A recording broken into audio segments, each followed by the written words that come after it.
Hey, Daniel.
Let me take my um, mute off. This restream, I'm still trying to figure it out.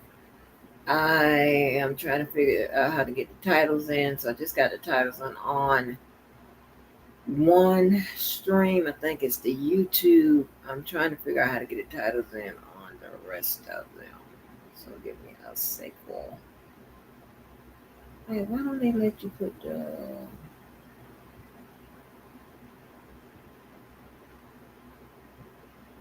Oh, I see what I was supposed to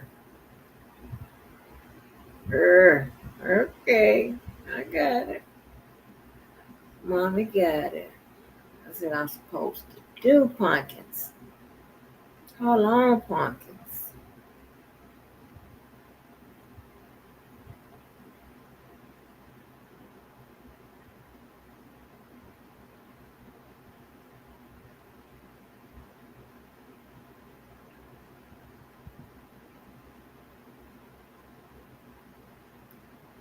Let me put.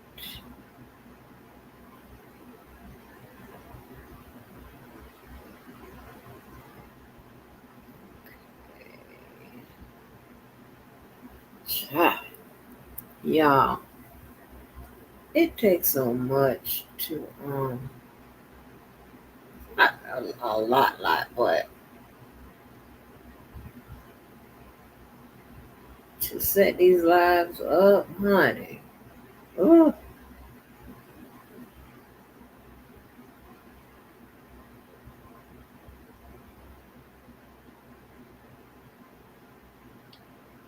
okay. Bam, got that in there. I guess I could have just done it from here. Okay, but I got that up in there. Let me go somewhere else. Eyes coming. I'm using reach. I'm trying to get used to it. So, pardon my delay. But at least you don't get to listen to no dang on music.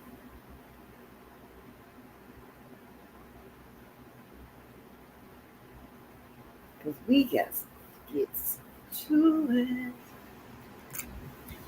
And then we almost have it all.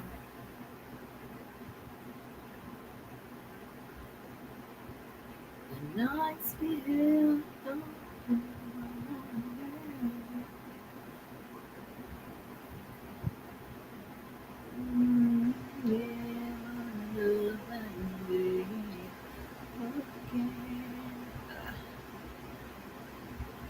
Did we almost have it all?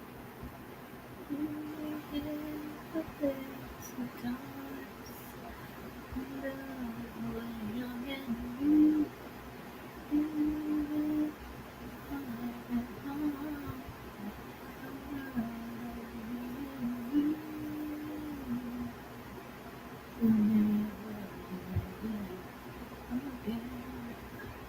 Okay, let me see now.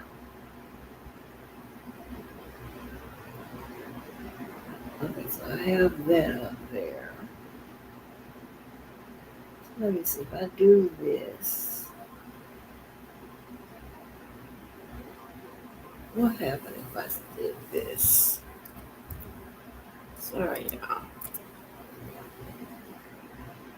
Okay, so it doesn't go up there.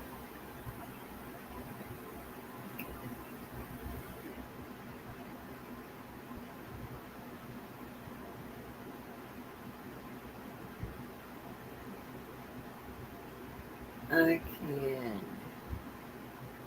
Oh, this easy. Okay, okay. I like this because I can just respond directly to them. How about that?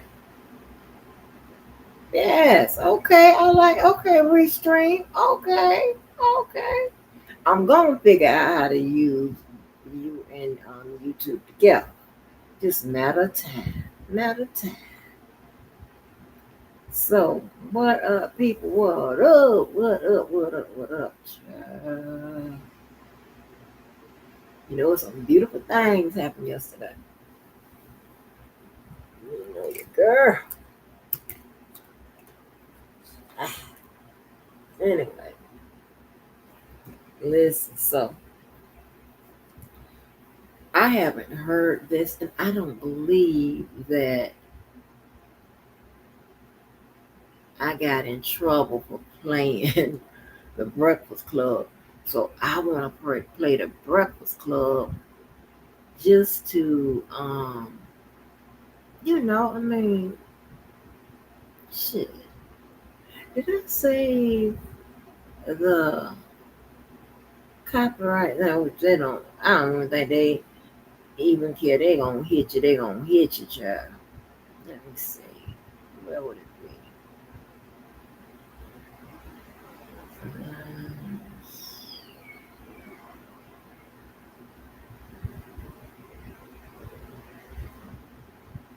don't have it in that. It's on the computer. Anyway,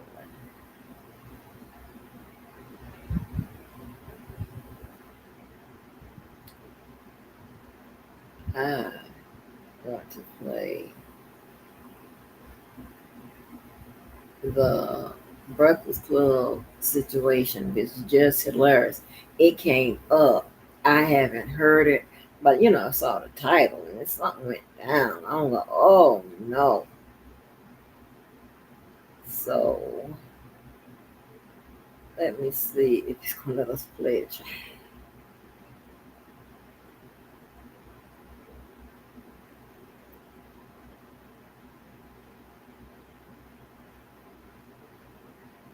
Um,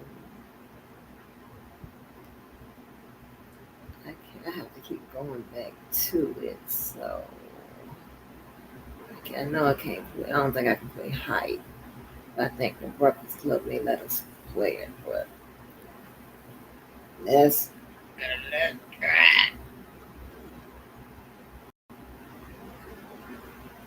let me pull up my email so I can make sure we don't have no Problemos. Because we ain't minding our own damn business right now. We ain't doing none of that.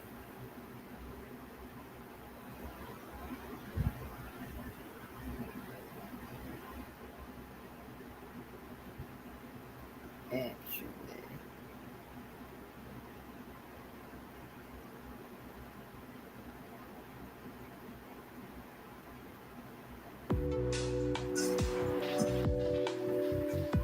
Hold on a second.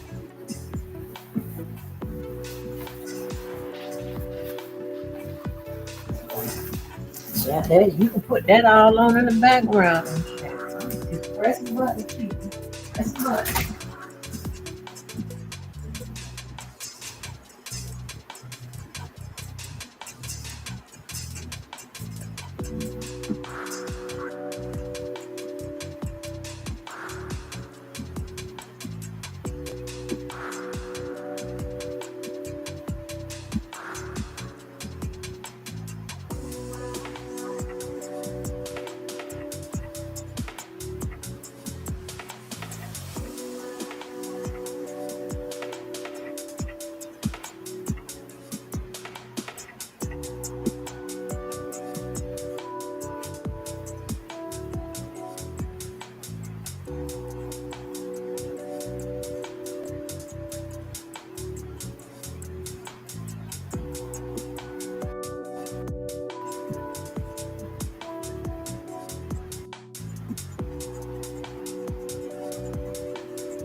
I'm with a slow wine with. I'll be right back.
Okay.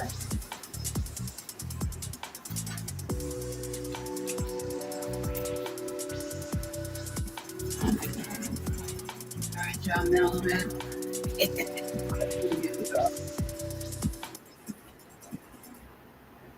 Okay. So let's see if we can be sneaky and play just hilarious. I'm gonna play the long clip first. I refuse to deal with this baby. Because they have two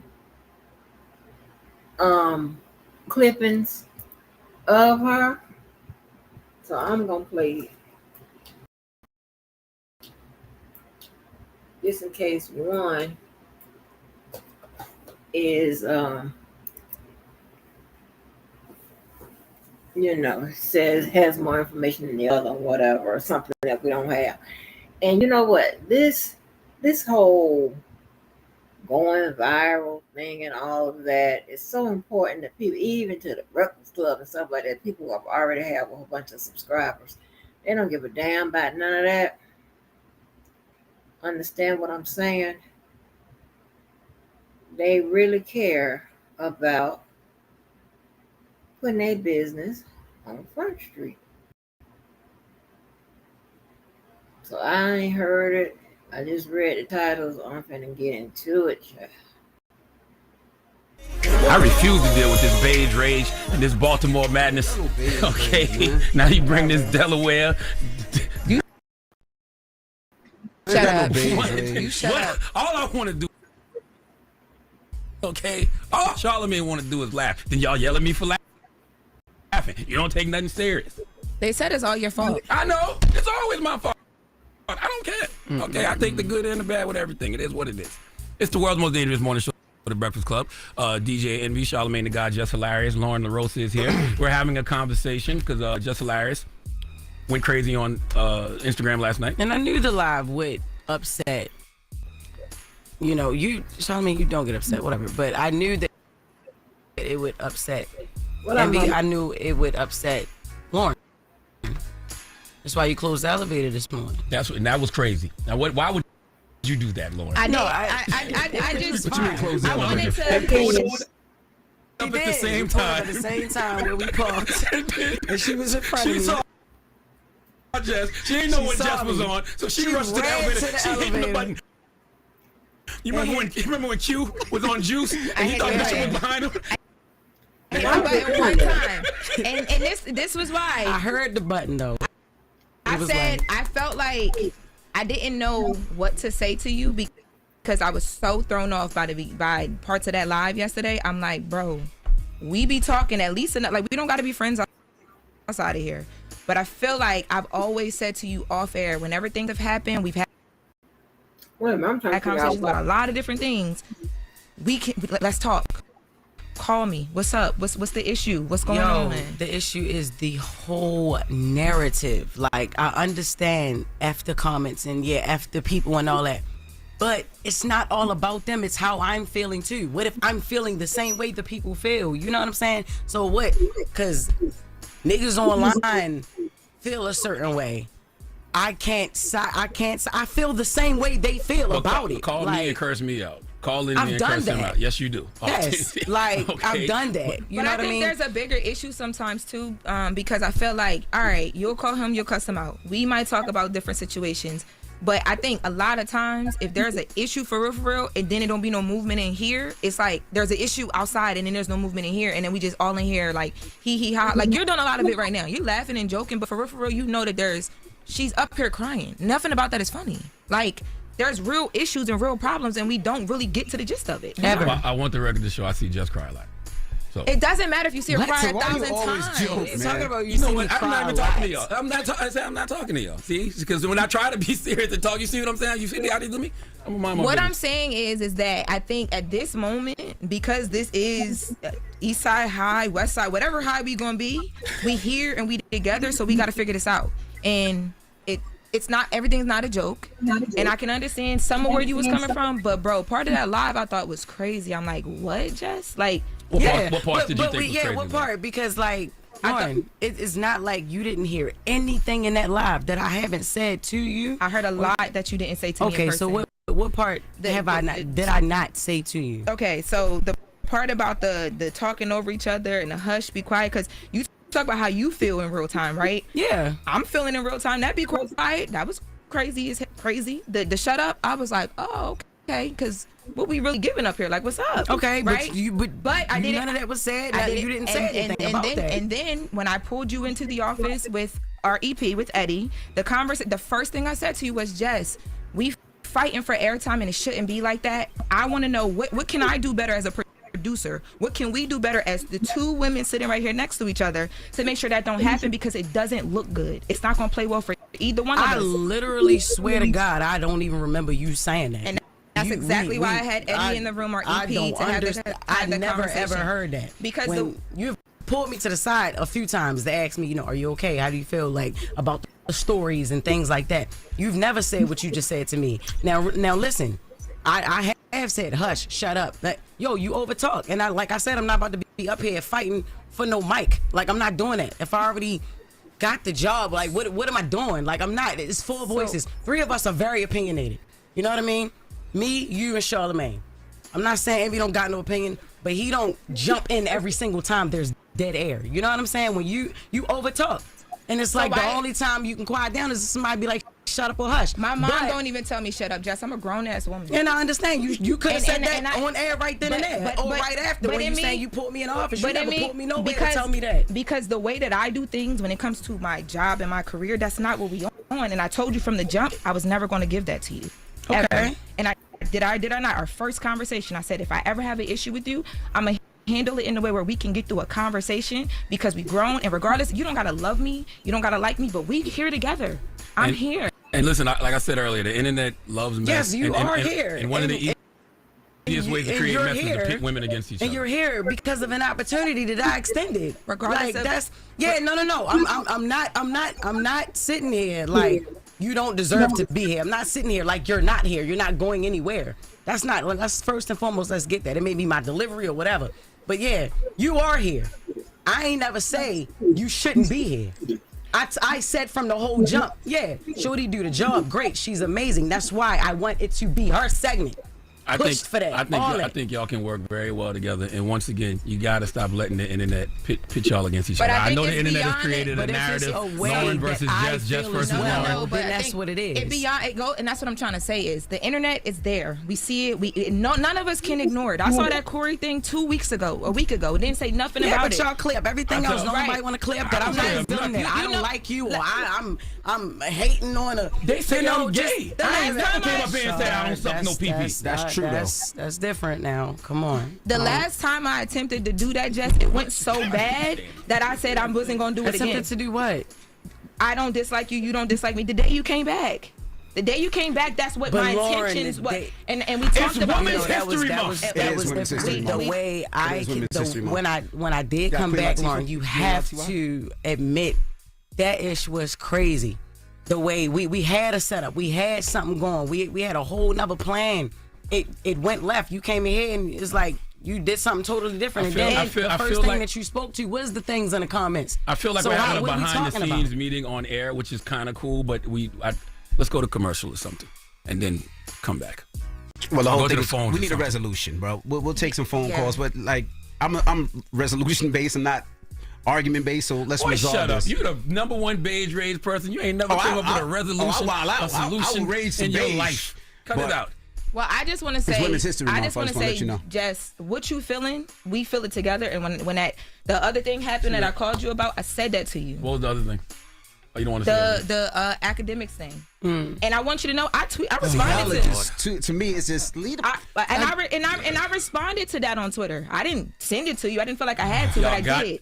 But I called you about it. The comments. Stop listening to the comments. Let me talk. In real life, we love everybody. Y'all love each other. This can work. It will work. It will work. What I'm saying, no, because this is. You see what I'm saying? Don't let it. I'm joking. No, I'm joking. Came from them making it a topic, and now it's a problem because we're talking about it. Exactly. What I'm saying is that this will work, but sometimes this might have to happen, and it's happening with love. Because when I saw Jess crying, I came in here because I care about you. Have to be okay for all of this to be okay.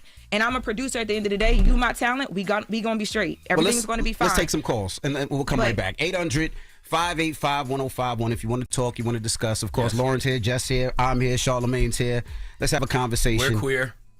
All right. Yeah, this Queen Oh, Latifah, good you song. and not too long. Good song, Brad. Finally, some production up here. Stop acting like this is a goddamn high school. Okay, that is the one thing Jess said that's absolutely true. Y'all run this thing like a mother effing high school. You smoke crack, don't if you? you need me to be Joe Clark, I will be Joe It's the Clark. Breakfast Club. Good morning. Somebody get him a badge. Check out video of the full show on Tubi. Free. Classic interviews and more on Tubi every day, all day long, all for free. Just search Breakfast Club and grab your popcorn.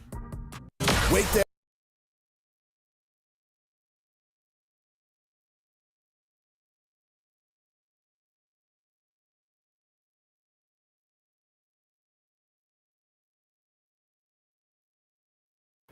Well, I don't know what she said on her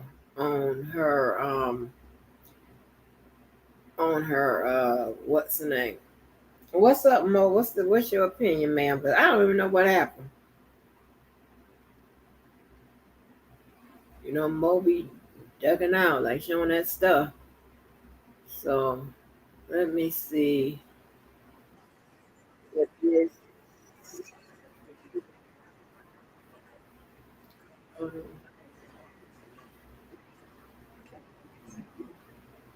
Okay, so maybe I should have played this first.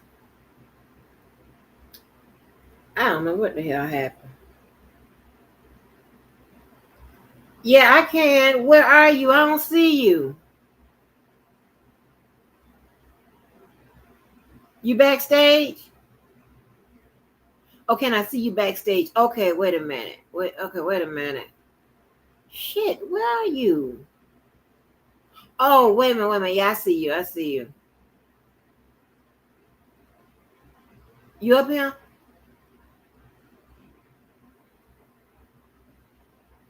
Are you up here? Yeah, you up here.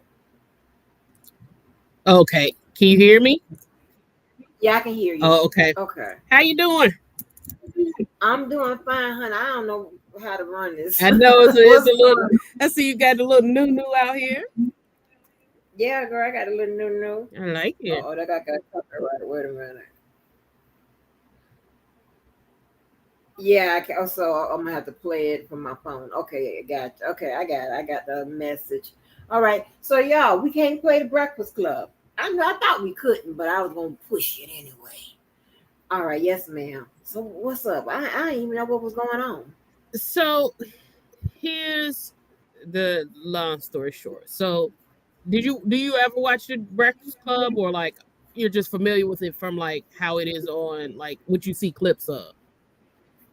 No, I used to watch it, Okay. a while ago, but I don't watch it, Yeah, so you know the general premise and how they do, and whatever the case may be. So, long story short, is Jess Hilarious, after Angela Yee left with all the controversy that was there, which we know brings them good ratings, whether it was Angela Yee or someone else, controversy sells. So Jess Hilarious was, after they did all the guest hosts or whatever, she was the person who was selected. Very, very shortly thereafter, starting the position officially, she got pregnant and went out on maternity leave. She selected Lauren, who used to be on TMZ, like one of those people in the Harvey Levin room, giving a rundown of this is what's going on here, this is what's going on there. Selected her. Mm-hmm.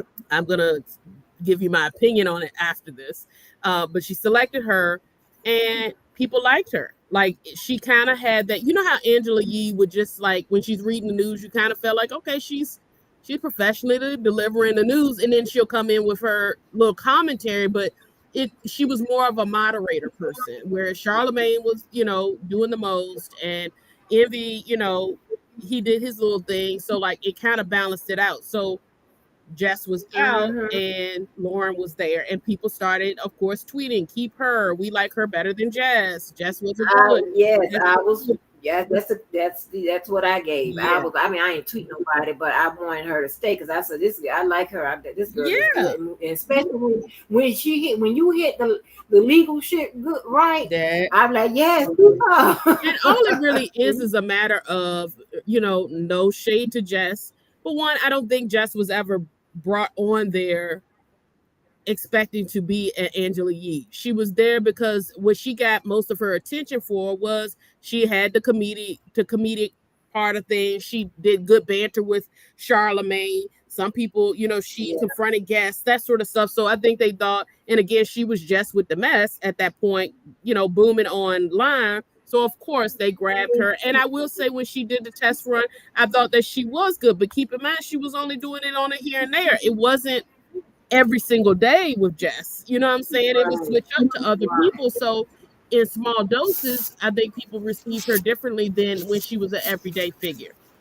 And I don't think that people got enough time with her to really get adjusted to, okay, what is her lane? And I don't think she did either, because she's new to radio, is my understanding. So long story short, she goes out of maternity leave. She comes back, and immediately started picking up on her being annoyed when Lauren would be doing things, or like they would be talking about topics. And you know how it's always been on the Breakfast Club. Everybody might chime in, and as soon as one say something, the other say something, and pop, pop, pop, pop, pop. And I think Jess was used to a certain timing with just the three of them. And then Lauren came in and was sharing her opinions, or, would jump in when Jess was, trying to make a point or trying to get her joke off. And she would tell Lauren, like, be quiet, shush, be quiet, shut up. And then at one point she said flat out, shut up, told her to shut up on a segment. And of course, those moments, those sound bites, go off and people add even more to it. Oh, look at that, they beefing, so on and so forth. So what ended up happening is Corey Holcomb, who is a comedian, he and Jess Hilarious have had issues for years. Business stuff, just don't like each other. They've always kind of gone back and forth, that they're just two people in the same industry who do not like each other. He did some sort of interview a couple of weeks ago, but it started circulating more heavily yesterday, where he said he calls her less hilarious instead of just hilarious. So he's like, less hilarious. The worst thing that happened to her was she went out and somebody filled in for her who was actually good and a professional. And of some sort of way, that soundbite started circulating, and then Just gets on live last night and is like, pretty much she confirmed it. Before, it was just Twitter and people assuming. Armand Wiggins jumped in and was like, I'm picking up on vibes from the show, but nobody had confirmed it. Just gets on live and is like, yeah, I have an issue with her. I had an issue. She overtalks me, and I also don't understand, like, the way the producers did everything, because I go out on maternity leave. My understanding is that when I come back, she transitions out, and I come back and she's still in the room and still running a segment, and running her segment specifically. Just with the mess, that was her own segment, and then all of a sudden, Just with the mess became just introducing Lauren. Lauren, give us the news. So she did. Now, I still think there were, well, don't let me put my opinions out yet. So let me get you up to speed. So she was still there, and that Jess did not like that. So Jess went to the producer with Lauren and was pretty much like, so what's happening right now with my segment? Like, is it my segment? Is it her segment? Like, what are we doing here? And they're like, well, it was always an opportunity for us to go with 4 people after Angela Yee left. But it's still your segment, like, you're still good, whatever the case may be. And she's like, well, it's surprising to me that you're saying 4 people could do it, because when I got the job, we wanted it to be me, Claudia Jordan, and other people, and y'all say you didn't want that. And so she said she went and pretty much asked them, like, what's going on. But then she was assured. Then she continues to come in, and she said she continues to get overtalked. And then it came that she wasn't just popping in on it here and there. She was just consistently staying there, and just didn't feel like anybody communicated to her, like, what is going on. You know what I'm saying?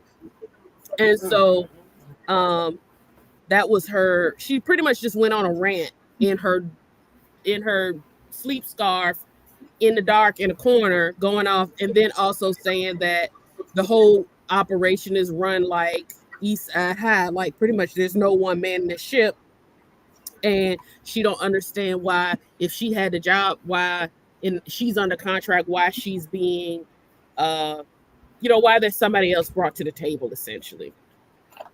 And I wouldn't say that she didn't say like, oh, she's dumb or she's ugly. Or, she didn't do a Angie Walker on the lady. She was just venting.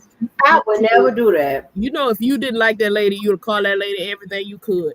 It wasn't that. No, I would not. No, I'm just saying, like, it wasn't. She wasn't like going at her, but she was definitely. It was very clear she did not appreciate her being there. She took issue with her, and she particularly felt like ain't enough room for the both of us in this town, kind of situation. So let me share opinion number one. And then, of course, what we saw today was today's episode, which after that, they try to air it out or have some conversation on there. And this is the first time, honestly, that I've seen Jess actually in the studio. These past, for a good while, most of the time when I see her, she's just on a live camera, like zooming in, and Lauren's in there with the three of them. So that's another factor. She said as well in her Zoom, her live, that she just did that because she was getting new bookings and stuff like that. So she was still going to keep making her money elsewhere, being that they do allow for them to join in virtually. What I saw in that conversation today, and before I jump on this, because I know you might be like, oh, well, you just don't like Jess. I don't have a problem with Jess, but what I will say is I like Lauren too, right? And I personally, I look at the show like, I thought it was a good ensemble. I actually was looking at it going, okay, finally they got a moderator, because Jess is not a moderator. If Charlemagne go up, she go up with Charlemagne. If somebody is carrying on over there or a guest is doing something, she's confronting the guest, and that makes for money too, right? But that show needs somebody who can also come in when it's time to give serious information. And one of the things that Jess said in her live was, or in general, she just said like, well, once she came in and started reading good, then pretty much I got the backseat while I was out on maternity leave. And to me, I feel like, you know how it is when you're there with a group of friends or your cousins. If they are our cousins, we need the one cousin that's good on the music stuff. We need the one cousin who's ready to just cause some ruckus. We need the other cousin who is, doing her comedic thing and, not taking stuff seriously, but also that hardcore she'll go, that Baltimore. But we also need a cousin like, you need a Dr. Mo, and then, you need somebody who can also just quickly give you the facts. This is what it is, real world conversation, that sort of stuff. And that's what she was doing. And I thought it was a very good balance between them. She didn't feel that way. I liked it. I really did. I like Lauren. I think she's really good at the news pieces, especially in some of the opinion stuff as well. Jess, to me, she's clearly intimidated. And I can only imagine what that feels like as a new mother and, going through that whole thing and then being postpartum and sitting back and watching people tweet and sitting back and watch this girl do the show well. You know what I'm saying? And I also think she said that she personally selected Lauren to fill in. Now, who knows what that circumstance is, but I personally think that it could be possible that Jess picked somebody who was not a comedian. It was not somebody who she thought was going to take her spot. It was just somebody who could get his news real quick. And it backfired on her because I think she thought she was going to, don't let me put somebody in who could actually play my role. Let me put somebody in here who could just fill this gap real quick so I could go have this baby and then come back and pop right back out. And it just didn't work out like that because the people got used to her. And I think she was intimidated when she was looking back. Like one of the things she said multiple times in different things was like, oh, well, once she started reading better and once she this, I think there's also some imposter syndrome that's getting the best of Jess. We know that Jess came from social media. There's no issue with that whatsoever. But now she's in a different league and doing a different sort of thing. And now she's looking around and realizing, oh, this is not like anything else I've done. And she hasn't yet found her way, or at least found her way as quickly as somebody who had years of experience at TMZ. And so she is taking it very personally. At the same time, I do feel like the issue is not between Lauren and Jess as much, aside from the jealousy that they both need to, be able to talk through and work through, as well as their timing and stuff, if that stuff needs to be addressed. But I feel that her issue is actually with production. Now, Lauren has been hired as a senior news producer. So she now works for iHeart. Like, she's not going anywhere. And if anything, Jess, now you're in a worse situation. So Jess is coming for her, and it feels like it's just I almost, especially today, even in her response, like some of it you can see and you can feel this energy of intimidation and jealousy. And I think if Jess would have came back like, good, I don't want to do that reading, I don't feel like reading, X, Y, and Z, I'm gonna stay in my lane, crack jokes, argue with Charlemagne, and do that and figure out a way. But I think she saw her as competition. And I think she also naturally became a little paranoid or fearful that, oh, are they gonna kick me out the door just as soon as I get here, pretty much kind of situation. And then she also said, like, when she said one thing I did not agree with as well, and I think that's for all of us. She's like, well, if I got the job, why I got to fight for mic time? To me, that sounds like you don't know radio and entertainment. I'm not justifying that. I'm not saying nobody should overtalk her and everybody needs to be respectful, that sort of stuff. But just because you're hired and you got the job doesn't mean that you don't continue to hone your craft. Doesn't mean that you don't still have to adjust to working with new people and new environments and whatever the case may be.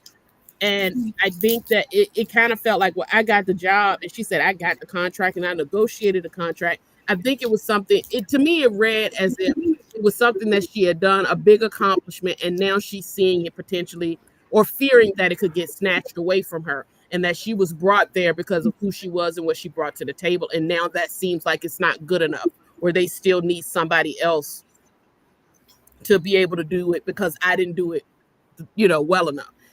I get that. And I think we've all been in places or had times where we question, our ability. But don't come for that lady like that. And, telling that lady to shut up on the radio like that. She wouldn't be cool if Lauren had looked at her and said, no, you could shut up because you ain't doing nothing but telling some jokes, right? Or shush or whatever, or any sort of disrespect. That Baltimore would have been all over it. So why are you going to sit there and treat this girl like that? Because to me, you was kind of taking advantage of the fact that she is, she's professional and she don't strike me as the type that's trying to pop off on the middle of a show. You know what I'm saying? So I kind of didn't like that Jess took it that or handled it in the way that she did. And to then jump on live because nobody from the Breakfast Club said anything about the Corey Holcomb thing. It just circulated online and it clearly touched a nerve with her. And then she went live and aired their dirty laundry. The last piece that I'll say about this is she said a couple of times that Charlemagne texted her and said, oh, don't tell her hush. Don't tell her be quiet.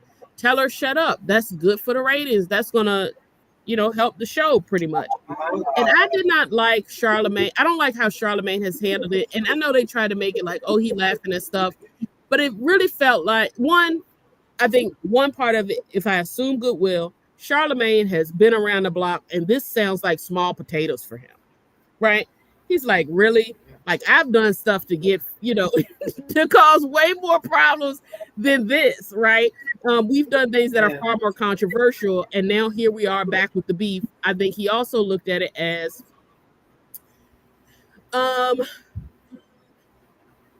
okay, now it's another female with some issues or whatever. He also knows that either way, it's good for ratings. He's not pressed on it. She was, and it really upset her. And she also is new to it. What I worried about, though, Charlemagne is making light of clear, like, there's a clear situation there. And it's not for him to resolve, and it's not his issue to fight necessarily. But it is like you're making light of something and you're actually kind of low key egging it on. Why? And he's like, if you like both of them, you work with both of them. Why are you telling her to tell this girl shut up? You know what I'm saying? Ratings or not, without advising the other person, like, hey, I'm telling her to play up to it, or whatever the case may be. To me, he likes to stir the pot, and then he's sitting there laughing and giggling about stuff. He kind of annoyed me because he should have stayed in his place. It felt very Peter Thomas like. You know how Peter would be in the middle of stuff? He like, Peter, back up. Like, you have nothing to do with anything. It's like that. I didn't like that he was doing that as opposed to trying to actually resolve it. It was more like, okay, well, this is good for entertainment. I do think that some of this, even the live, could have been a result of you don't want to lose your job. I can tell you how. I can at least get this situation popping for a little bit. I mean, I don't watch the Breakfast Club regularly anymore, besides clips or if it's an interview that I specifically like. However, I wanted to know what happened because once I started seeing stuff last night, so I'm like, okay, what's popping off? And then I listened to all of it today during the workday, and conversations are continuing about this whole mess. Well, I still don't know what happened. I just saw the thing. I'm like, okay, this is a show that I'm fond of, although I don't watch it like I used to. Let me swallow this candy, but right? So now let me correct you on something. I want to let y'all know, okay? I am a chameleon. I change with the environment. Okay, I don't go off on people unless they give me a reason to go off on. And then when I do go off, okay, I stick to the issue. I read you on the issue because my vocabulary is expansive. I don't go to name calling until you call me a name. You call me a name, my vocabulary is expansive. I'll cuss you the fuck out. I can call you every name I can think of. I'll read you from head to toe. If you're bald headed is what you're gonna be. We're gonna start there. So I get to your crusty ass toes. What about the low belly caterpillars and all of these different types of things that I've heard you can. I don't know that's on target. I'm very descriptive. I said I got you call me a name. You call me a name. Oh, I can drop them. You just go and argue with one of them backwood, uneducated Bama ass people. Ooh. That ain't got nothing to do with me. You pick a fight with somebody with an expansive vocabulary that is very descriptive. Yeah. I'm gonna call you a low belly ass caterpillar, or flying, something from the flying things from the Wiz, all kinds of shit. I can go there, and the lesson will be leave people the fuck alone, right? That's the lesson, right? So I think it's another way you can deliver that lesson. No, it's not. Because I don't have time for that. That's something, somebody should have taught you long before you got to me. Oh. When you get to me, it is you are a whatever I think you are if you don't call me some names. But I always argue the issue. You understand what I'm saying? And I like, and here's the thing, right? It's just all about environment. I done tried it. I don't want to do it no more, whatever. I'd rather stick to my own, my peers, my this, whatever. That way the arguments make sense and I don't have to worry about nobody talking about nothing on me, but they arguing the issue. They're arguing the issue. I'm arguing the issue. They don't have to talk about my mama or none of other people that's not in the room. They ain't got nothing to do with it. I don't want to argue about my mama or your mama. You know what I'm saying? So we don't I don't deal with the type of people, I hadn't heard my mama shit in so long until I was like, oh Lord. I had heard that for a minute, baby.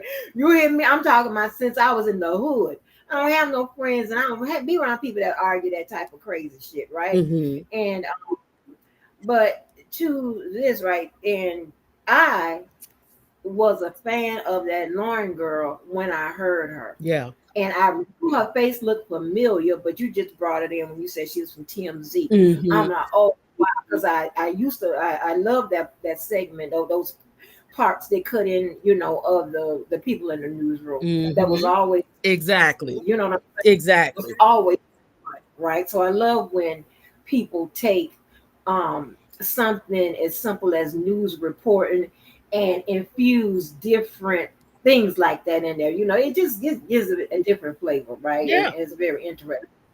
So that girl, so I didn't know that.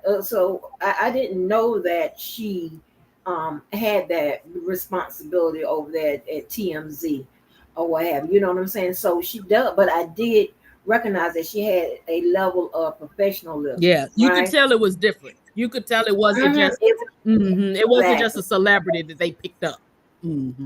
Exactly. And by just you telling me the things that you're saying with Jess says, well, one thing for certain two things for sure, as long as I've known watched Breakfast Club, there was never no dead time and nobody saying no. It's always been banter and people talking over each other and all of that. And you understand what I'm talking out of turn or whatever. Yeah. Except the show has always been set up like that. Yeah. So it's something, so that's when you got to go and find what's really the problem, right? So you got to go beyond that because you know how they do. They give you everything but what it really is, right? So they see you searching. That means you got to put on that professional hat. Like, okay, let's see what it really is, right?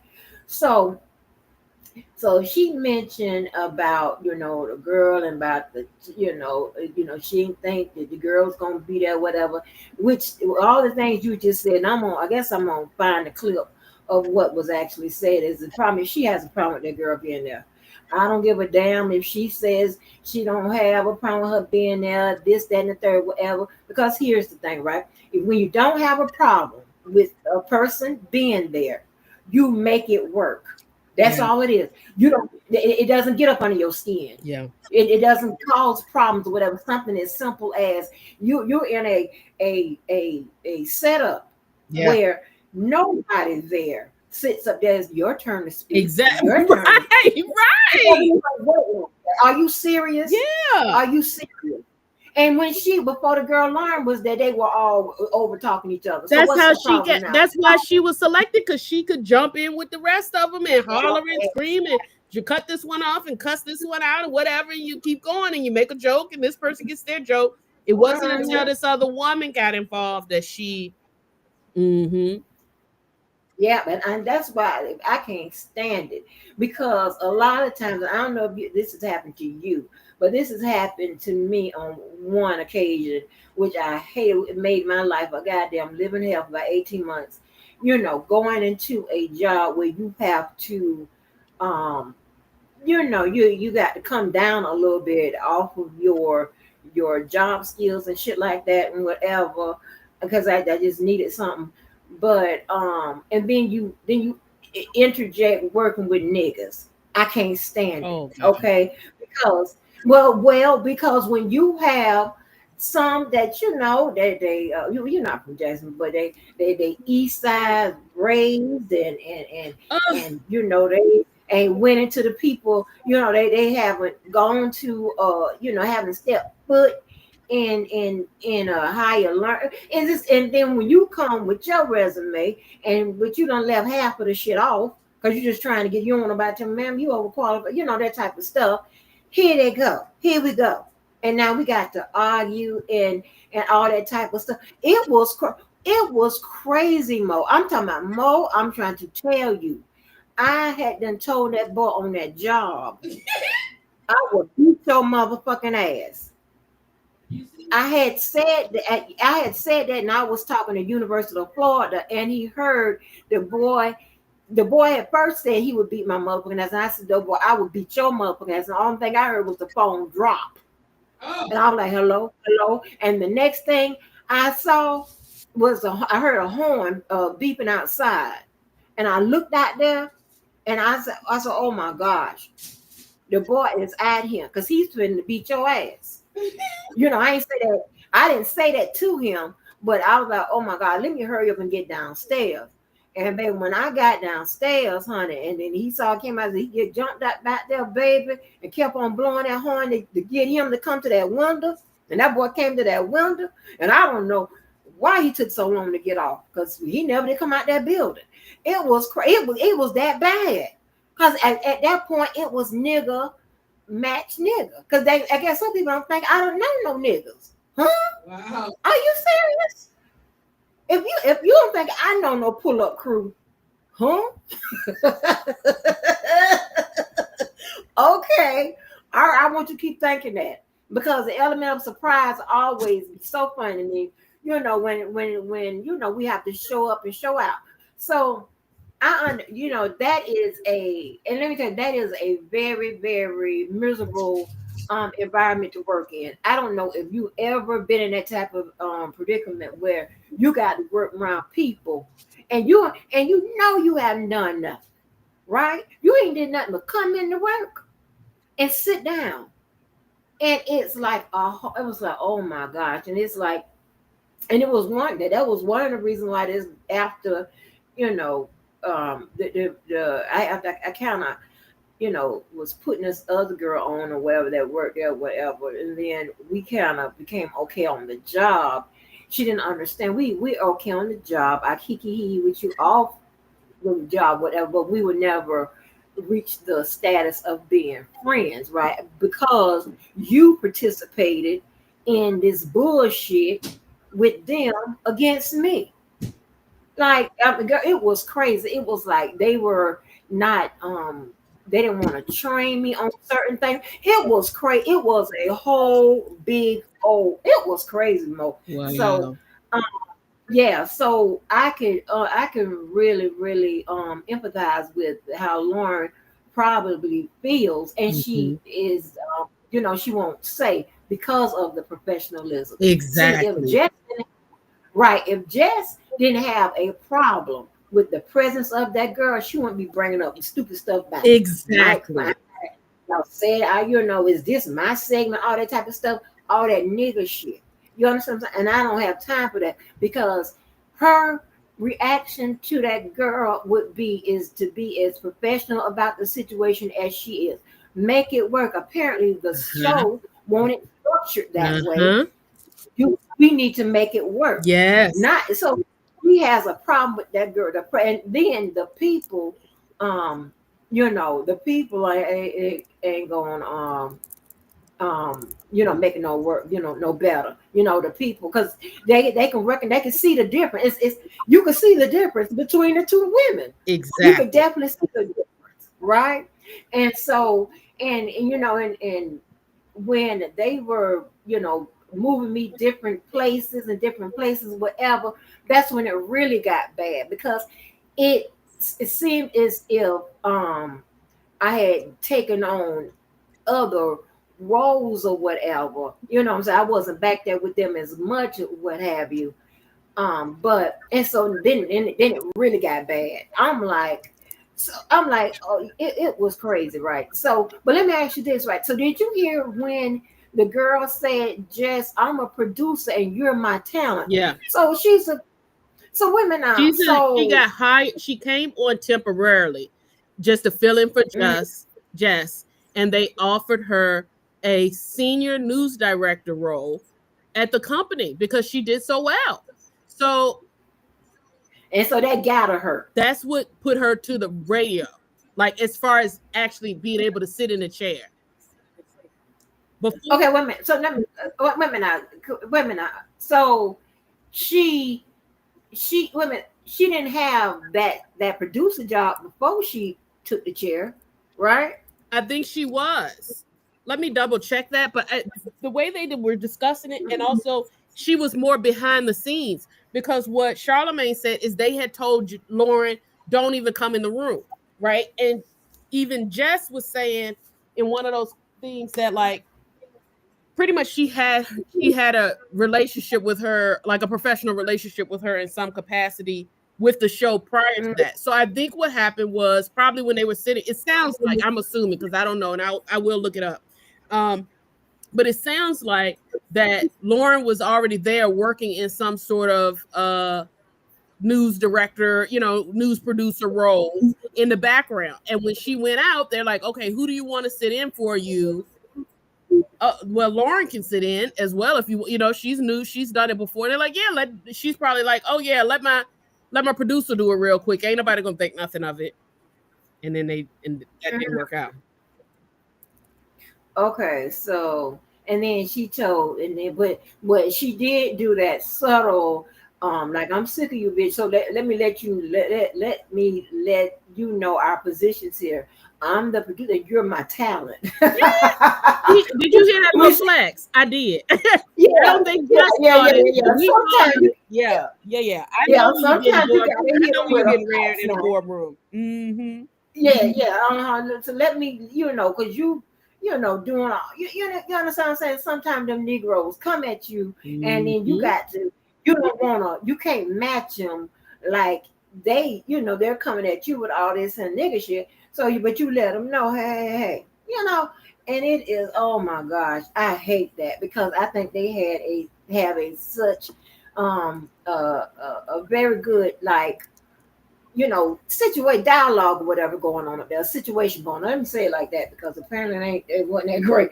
But and I just like the format of it. I like the format, just like, with that Claudia Jordan and Armand and all of that. And that's what I'm saying. Niggas can destroy some stuff, baby. They can just, or something that can be like, something that could be so good and magnificent, whatever. It's always some Negroes or whatever with some foolishness. So I believe that Jess is, jealous of that girl. At some point it's probably gonna be like, she gonna probably give him an ultimatum, her man, this, that, and the third. And I think she's gonna fumble her bag, is what she will end up doing. Because here's the thing: if they wanted to get rid of you, I'm pretty confident that they would have just said, no, thank you. Now, mind you, I'm sure there's also, just for my personal experience, there's some legality stuff in there, of course. Not gonna act like that would not be the case, that they know they can't just, like, as soon as you walk in the door, be like, hey, we don't need you anymore, because she could have a discrimination case. At the same time, they brought you back and you had ample opportunity to adjust and adapt, but you came in with this attitude of, I already got the job and I'm not going to prove myself anymore. That's not how this game works. And I don't care what field you are in. If you feel like you should be able to come back and be fully complacent, you were already doing the job wrong, because you were going to burn out super fast. The other part is, I don't think there's anything wrong with us acknowledging when it's an area of growth. I ain't trying to be funny. Don't get jealous. Get to work, right? Get to work. Jess, it would have been totally different if Jess, behind the scenes, keep it in mind, I absolutely respect, she is in a postpartum state. She might not be ready to do that. And I don't know what her team around her is telling her either. But I'm going to tell you, every time, once I felt like, okay, she coming in and she reading like this and she got this, while I'm getting ready, she could have had somebody come in an hour or two a day and hone her skill, so that when she comes back, it's ready to go, and continue to do that, or work with her and learn, okay, how do we do this? Or take it and say, again, you can have that. I didn't really want to do the news anyway. You do the real news. I still do just with the mess, which is the messy stuff, or I'm making jokes of it. We see, like, think about Steve Harvey's show. What's the other one? The one that, oh gosh, I can see it. Ricky Smiley, right? Sometimes they definitely have segments where they're making up fake news, or this person is telling real information, but then here they come over here making light of it or making jokes about it, because they are not the person that you go to For serious news, you go to this person over here for that, but they're here for this comedic relief. They're there to cause a stir. Like, why not lean into the thing that you're strong at?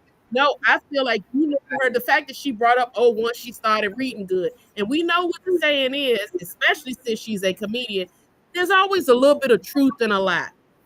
In a joke. I mean, there's always a little bit of truth. And what I picked up on that is that she felt like, oh, she's coming in here with a professional voice. She's reading about them.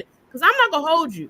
I will say my own self personally, there have been a couple times with Jess, when she was doing that Jess with the Master reading news, I said, no, we can't do this.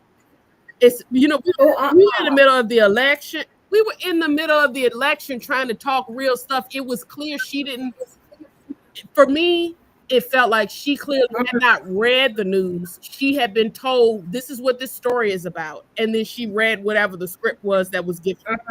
Those are two different things.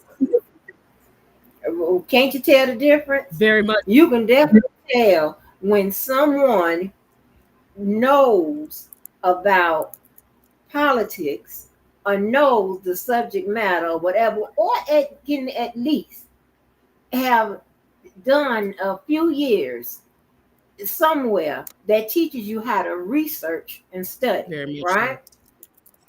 And you can tell that from somebody that's just trying to get out here and do the same thing they see other people do. You know, it's just not, you just ain't got it, boo. You confusing everybody. Yeah. We all got a headache. We need ibuprofen. We need BC Goody powder.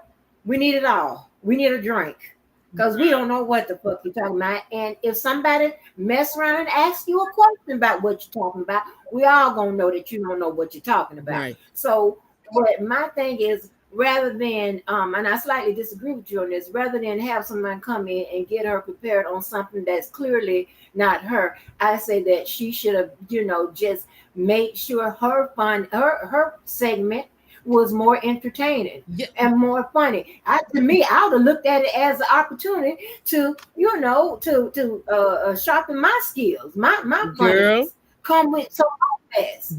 You understand what I'm saying? Find some, introduce some stuff that they like. I think she already was doing this stuff she found that was funny or whatever, or something like that. Yeah. You know what I'm saying? Yeah.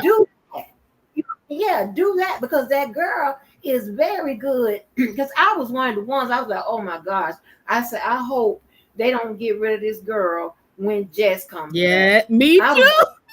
On my live. Yeah, I was saying on my, because this girl is good. I hope they at least bring her back for some, because she did well. And also, here's the other part. This is what I don't like. Well, here, first of all, I know you say you disagree with what I was saying as far as like she could have had somebody come. My thing is if that's an area that you're intimidated by and that you are jealous of, right? Because when she made that comment, like when you're making that comment, because somebody read better, that means that you don't feel confident in your reading, or it suggests that you might not feel confident in your reading, or if you don't feel confident in your reading or how you deliver information and you want to hone that skill, bring somebody in so you're no longer feeling that way and that you can improve in that area. Don't then throw a jab just because she read better. Okay, that's the equivalent of what we talk about on here all the time. Like, why are you getting mad because somebody is educated or because they have a skill or because they do? That's not anything to get mad about. Like, again, don't get mad, get better, get more educated, get more experience, and also I wonder how much she could have even leaned on her. That's your producer. That means you could have used her as a one-on-one daggone mentor, daggone near, right? She's saying, I have to get my talent ready. Okay, if there were things that she wanted from that skill set or what have you, we know as professionals, you go and pull from other people's toolbox. Somebody do something like this over here, and you go, okay, I'm going to add that to my little repertoire over here. Oh, I'm going to pick up that skill. You should pick up the best of the people that you're around so that iron can sharpen iron. You can't be looking at her like, oh, well, she read better than me or whatever. But like I said, if that wasn't her jealous point, or if it wasn't an area that, she was worried about, then, like I said, lean into what the stuff that you want to do. We've all been in places as well in a professional setting where it's some work that you've been doing that was just on your to-do list because that's what they told you to do, and then somebody else finally pop up and they take it and you like, you can have it. I'm about to go over here and keep doing this stuff over here that I like or that I'm even better at and work my way up through there. She could have used that as an opportunity to say, okay, I'm not going to do it that way, but I'm going to lean into trying to do that Steve Harvey kind of thing, or I'm going to see if I'm going to lean into this Charlemagne kind of lane, or I'm going to be controversial, or I'm going to do this. She could have figured out what was within her lane that was a strength and leaned in more on that than coming for this lady. The other part I didn't like about it overall, one, as the saying goes, a hit dog will holler. Corey Holcomb did an interview 2 weeks ago. You still haven't talked about him. You're talking about this lady. So again, what you should have done is got on live and gave an Andrew Walker cussing out to Corey Holcomb because I didn't send for you. I didn't ask you what you thought. I didn't ask, you know what I'm saying? Like, why do you keep speaking on me? No, instead, because that's who made the comment. If nothing else, Lauren, maybe you had an issue with her, but she didn't get on no lives or no interviews speaking negatively about you. So why are you still coming for this lady when this is the person over here who really, made something out of the situation or, insulted you directly? So did Corey Holcomb, did he say something about the Lauren girl, or it was something else he had said about her? You could probably look it up. It's not that long of a clip, but he was in an interview and he made the comment, or he started speaking on, I don't know what the conversation was fully about, because it was like a part of a bigger interview, but only that clip came forward, where he said, like, just less hilarious is a perfect example of a situation where the worst thing that can happen is someone who is more professional or better at the job than you comes in, and that's what happened to Jess. I've said for years she's not funny. I've critiqued, whatever. He said a whole bunch of junk, and then he pretty much says what has happened is everybody likes her better because Jess is not funny. Jess is this, Jess is that, whatever, and it clearly struck a nerve with her that's been there for a while. Yeah, it did. But get at him. Because why does he get a free pass? Why does he get a free pass? And this other black lady who's sitting up here beside you is getting right through the coals and called this. And like, I love the way that Lauren even handled that. Like, Jess is so caught up in what she's feeling and experiencing and her issue right now with this. But like she said, okay, you sitting here telling me, it's one thing for somebody to come at you on that job. We've all had those experiences. But our job happens to be live on TV. How do you think that feels for me? You know what I'm saying? Like, I know that you might feel like you're not being valued, or that maybe you're feeling, a certain sort of way. But now, why does that mean that that I get to get treated like that? And then she's like, well, you should have said that on the spot. You don't tell me when to say it. She's a professional. She said it when she felt like saying it. Exactly. That is crazy. So I got to listen to some more parts. Now, was that clip today? I think it's dated today. Was that the only time they addressed it on air, or was it another time? It's another Breakfast Club clip as well, but I don't. You're not going to be able to play it. Right now, I'm gonna play it on my phone. Oh, you play it on your phone?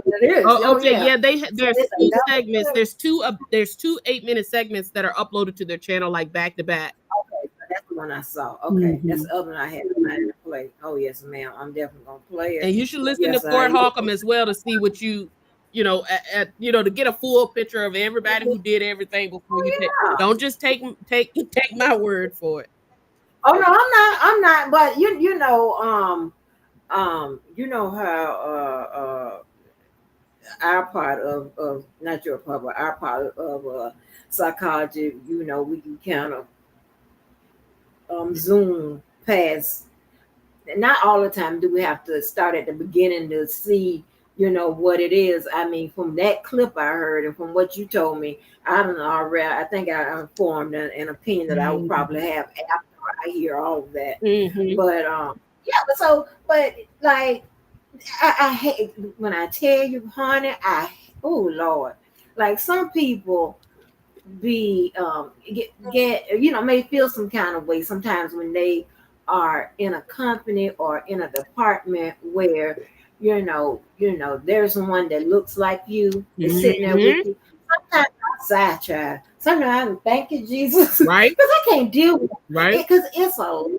Yeah. And when you're dealing with someone else's intimidation, feelings and jealous feelings and stuff like that, it's a bit much because that comes out. Those type of emotions and behaviors, it's sometimes it's done with consciousness and sometimes it's done with subconsciousness, and it can erupt at any time. You know what I'm saying? Because sometimes it overrides their mental. They come to the forefront of their mental, and it's coming out. They try to suppress it, or they don't have the tools to suppress it, and it comes out. And I don't like dealing with that because I'd be like, oh my God, if you have been in a meeting, it'd be like a company wide meeting. It'd be everybody in there from the tops to the mail room. Here we go. And I ain't saying, and I'm not trying to, but y'all know what I'm trying to say. Yeah. Sometimes, most times in the entry level position, you know who they put in those positions or whatever. And baby, yeah. Ooh, you be like, Lord, I be like, Lord, I stretch my hands to thee, honey. You could have put that in a suggestion box, honey. Because this right. What because you see the big man and all this shit here. He don't come out the office for this meeting. We don't want to hear nothing about no somebody heating up crabs in break room.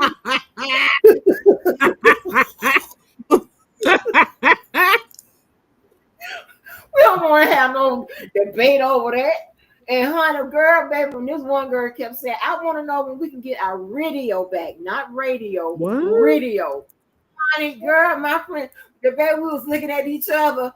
Honey, I just wanted to just slide on down up under the table. Baby, honey, I trained that girl on 2 steps for 3 months. Wow. She got mad at me and told I don't act like I want to train her. I'm like, girl, it's been 3 months, and I'm still showing you how to identify the male. Huh? Yeah. Like what? I'm like, girl, if you don't stop, and I had, and I take you from step one.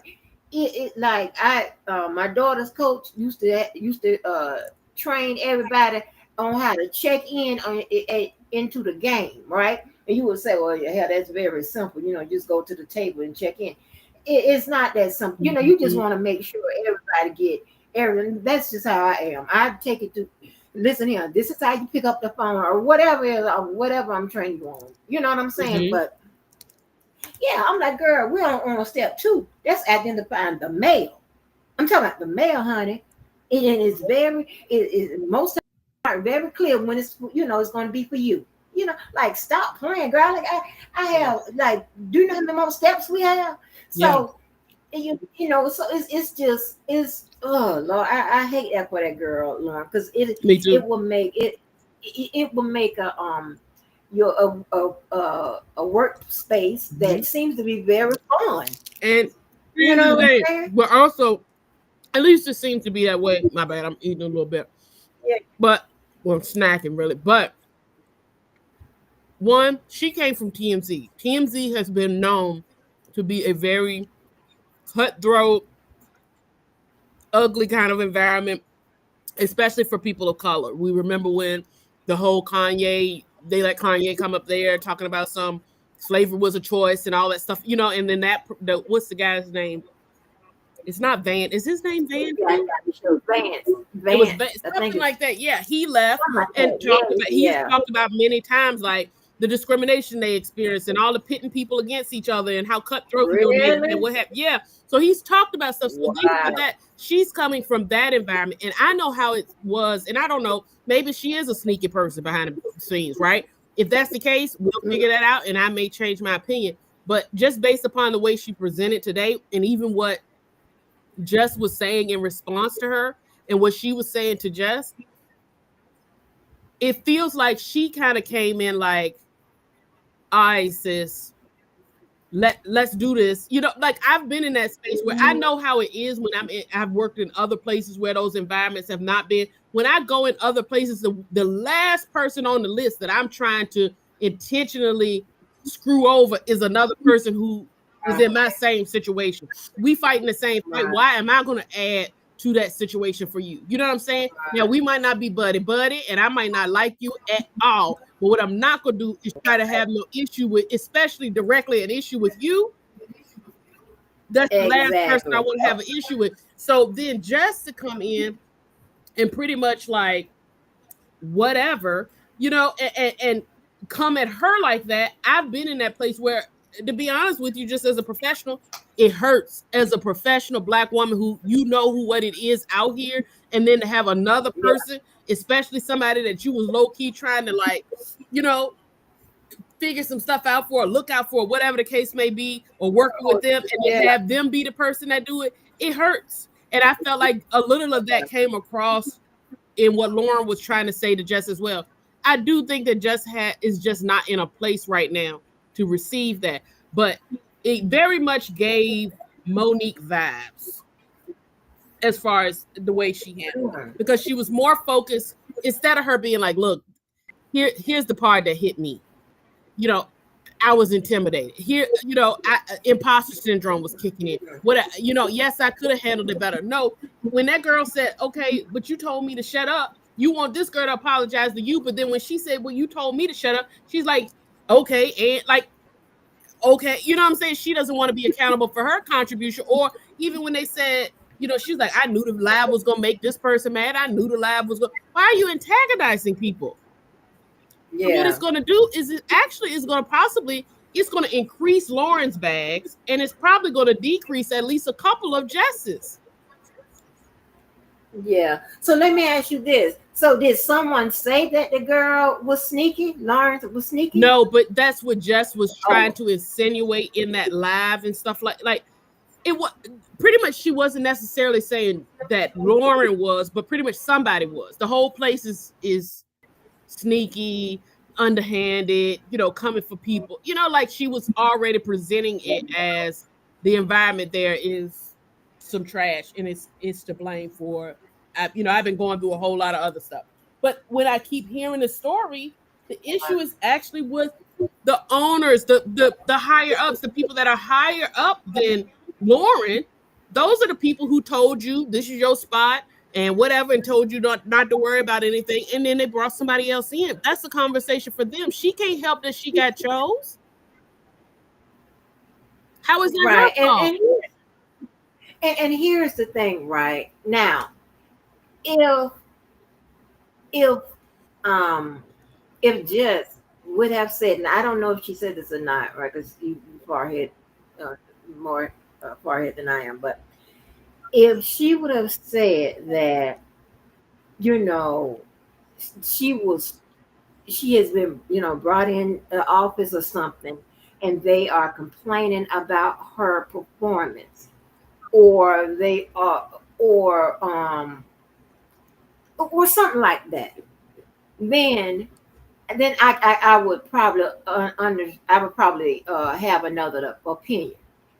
But pretty much what I hear so far is that this is just opinion, just his feelings, and it could stimulate from maybe the chatter combined with how she's feeling, whatever. So she hasn't been brought in the office or nothing like that, like saying like she's been put on the spot. No, she said she took them in the office. She took Lauren in the office. Girl, black. So she created, so she put spotlight on her own. Okay. No, okay. Well, when she first said she did, she said she first. I'm making fun, but it's not. It's not a funny situation, because I do think she's hurt by it. I think she's hurt by it. But she said that she first went herself to her supervisors and was like, "What's good?" They told her, "Don't worry about it." Essentially, she went back again later on, like, "What's good?"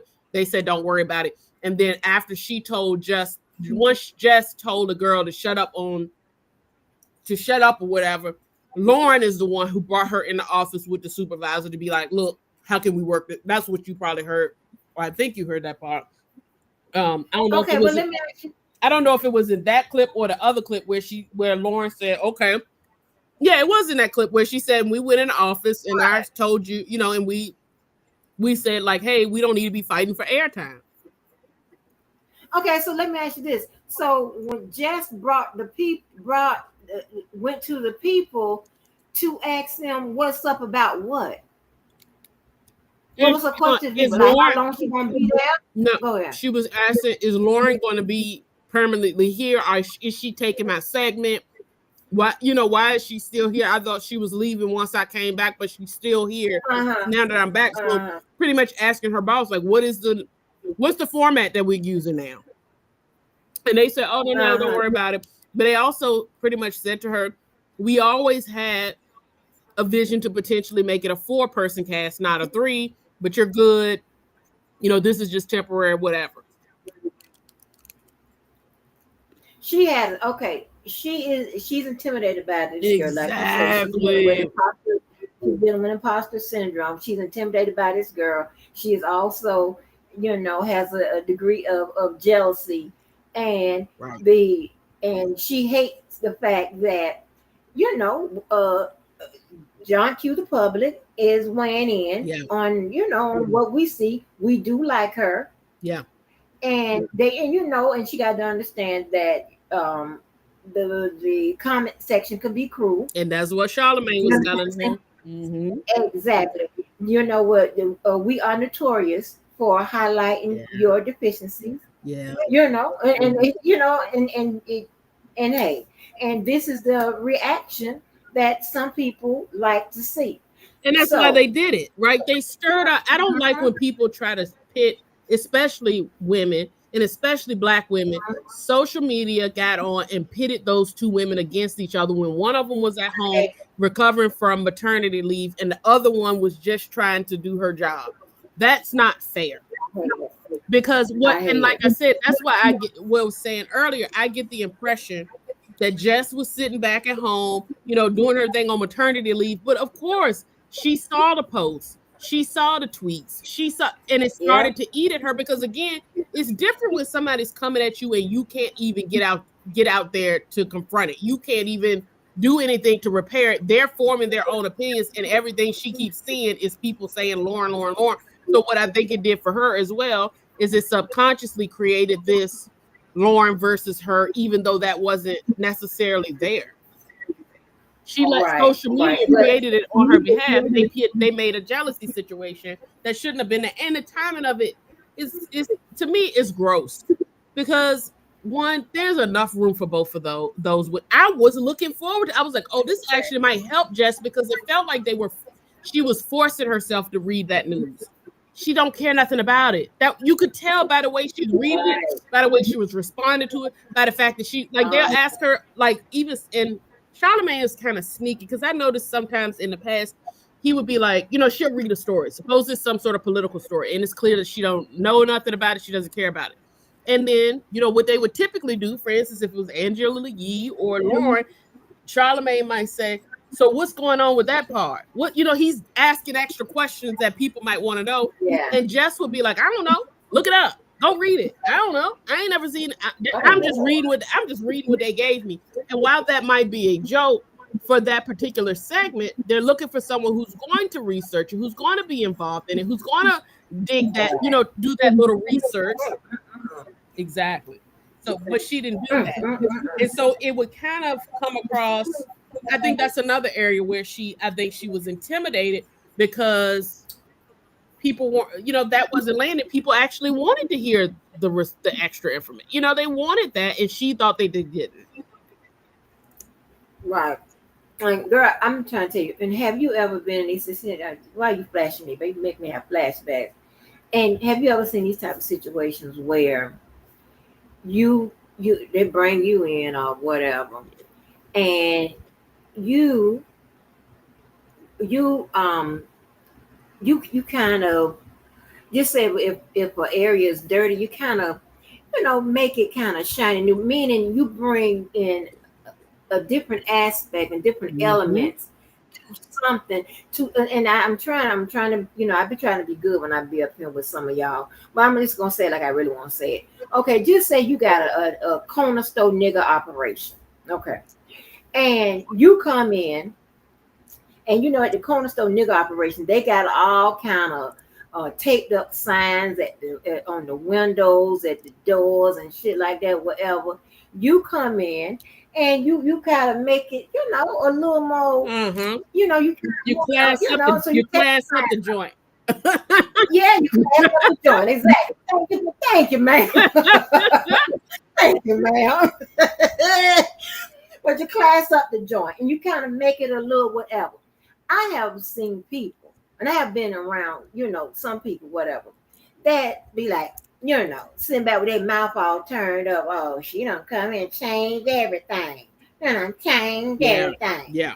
Like, what? Yeah. Like, huh? A thank you would be nice. A thank you would be nice.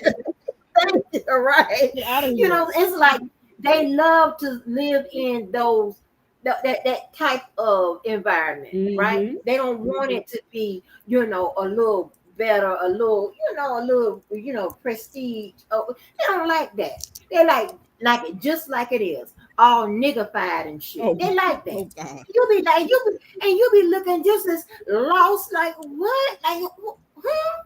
No. And boy, I'm trying to tell you, oh. Yeah. Man, that's why I want the one to him, child. I can't deal with it. I can't. I be like, I ain't gonna be. I can't. I can't. And and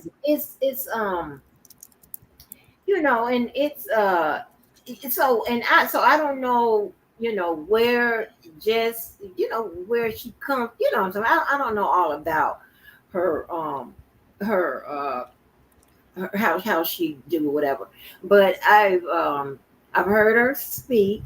I've seen a show or two she's been on or whatever, and that she was in I tell you, she was in one of them little Tubi movies where honey, she took off her she was you should do a good job. All she had to do was be butt booty naked and jump up and down on it. So no, it wasn't like she had a you got naked on a Tubi movie? Yes, ma'am. It was a let me make, I don't know if it was if it wasn't on Tubi, it was a Tubi like movie. But it, because I posted about it on the wall. And I was like, child, I just seen Jess Hilarious as good as yes, ma'am. It was one of them, black folk movie, I'm talking about, like like trying to come up with that type of, she was naked, honey. She was naked, and I go back movies and are usually like kind of low budget. Is that not the case anymore? I've never actually watched anything on Tubi, so I haven't. I ain't stopped watching Tubi. Yeah, I hadn't stopped watching Tubi until the people out here introduced me to. Yeah, these people out here introduced me to every goddamn thing. But yeah, if it wasn't on Tubi, it was something like a Tubi movie. You know what I'm saying? Because I know sometimes if it was on Tubi, I say, it's on Tubi. If it's a Tubi like movie, I would say, like in to be funny, one of the Tubi movies. But it's a movie. I'm giving you the name of it. But it's a movie. That it was. I think it either came out last year. I think it probably came out last year. And she is butt naked, doing and I was like, oh my gosh, Jess Hilarious is in that role. I'm like, okay, she's expanding, you know what I'm saying, her skills and stuff. I was like, oh, okay. So it wasn't much that she had to say. You understand what I'm saying? I don't remember her saying too much anything, but come on in or something like that. It wasn't much, but I can tell that she, she's no what the girl name, and what I mean, of course not acting skills, not no Kerry Washington, but I can tell just by listening to Kerry Washington that her and Viola or wherever, that they have a degree of, they have a degree, that's one, or at least have a lot of have some schooling and just a lot of formal type skills and training. So, but I could tell that, if I listen to her. When I listen to JESS, I'm like, it's giving street, it's giving a degree of street. Which is nothing wrong with that for the demographic. Nothing wrong with it. It's nothing wrong with it. It's nothing wrong with that, right? Because listen, you can get educated from anywhere. Yeah. Okay. Yeah. There's nothing wrong with that. And my thing is when you start getting intimidated, you become intimidated because of the next person's education skills and stuff like that, whatever. Yeah. That's what I have a problem with. Yeah. And then you start causing the problems. Like now, she has caused the problem. Yeah. Now it's gonna be uncomfortable for every goddamn body. Yes. Now the network has a problem. Right. It's going to potentially have a bigger problem, whatever. And it's like, oh my gosh, you mean to tell me you come back and you see the show is going good, and all you got to do is really get in there and be more of yourself, meaning your comedy and things of that nature, and you getting paid the same, and she ain't messing with the income. That's what I'm talking about.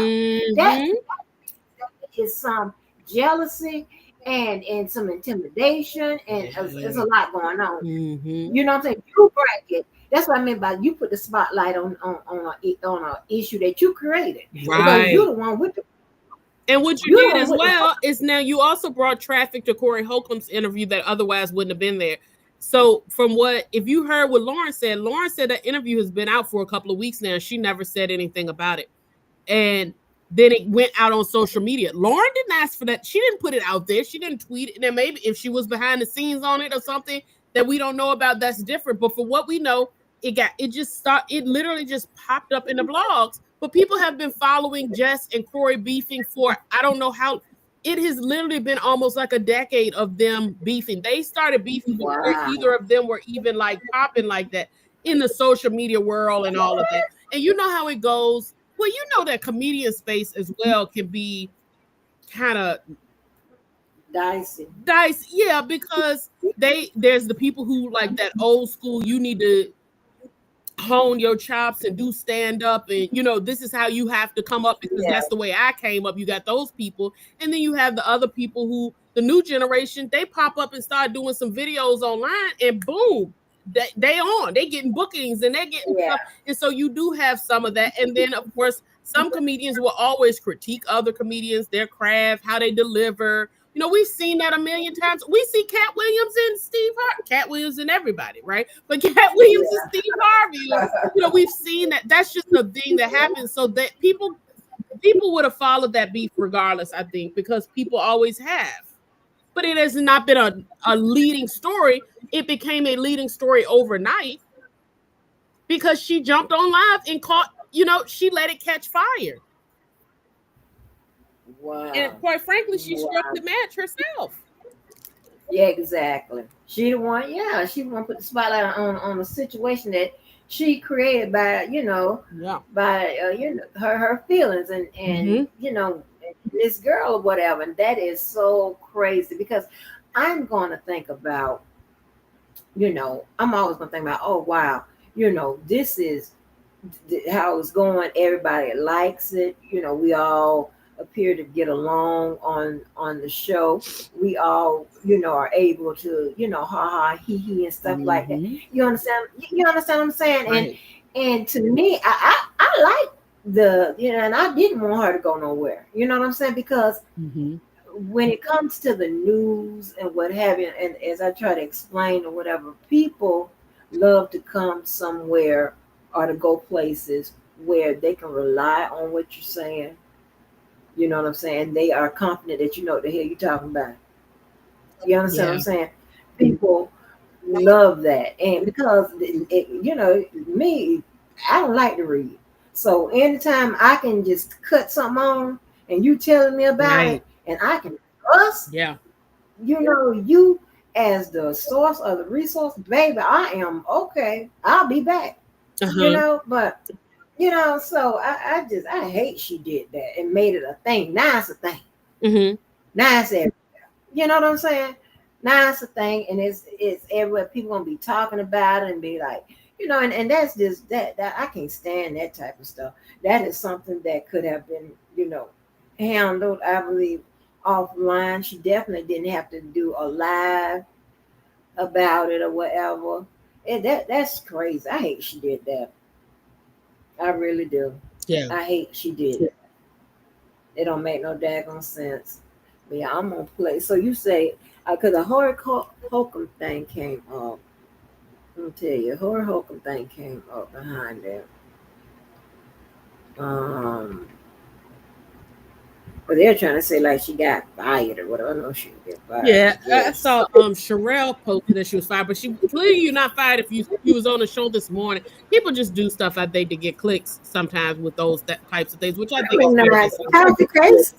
Tasha K got a question mark behind it. Oh God, yeah. You know how she. Now Armand Wiggins, I will say he kind of, and you know how. And here's the thing, I feel like he also.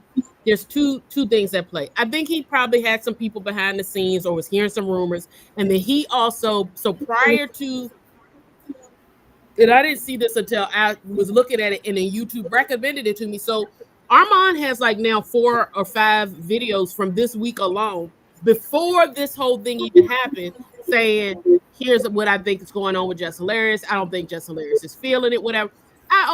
He also could have just been watching the show and seeing her, like, it was clear, like, even on some of the clips, you see her on those lives, she's just like, yeah, yeah, it ain't that big. She didn't seem very engaged, so he could have just picked up on that, but I feel like he probably had some inside scoop stuff going. But the other piece that I would add to this is I feel like, and what he keeps bringing up a whole lot is his situation that he had on Fox Soul. And he's like, see, I know, because he pretty much did the same thing. Got in a position, fumbled the bag, and so now he's like, see, I know what it is. And the most recent video that he posted was like, I stand with Jess Hilarious. And I think he's seeing an opening. And that's his job. So I'm not going to get at him for that, but I think he also contributed to it. So if you look at it from Jess's perspective, she's seeing tweets go on all this while, off and on, and then this Corey Holcomb thing, and like it blew up that people were commenting on it, and whatever the case may be. And earlier this week, Armand is posting almost every day. Jess is, going through it, whatever. So she's like, fine, that set me off. Let me get out here and pop my stuff. But again, that's another contributor, because I'm not trying to be funny, Armand. Are you trying to have somebody meet the same fate that you met? Yeah. Are you trying to stir her up so she can mess it up too? Or are you hoping that, maybe if she gets out and maybe we can collab, whatever. I don't know. Yeah. But I don't feel like he should have he didn't have anything to do with it. And the fact that he was calling that, the ways that he was talking about it, the fact that he was doing that before any of this even transpired, kind of makes me feel like someone tried to manufacture some of this, which is the other part of it that makes me go, is there really an issue? Or did, that it is not beyond the Breakfast Club to create some buzz, to bring some eyes there. And, and because now at least the next 2 or 3 days, at least people are going to tune in who probably otherwise wouldn't have, to see what's going on, and they get an opportunity to bring people in. So I don't even know if it wasn't like, who's to say that Armand wasn't told, like, look, here's this story, fed this story so that it could become this, which then gives them the attention. Yeah, that's crazy, honey. But yeah, Tasha K, it's in Tasha K's thing. I want to make sure I get what's the name, stream. What stream? Just Hilarious. Just Hilarious is the live she did. Her okay. Let me see if I can get it. Was it on? You think it was on Instagram? It was on she did do it on Instagram. I think at least that's where I saw it. But you can see it on YouTube too. I saw another clip of it today where somebody had uploaded it. So okay, let me see. This is just. I wonder which.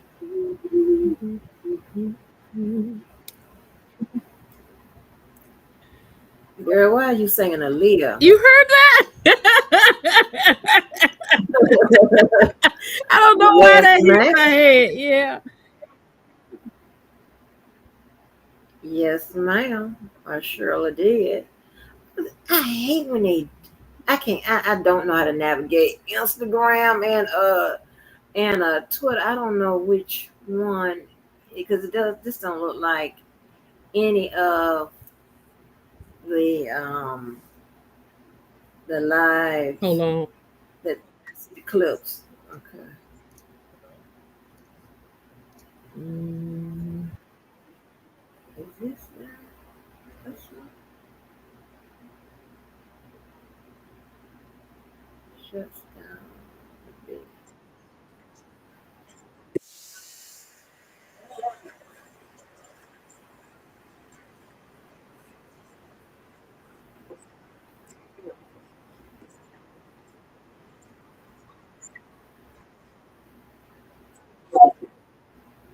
Okay. Um.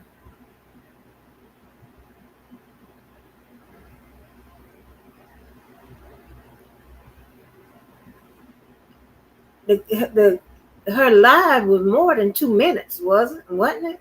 Because I'm just only finding a 2 minute segment.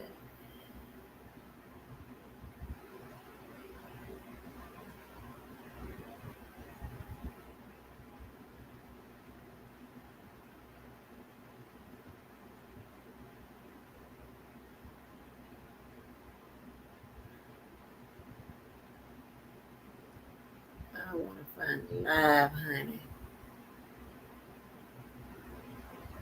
Um, um, um, um, um. Sure. And then when you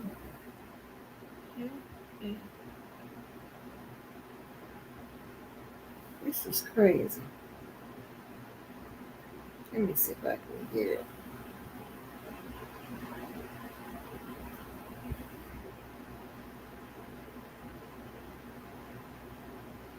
As Corey.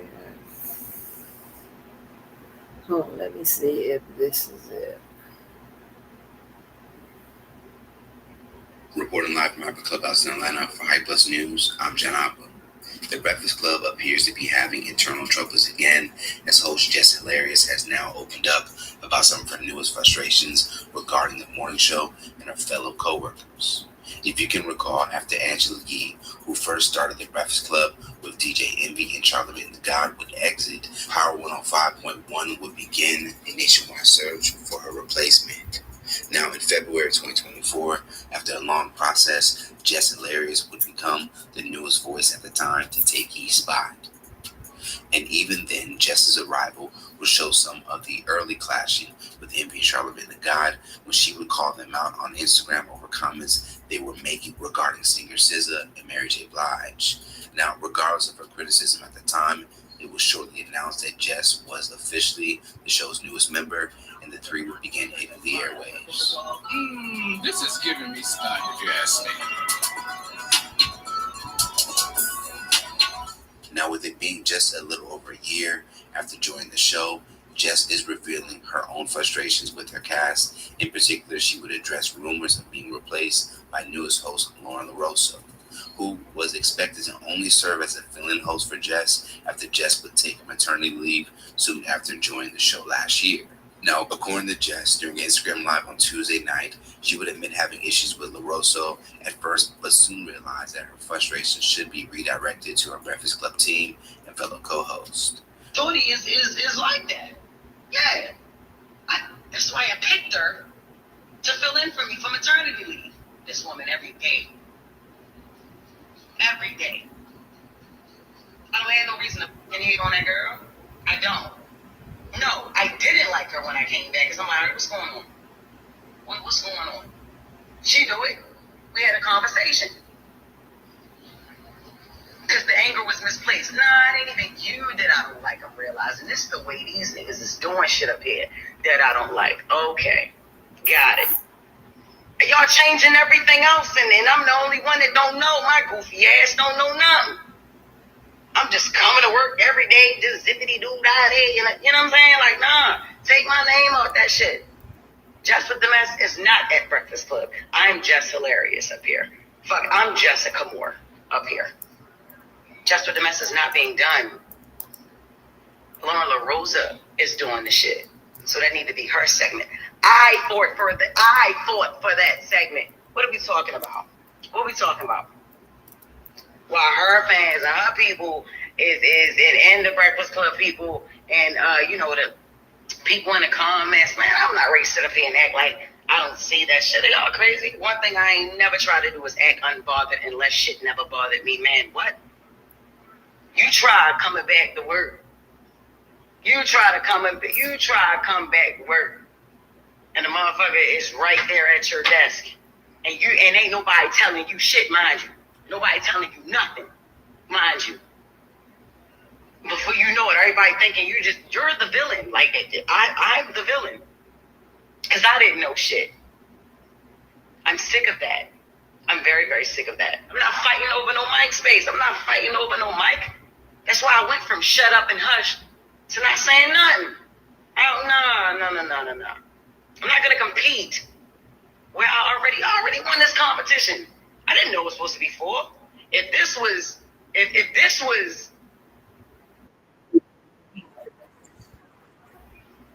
prior to higher, then I wouldn't have been so shocked. Like, oh shit, all right, cool. So when we bringing in the 4th person, shit, that's what's up, cool. In this industry, what I'm doing ain't no right time to have a baby, so you have them when you have them. I don't regret when I got pregnant. I don't. I got pregnant. Fucking purpose. That's what I wanted, a baby, and that's what I got. How about y'all clear some of this shit up for y'all teammate? This shit is ran like a high school. Yeah. It's ran like a high school. Every day, and they always talk about, you ain't at work. Yeah, bitch, I started picking up more shows. Hell no. That's how I'm getting. Hell no. I have more fun outside the fucking studio than I have in there now. Is you crazy? Now, at one point during her venting session to fans, Jess would even reference Angela Yee's exit, alluding that Yee must have had some real reasons on why she would leave the show. We supposed to be a team up that bitch. Not one person comes to my defense at all. Like when not one motherfucker ever with this online shit. Angela Yee ain't that motherfucking crazy. Not as crazy as niggas try to make out to be. Nah, it's the reason that lady wanted to leave that show. I don't know how she did that shit for 13 years, my nigga. I'm telling you. I don't give a f***. Y'all already know what's up with me. I feel played with. I'm gonna play with niggas. Like, that's just like. Okay, let me stop that there because I found a longer clip. Damn, how am I get it on here? It's this girl's content shit. Yeah, because I want the whole story. Let me see. Put her name in.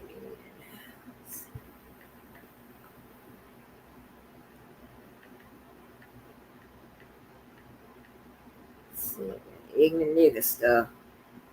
I ain't got time for none of that. Yes, you wrong for this girl. You straight up wrong. Okay.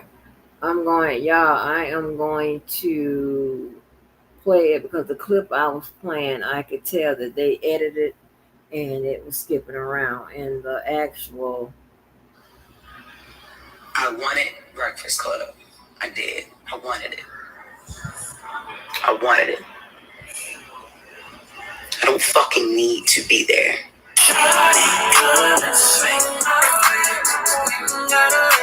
This is somebody else's content, right?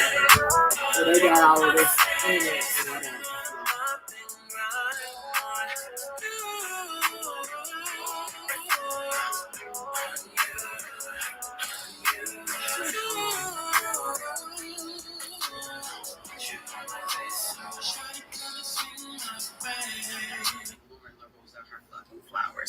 and will always. Because what does she do?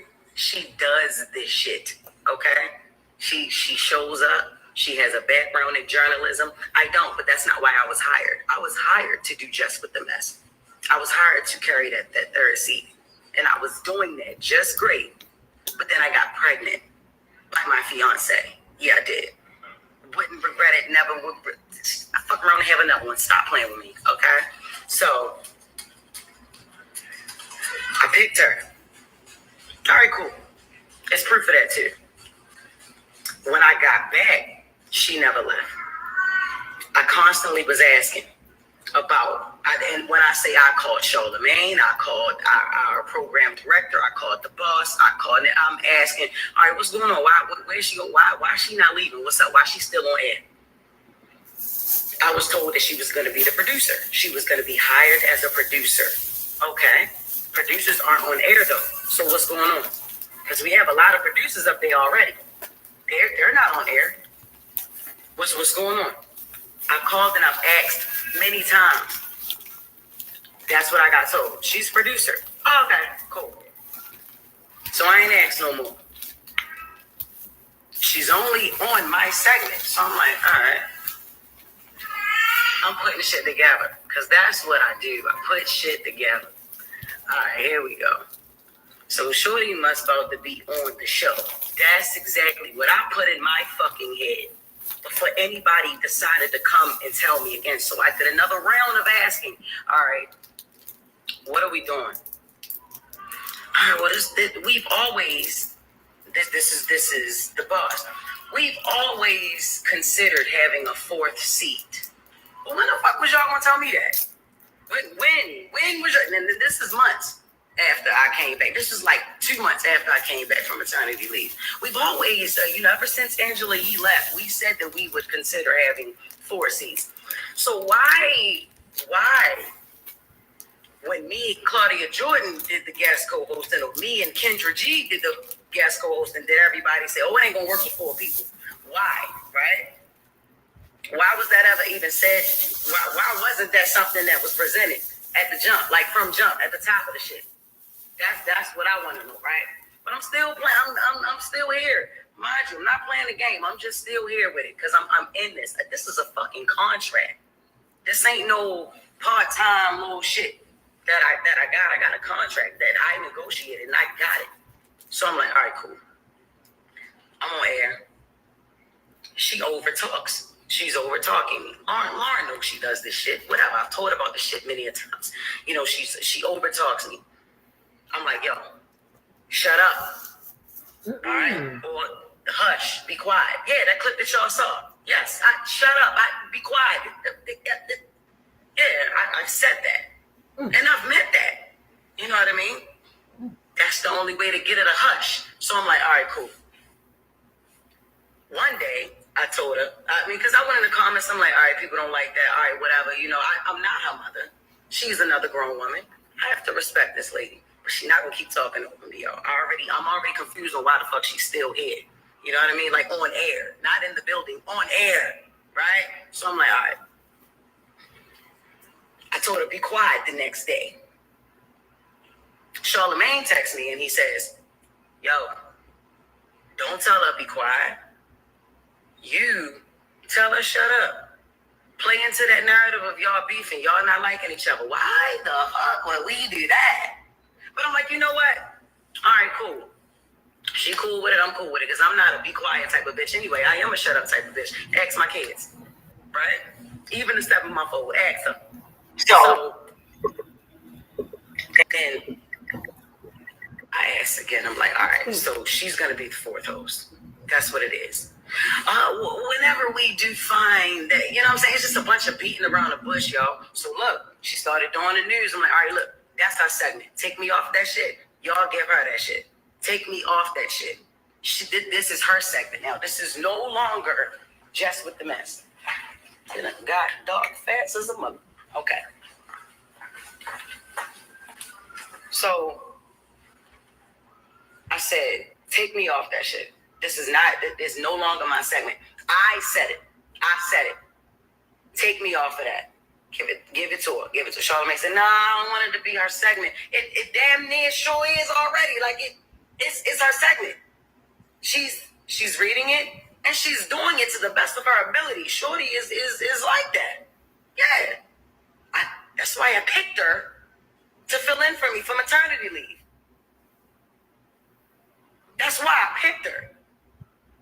Y'all need to understand something. I'm never hating on Shorty. I already told her. I tell her every day. I tell her she's pretty every day. I tell her every day. I big up this woman every day.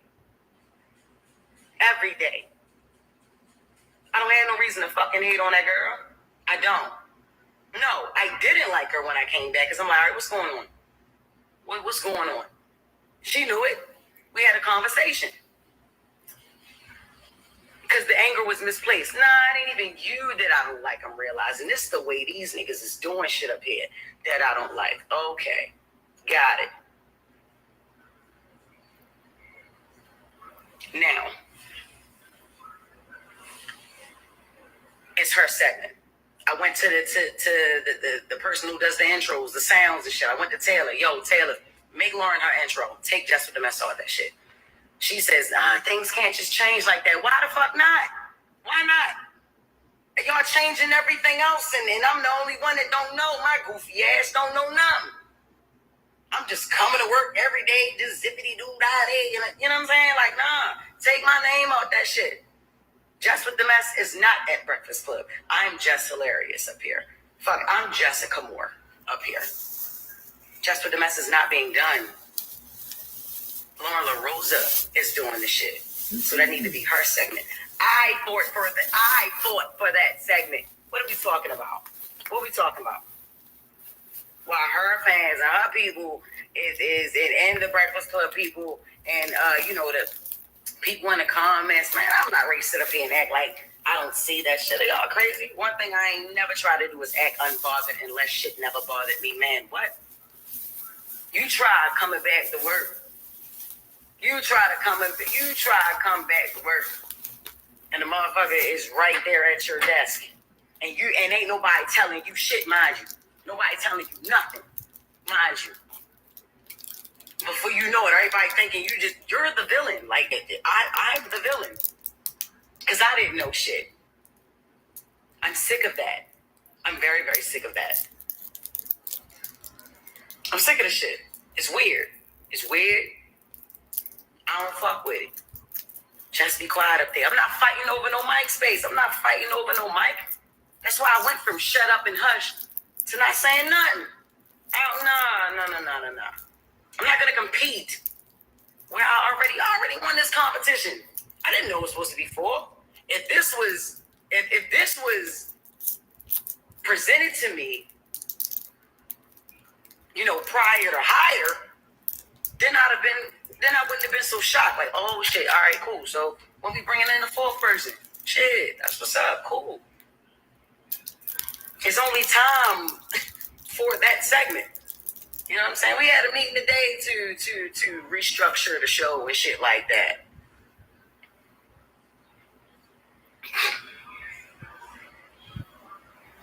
Fuck out of here. Fuck out of here. That went crazy too. Listen. It's a lot of shit. It's a lot of things that I deal with. I ain't expecting not one motherfucker to feel sorry for me because that's not what I'm looking for. I don't care. And I haven't said a motherfucking thing. At all. At all. I haven't said anything. This is the crazy thing, yo. I'm gonna let y'all know this. The craziest shit is, right? I wanted Breakfast Club so bad. I wanted it. I grew up on the show. The fuck? Like, what? Hall of Fame show. What are we talking about? Syndicated? This ain't my first time doing radio, but I'm just saying, like, this is the biggest fucking show culturally. You know what I'm saying? I was eating that shit up the whole year I co-hosted. Eating that shit up until I had to leave. You know what I'm saying? Like, had a baby. In this industry, what I'm doing ain't no right time to have a baby, so you have them when you have them. I don't regret when I got pregnant. I don't. I got pregnant on fucking purpose. The whole year I co-hosted, eating that shit up until I had to leave. You know what I'm saying? Like, I had a baby. In this industry, what I'm doing ain't no right time to have a baby, so you have them when you have them. I don't regret when I got pregnant. I don't. I got pregnant on fucking purpose. That's what I wanted, a baby, and that's what I got. You know what I'm saying? But I wanted Breakfast Club. You feel me? And I'm gonna say this. I don't fucking need to be there. I wanted to be there. I loved being there. That was my shit. You get what I'm saying? Like, that was my shit. I used to be happy as a motherfucker on the radio. Yeah, definitely. I'm not intimidated by no woman walking on this earth. I give a crown to that girl. If you listen to the show, you know. You can tell me she tried to be my friend. Excuse me? Ain't nobody trying to be no motherfucking friends. What are we talking about? We just naturally, organically became cool. Once I realized what the fuck was going on, like I said, my anger was misplaced. No, I did not like her when I first came back. I didn't. Even down to how I was supposed to return. Like, we had a whole plan on how I was supposed to come back. When I walk in the room, she never left. First thing she said is not, how your baby doing? No, that was Envy, because he's the family man, right? How was maternity leave? No, that's not the first. The first thing that she talks about is the shit that was in the comments. What the fuck would make me want to talk about the fucking comments first? I got a beautiful baby at home. Why? You know what I'm saying? So no, I did not like her when I first came back. I had to learn that Lauren was not a spiteful person. Like, I'm like, I don't like the way you're moving. I don't like, I ain't feeling this shit. We had a whole nother plan. I don't know what the fuck that was in there, but that shit wasn't it. I ain't like that. We've made cool since then. That's it. Right? I compliment this girl every fucking day. Every day. And it ain't forced. She's a beautiful girl. She knows her shit and she on her shit. And that segment came from me. Like, let's not even sit here and fucking play around with it. Like, it's the crazy thing. This is another crazy thing. We're supposed to be a team up that bitch. Not one person comes to my defense at all. Like, when I'm like, not one motherfucker ever with this online shit. Like, why the fuck should we have to keep playing it? Man, listen, I know one thing. Angela, you ain't that motherfucking crazy.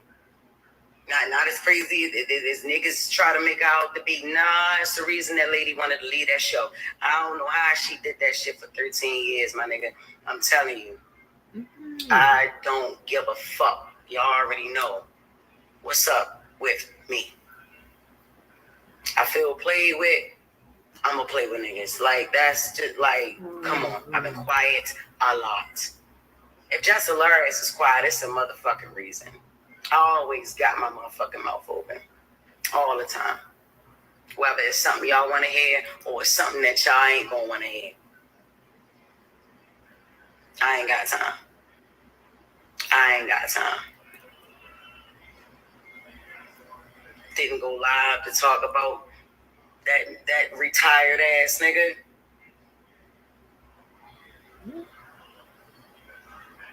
Who still think he not retired. Nigga, you ain't doing nothing. And honestly, if he didn't hate me so much, I would actually agree with some shit that he was saying. I would. The girl is great at what she do. Lauren with the latest is flawless. Yes, it is. Yes, it is. Yes, it is. She got that. I fought for that. The fuck is we talking about? I don't know how long it's going to take for a motherfucker to confirm that. But yeah, it's like that. I started saying shit on air. Like I said, I don't know if y'all really listen to, you know what I'm saying? I don't know if y'all really listen to that shit 6 a.m. or whatever. Yeah. I advocated for that. Get that shit to her. Get that segment to her, man. That girl do what she do. She do it great. She was doing it great at TMZ. She doing it great at the Breakfast Club. I also been said that she did great during the co-hosting year too. Said that. Along with Claudia Jordan and Jason Lee. I also said that. Okay? Stop trying to make me out to be the villain. Or like I'm the fucking hater or something. I ain't never gonna hate on no fucking woman. Ever. No. Now listen. I may not say everything that y'all, I may offend women here and there. I offend men here and there. I offend others here and there, Okay. And y'all ain't gonna agree with everything I say and do, but I am never going to hate on a woman, especially if she got it going on. Yeah, I'm not.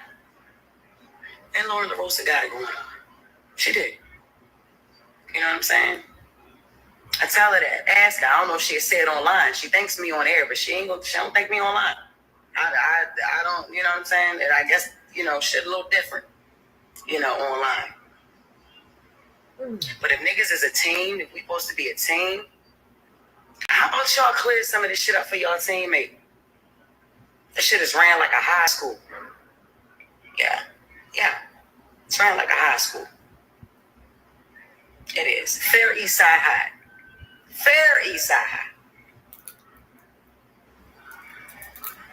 Before Mr. Clark, though. Like when he first got there. Y'all want a bitch to keep her cool. Look, check this out, y'all. Look, man. I get up every fucking day. Every day. And they always talk about, you ain't at work. Yeah, bitch, I started picking up more shows. Hell no. This how I'm getting. Hell no. I have more fun outside the fucking studio than I have in there now. Is you crazy? Any chance I can get to be on Zoom, I'ma do that. Fuck. No, especially not, man, look. Check this out.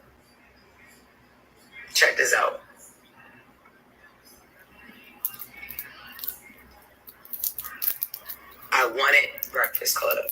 I did. I wanted it. I don't fucking need to be there. I want it to be there. You get what I'm saying?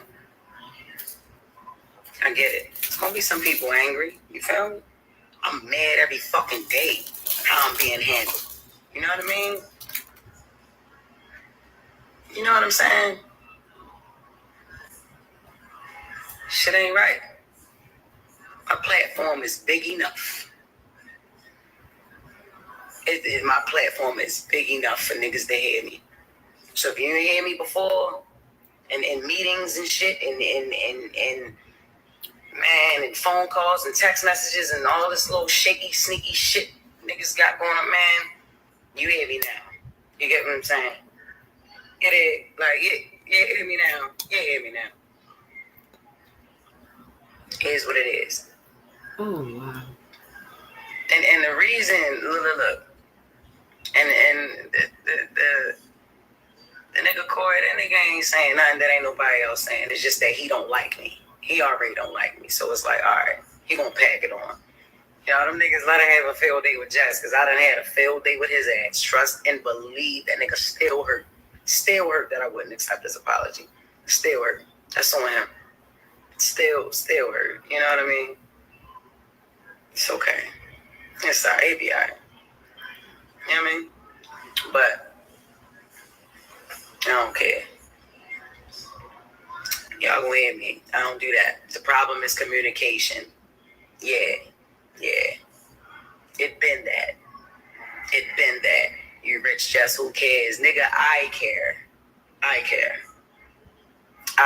still care. I tell you, every time I sign on the bed, Wow.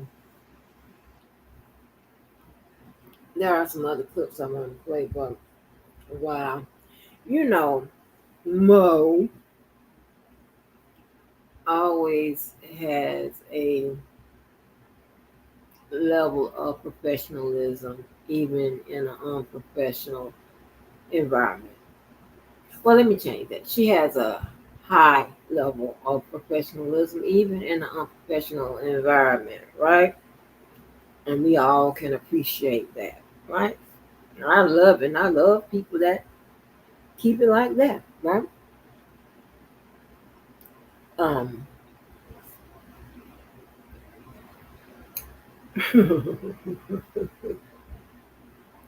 so she sort of, excuse me, was very un. She didn't go hard on just or give it the real diagnosis. So I kind of gave it a, I mean, I knew that my opinion wasn't going to change. I just didn't know I was going to double down on it, maybe triple down on it. Jess is jealous as hell of that girl. Oh, baby, it was so many. Oh, Lord have mercy. And let me go on a little rant just for a second or whatever. Because I don't know what it feels like to be jealous or intimidated. Now, that's not coming from no narcissist or whatever, because here's the thing, right?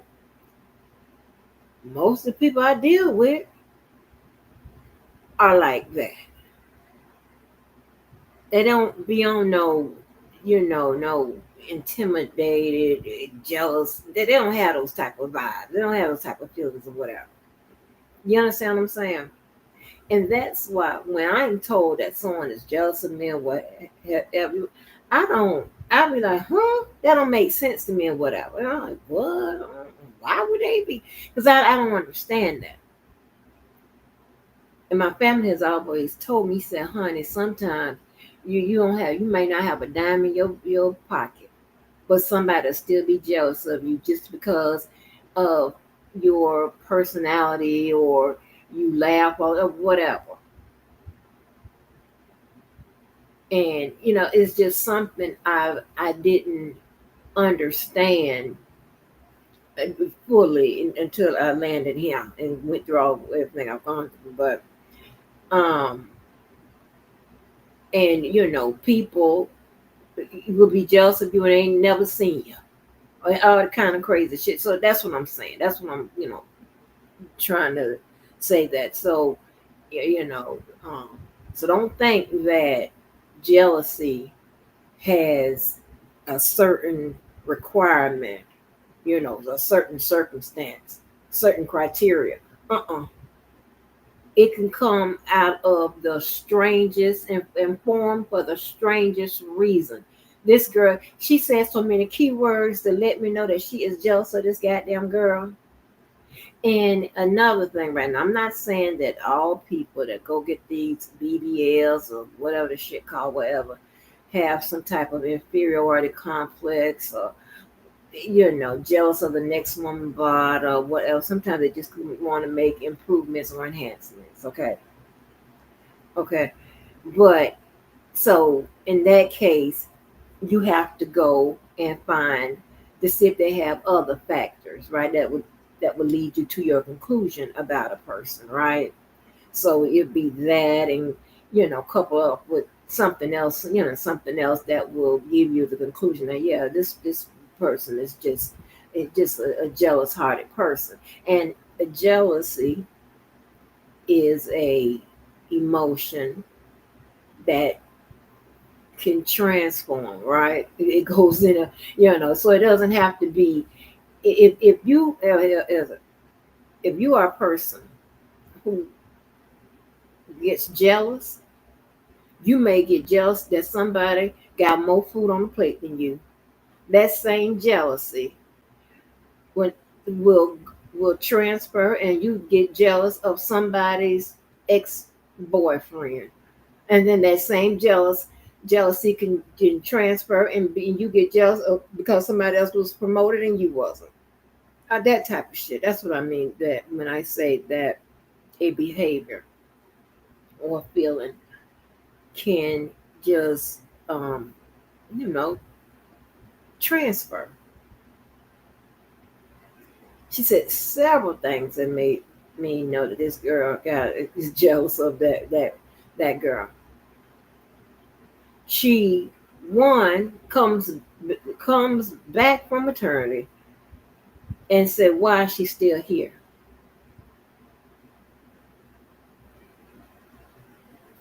Why is she still here?" And her presence doesn't lessen what you get paid.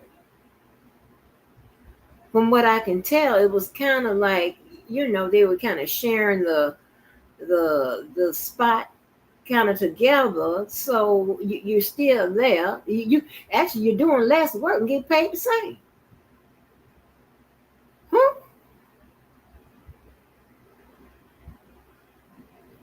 One, two. She says, I tell her she looks good all the time. Tell her she looks good all the time.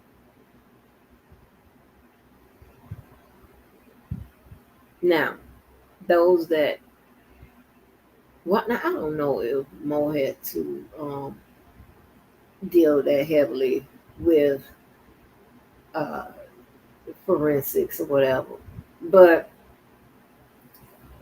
stuff like that sticks out. On my job or one of my jobs, stuff like that would stick out when I'm dealing with the psychology or psychological portion of my job or outside behavioral services. Yeah, like what they got to do with the subject, what they got to do with the price of tea in China. But keep talking. So she says that um, she said a lot of key things, right? Let me know that she is jealous of that woman, honey. Why is she still there? Like,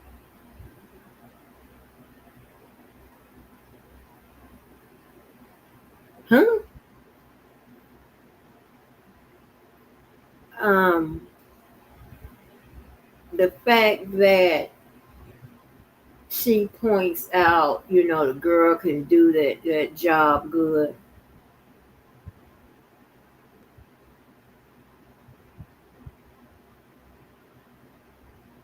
Yeah. Now, if that girl was also a comedian and can do that job good, all hell would break loose. Trust and believe that. But I must say, the girl does have a sense of humor. So I mean, that could also be add a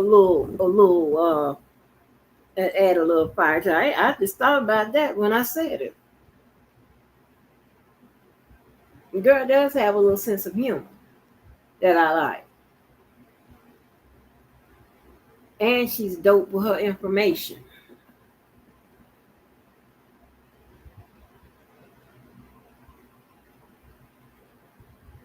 That's crazy to me. I can't stand those kind of people. I'm telling you, jealousy has killed so many people. And I don't know where it comes from. Immediately I went and check her sign. She born February 18th. Maybe immediately I had to go check her damn.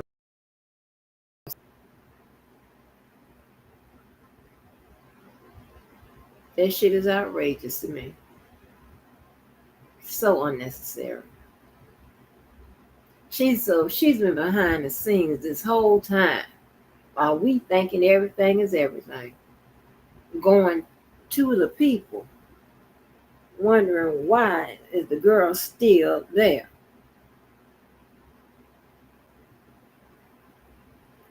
I mean, listen, that day, one job I was telling y'all about, like it was when the money comes in, it comes in as a job, right? When those jobs hit, people just start grabbing, go to grabbing work, whatever. Go to work, so it wouldn't be nothing for me to do, just to show that I wasn't needed. It got crazy.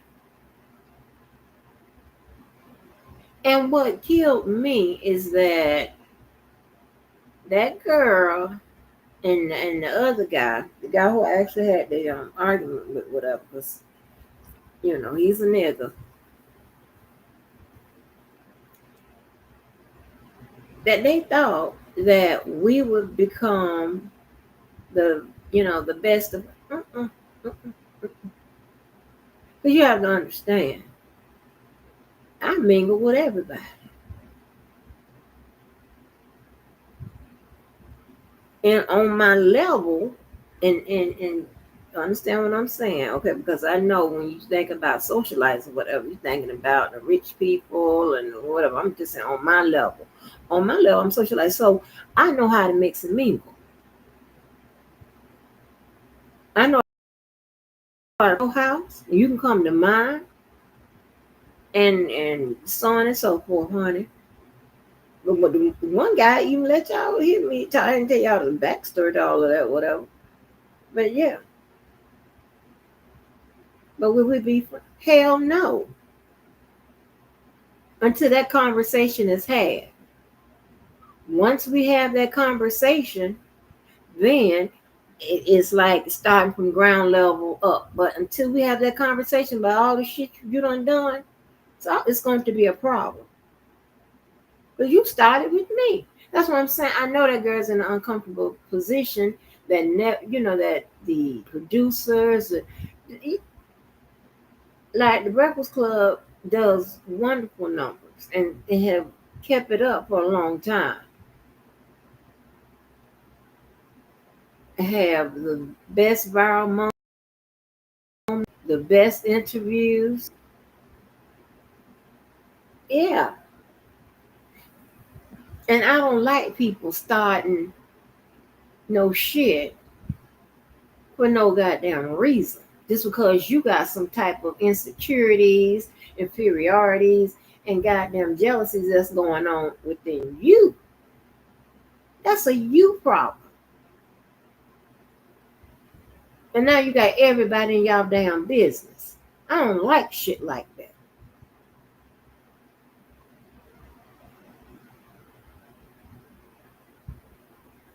I really don't. I really hate it. I hate that shit. And just listening to her and looking at her, I'm like, are you insane? Let me see what the other clip was from the Breakfast Club. Here it is. And then I'm gonna play that Corey Holcomb. Because it looks like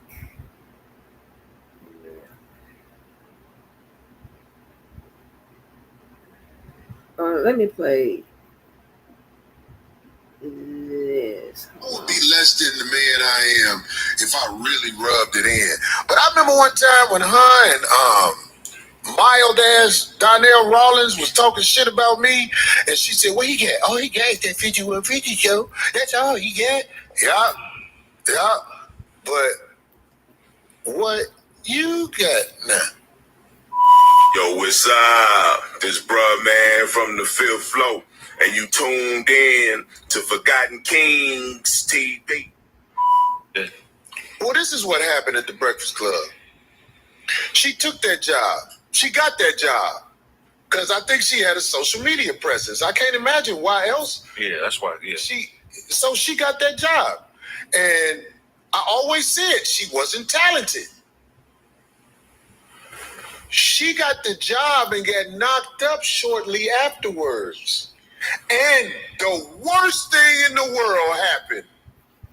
They brought in somebody who was talented. Who they bring in? Homegirl from she used to be on TMZ. Yeah. Oh. She has experience with doing that. When she talks, her voice. I don't know her name. Yeah. The girl who is Lauren.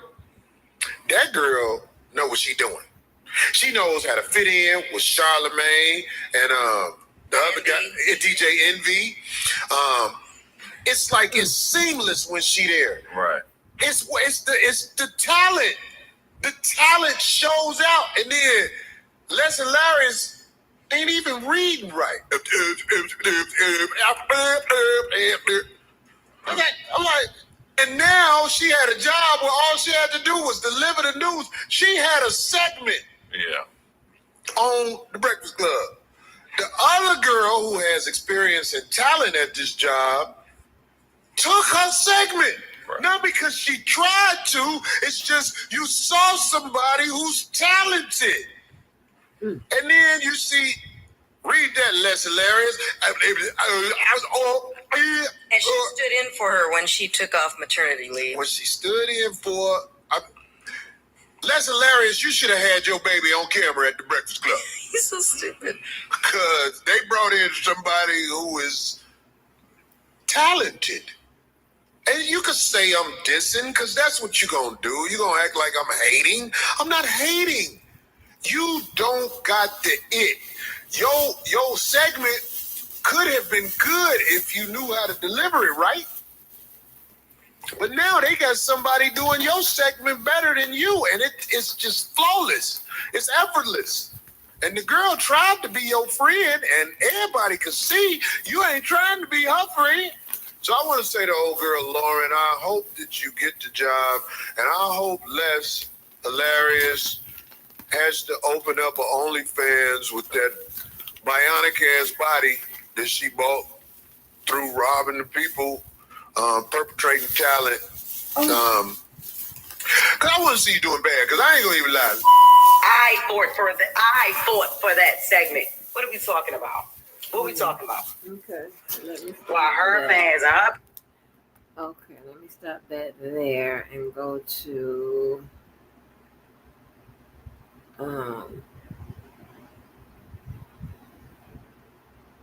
Morning, everybody. It's the other Breakfast Hilarious, Charlamagne the God. We are the Breakfast Club. Good morning. What's happening? How's everybody feeling out there? I'm great. How you feel? I feel blessed, black, and highly favored. Jess Hilarious is here. I'm cool. Okay. Jess Still my job. I came into work. What's up? She's been trending all day. Yes. I think she's number 9 right now. Okay. Because I was sitting at home last night trying to watch Magazine Dreams, and I kept getting a bunch of phone calls and text messages, and people was like, Jess Hilarious is going off on live. But we have audio. Okay. We supposed to be a team up there. Not one person comes to my defense at all. Like when I'm like not one mother ever with this online. Come on, I've been quiet a lot. If Jess Hilarious is quiet, it's a mother reason. I always got my mouth open all the time. It's ran like a high school. It is. Fair East Side High. I agree with that. Fair East Side High. Fair point. For Mr. Clark, though. Every day, and they always talk about, you ain't at work. Yeah, I started picking up more shows. Hell no. That's how I'm getting. Hell no. I have more fun outside the studio than I have in there now. Is you crazy? No, act like that. Now, act like that's not for real. Act like nobody knew that. Stop acting like y'all, like, we really... What you mean we don't have your back? I have more. Break that down. Explain how we don't have your back. Okay, all right. So the narrative, like I said, with the online-ish, that's what I said. Y'all ain't nobody trying to clear up no narrative about nothing.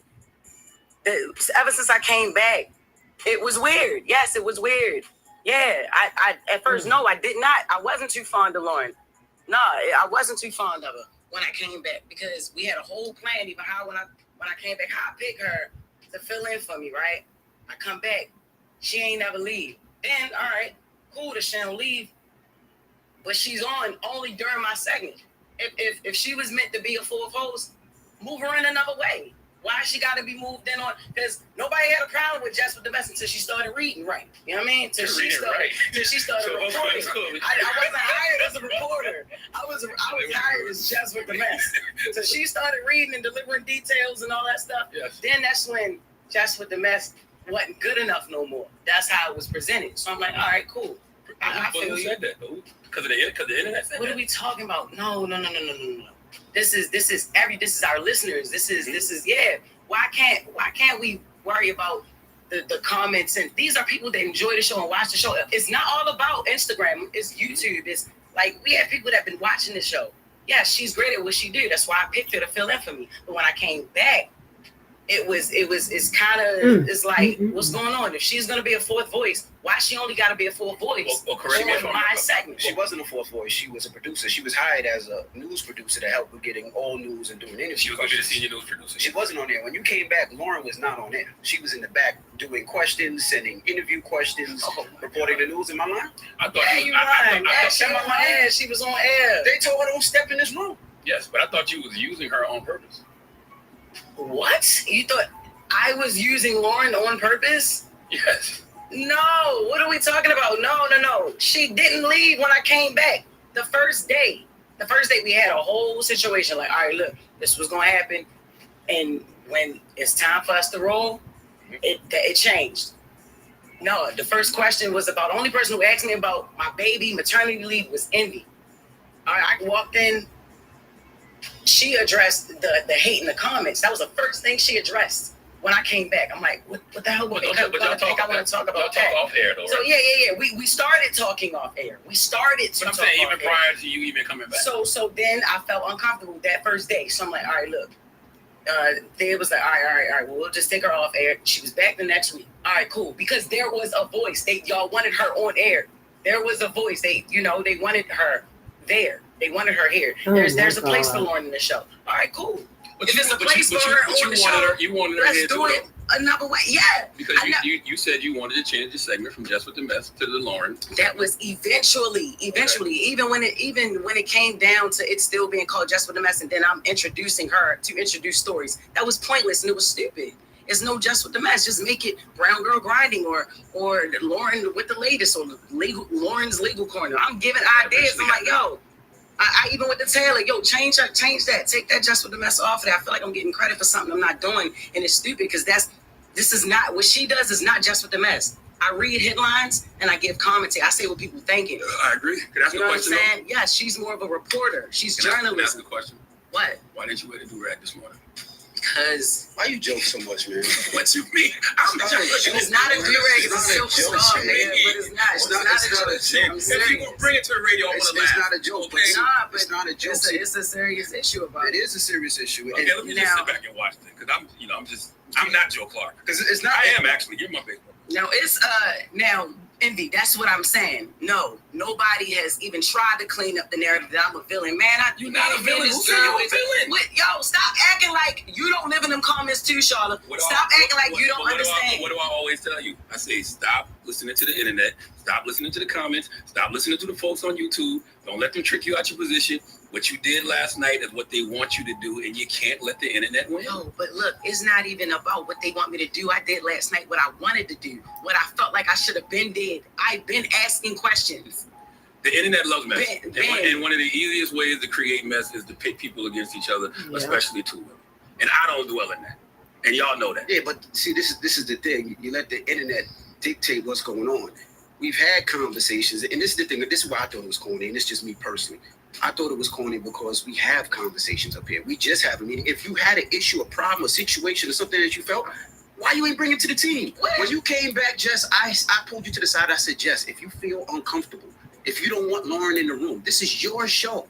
We can make that the change whenever you want. Did I not say that to you? Yeah, you did. It is not about wanting her in the room, yo. It's about the segment. Like it was like y'all wanted her. If you had a problem, say it to us. We had many conversations off air. What not are we like talking that. about? Not like nobody having my back, because we have your back. As far as the Corey Holcomb thing, y'all been beefing for 11 years. I'm not worried about it's not even about You're worried about comments. And you worried about what people say after. I'm worried about the perception and my reputation up here on the show. They've been issuing on me for 15 years. They've been issuing on Sean for 15 years. That's on you. And the things that people issue on me for is on me. I don't let it affect me because I know who I am as a person. I don't give a F what them people say in the comments. I know who I am.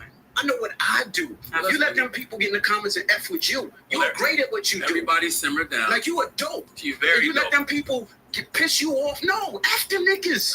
Like you nice. Like what you do is funny. I tell her that all the time. You brought that energy that we needed to the Breakfast Club. Yeah. And you let a bitch ass person in the comments say something to stand you about to F them niggas. We don't even know who these people are. They could be bots and all that. But, and we doing it on air when we could have did it behind the scenes. Like I F with you the long way, not on some internet-ish. And to hear that through there, that's whack, man. It sounds very light skinned. Well, let's go to the phones. 1-800-585-1051. Let's open the phone lines. Everybody woos up. I'm going to get a spark. I got my candles lit. I got my candles lit. If you need me to light sage, I'll light sage. Just want to fight. Envy being beige rage. It's the Breakfast Club. Check out video of the full show on Tubi. Free. Classic. Oh, wow. She had started crying. So, yeah. That's a lot. That's a lot, right?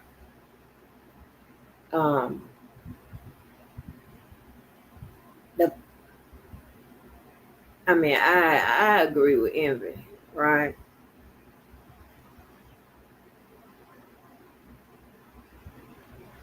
You have to get to a point where I fuck the comments and fuck those people. If it ain't what it is, right? If it ain't, or what have you, right? In their situation, whatever. Yeah, some people. Sometimes you go off or whatever, but you don't take it, and your job, you don't put it on air like that, and feed into the perception that she feels intimidated or jealous or whatever of that girl. Because actually that's what it truly is, right?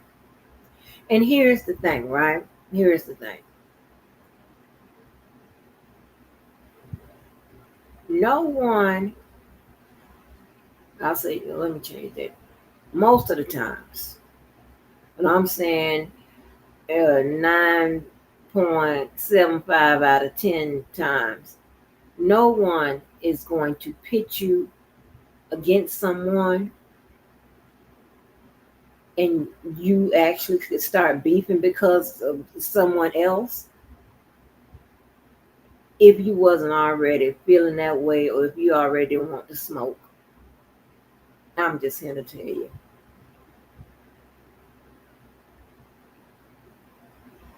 They may, let me tell you what happens. A person, how they get into your ear and get into your head and push you to do some shit. They're already just signing, being a co-signer on the feelings you already have. Some shit you already do want to do. And they just amp you up to do it.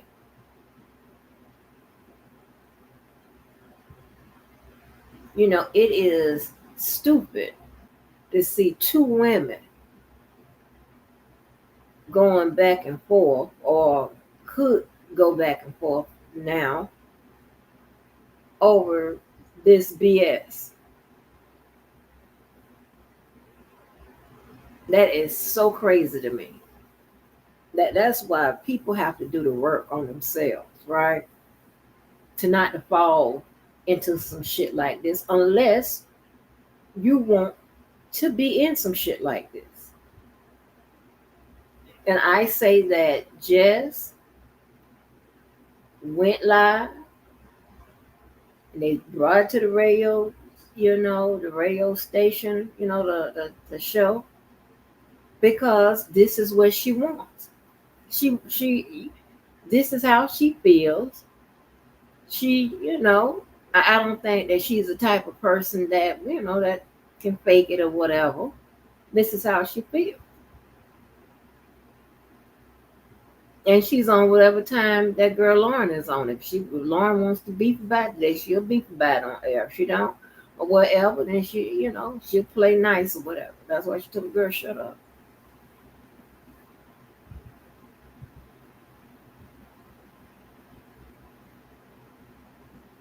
You know,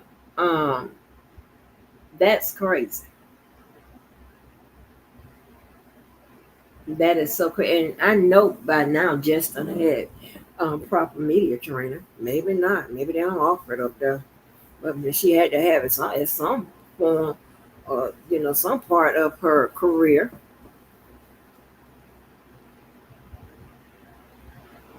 It's completely insane to me that she would start all of this shit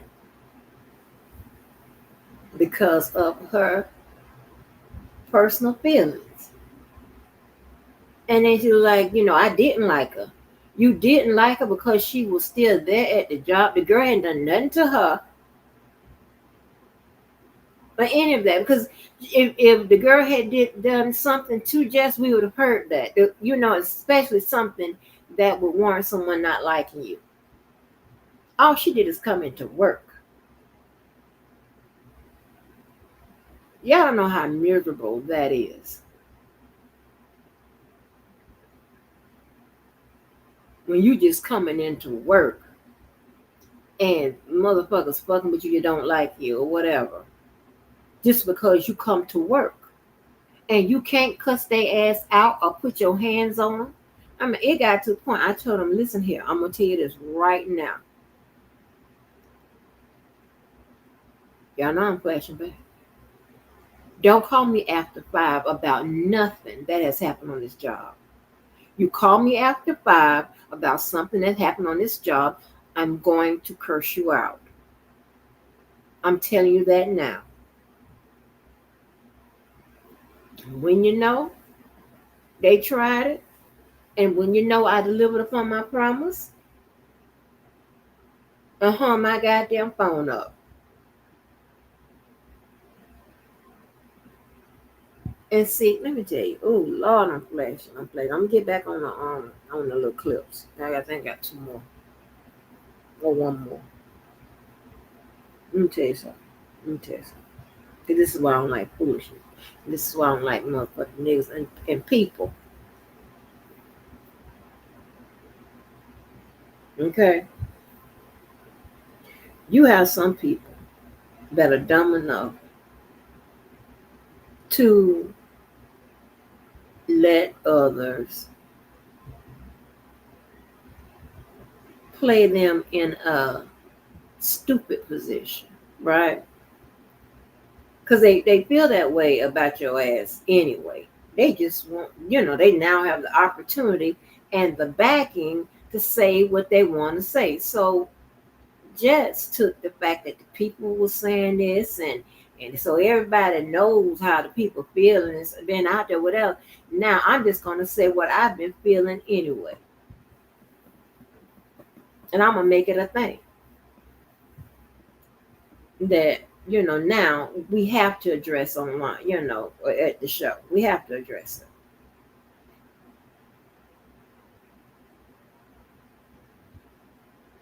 it. And you have 2 women going, and I don't like shit like that. I don't like to see women or anybody go over no positions at no job, over who wore it best, or y'all know what I'm trying to say. Over no dude, over none of that type of shit.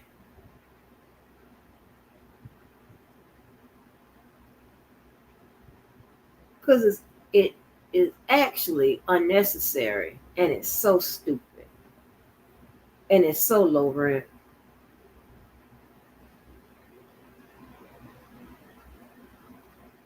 You understand what I'm saying? And then when you have a level of professionalism and you have a level and you usually stay away from that type of shit,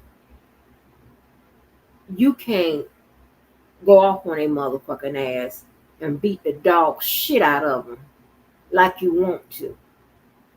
So you have to sometime take the, you know,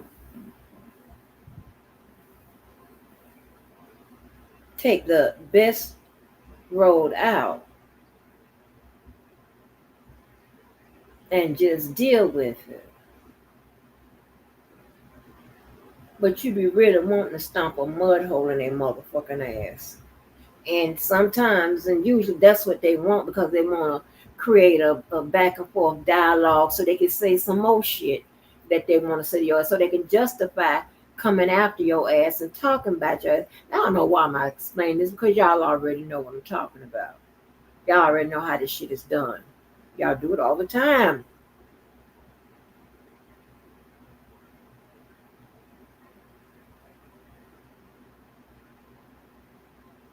And it is so ridiculous. I was looking at them damn shows and pull your wigs and spit on your shoulders.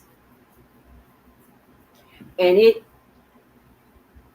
just confused the hell out of me. I don't know how this works or whatever. I just I don't get it. I never will. Okay. And it's kind of similar situation, right? You got all these people living in a house and and and of course drama or whatever, either manufactured or already, existing tension prior to them coming all in the home or whatever. But nonetheless, tension is there. And then of course, you have bullies, whatever, because some of these people are uncultured and just a bunch of bullshit, ignorant ass niggas or whatever, going, just people who think that is a good idea to, um, no, but anyway.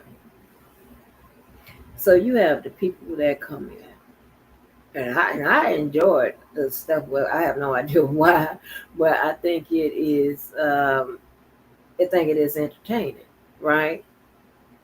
And I think for what it is a way for people to perhaps live a better life or to extend their platforms or whatever.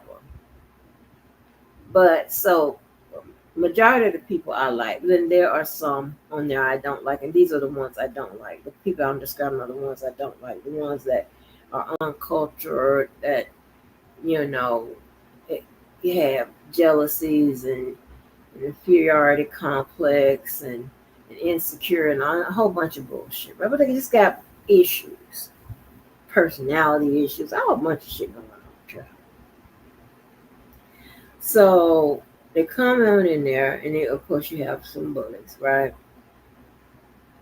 And they start shit with people that ain't fucking with them. Sometimes they start shit because they have a group of people or a person or whatever that clicks up and whatever and say, yeah, start because they don't like the person either. So so you got a bully that's willing to carry the mission, right? And they go to fucking with the people, go fucking with people, go fucking with people, right? So then when the person gets up and knock the Mario coins out their motherfucking ass, right? And then continue to beat their ass every time they walk by them in the kitchen, now that person is called a bully. I don't understand that. I'm gonna need somebody to help me. I haven't understood that, and I still don't understand it. How that work? The bully is the one that started the shit. How about that? Now, just because they're now getting the worst end of it, and somebody is giving them payback, you got to go to where the shit started. That is nuts to me.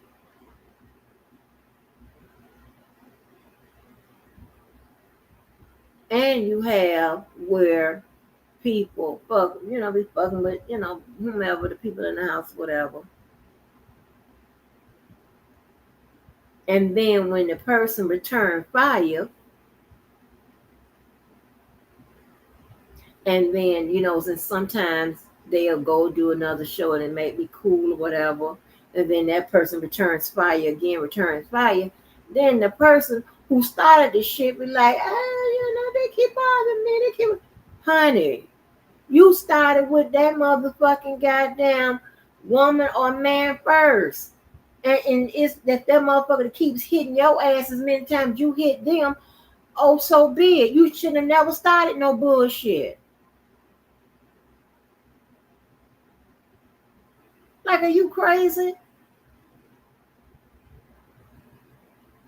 It don't stop because you stop and you want it to stop and what? No. It don't work like that. It stops when there is a cease motherfucking fire, meaning both parties agree to stop. Like somebody done had a conversation or some shit like that. But it don't stop just because you don't stop fucking with that person. You the one started it. I don't understand none of that. That's why I say what I want to say when I motherfucking want to say it. If nobody don't like it, fuck you. You shouldn't start with me. Now, some people are dumb enough to go out on suicide mission just because another motherfucker tell them to, lie to, whatever. That ain't got nothing to do with me. Now, I slap your ass here and there, whatever. Okay, deal with it. Shit. The fuck? I don't understand none of that. That's why on my real social media platforms, whatever, what I say, don't start nothing, won't be nothing.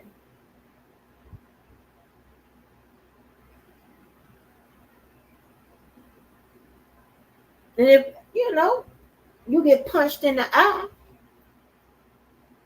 2 or 3 times a year, okay, well, shit, hey, I put some ice on it 2 or 3 times a year. Don't cry. Because you made it a point to come out your motherfucking house to come into my house. To fuck with me. Like, I don't get none of that. That's why I'm saying no goddamn, child, please. Don't fuck with people.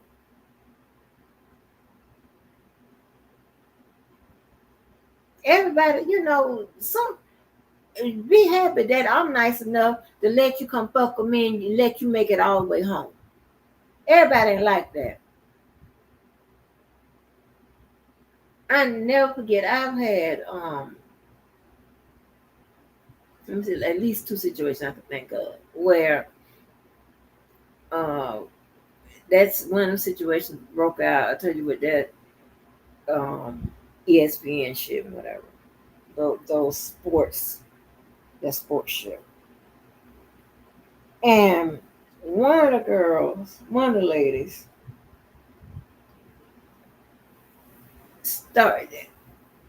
started tripping, coming at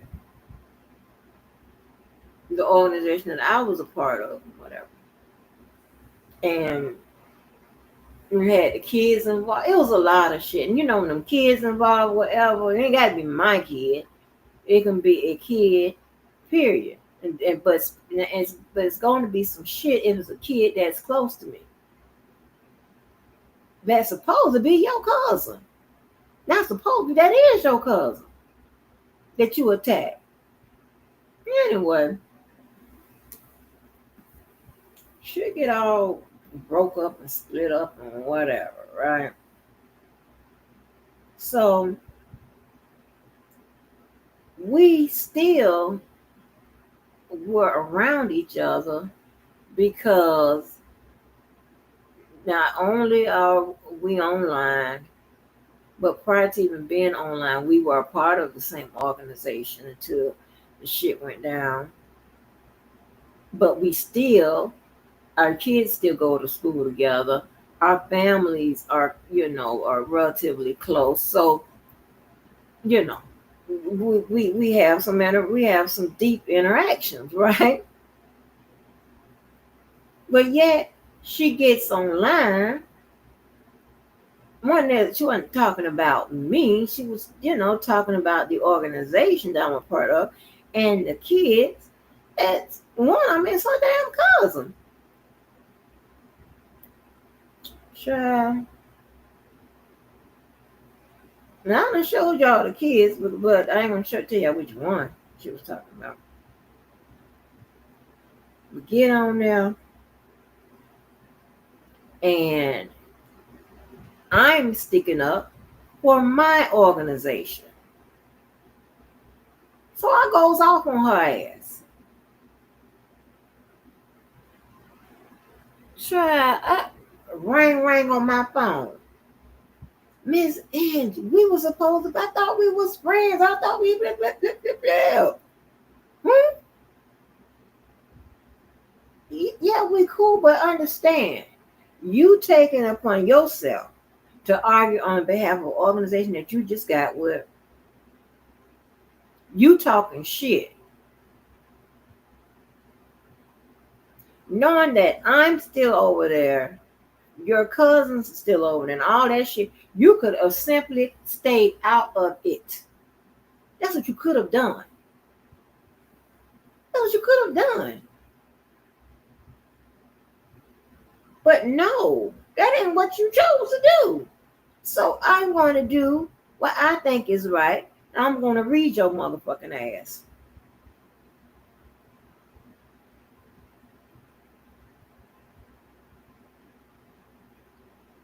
So I don't, and see, and I never did understand the confusion with that. Because even with, and I wish I'm going to find Richard and I's exchange.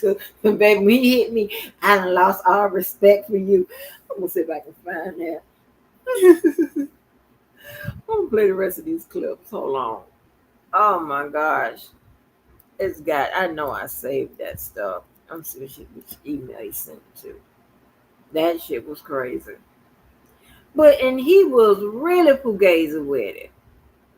Because I told him that I said everything will be fine, just don't do this. And he did exactly what I told him not to do. And not that I told him not to, I asked him not to, and he said okay. And everybody told me that he was a big liar. And baby, I tore his ass up. And he acting shocked and confused. I don't get none of that. How is you acting shocked and confused? You caused a whole bunch of fucking problems, sir. These people kept causing problems. I don't like nobody causing problems in my life, and definitely with anything that I'm a part of. When you don't have to.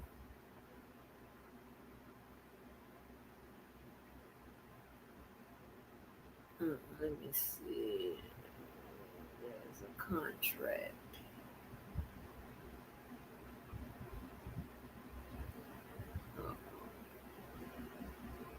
What is this? This is contract or contact? This is contract. What is the contract about? Why I got it?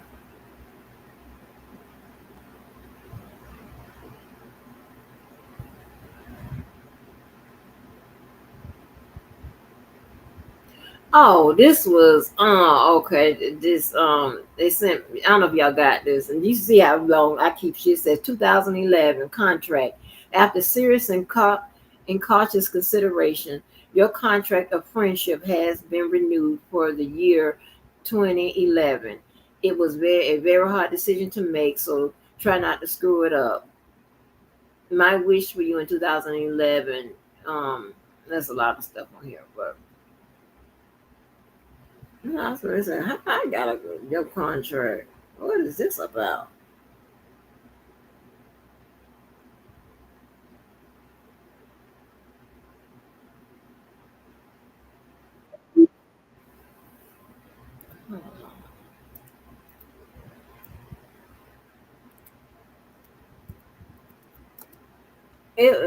It was so much. Oh God. And it's all like I don't like shit like that. I don't like to be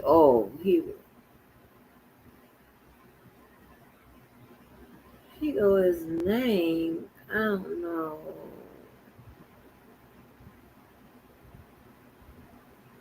Oh, he sent me.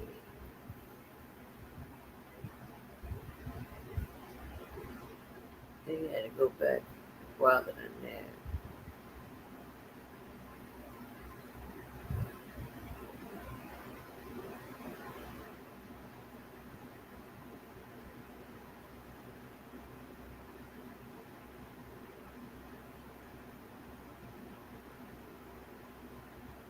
This shit has really. I'm trying to tell you, boy. Oh gosh, if you knew.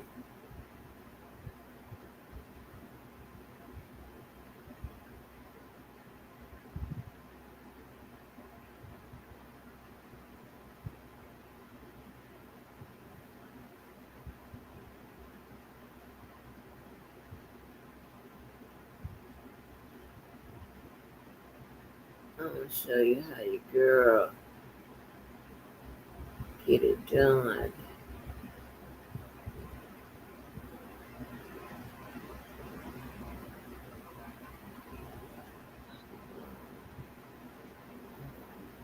I'm coming, y'all.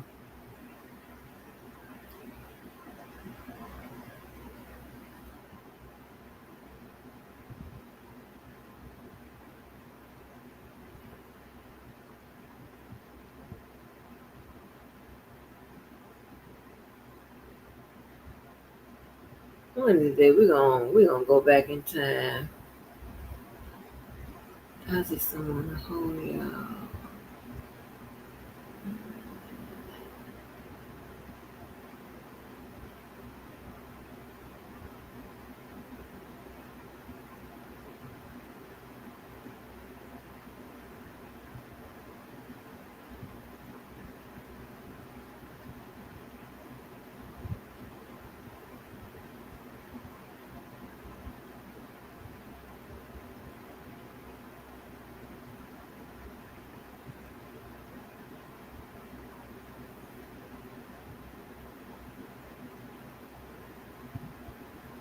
Yeah.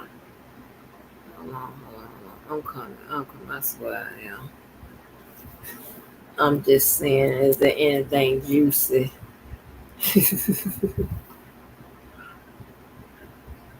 To show y'all, baby. I'm nice now. Show y'all how, baby. I have to crack somebody so they goddamn head, with that foolishness.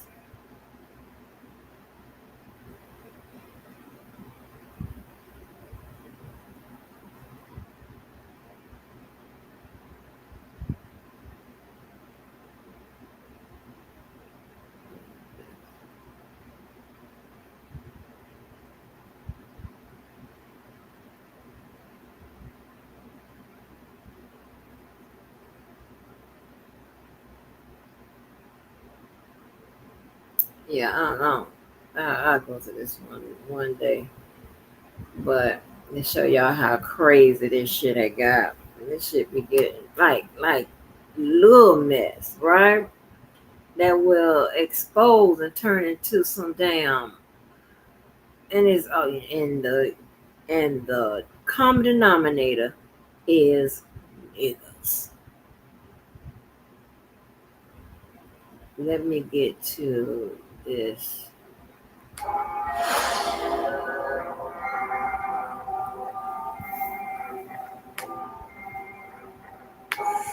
Oh man, the back and forth has continued for Corey Holcomb and Just Hilarious, and it has spilled over into the 5150 show.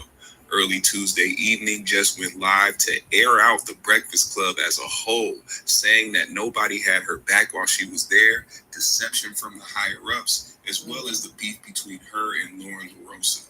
She made claims that Charlamagne encouraged Just to lean into him specifically.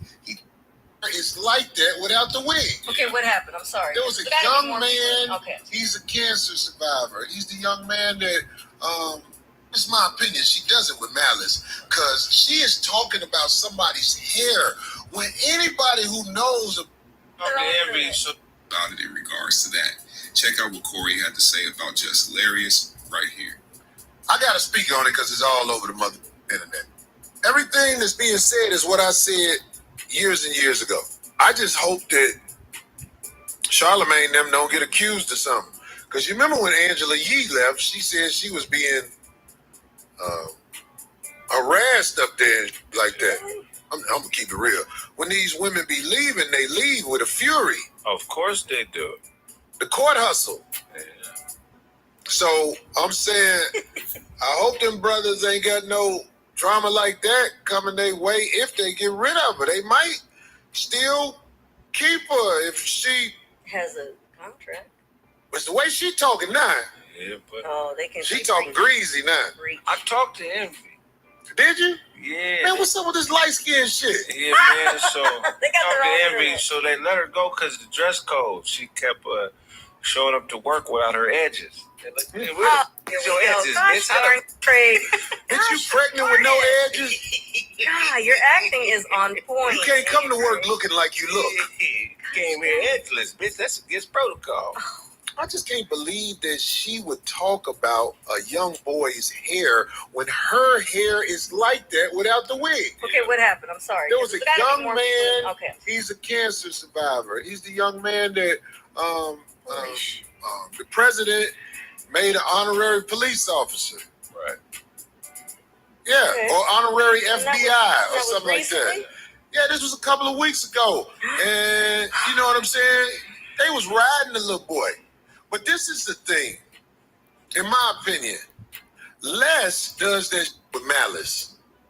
Like, it's just my opinion. She does it with malice because she is talking about somebody's hair when anybody who knows about hair and Les knows that she the last person to be talking about somebody's hair. The little boy got an excuse. He been battling surgeries. Yeah. You know what I'm saying? Chemicals. You've been battling the fight. Yeah. So Les, what you been battling? You've been battling missing hair. And you sitting up here joking on somebody who ain't even had a chance to live his life, goddamn it. I bet if he get to live his life long enough to have a child, he ain't gonna take a picture with his child naked on the internet. All I'm saying is this. I would be less than the man I am if I really rubbed it in.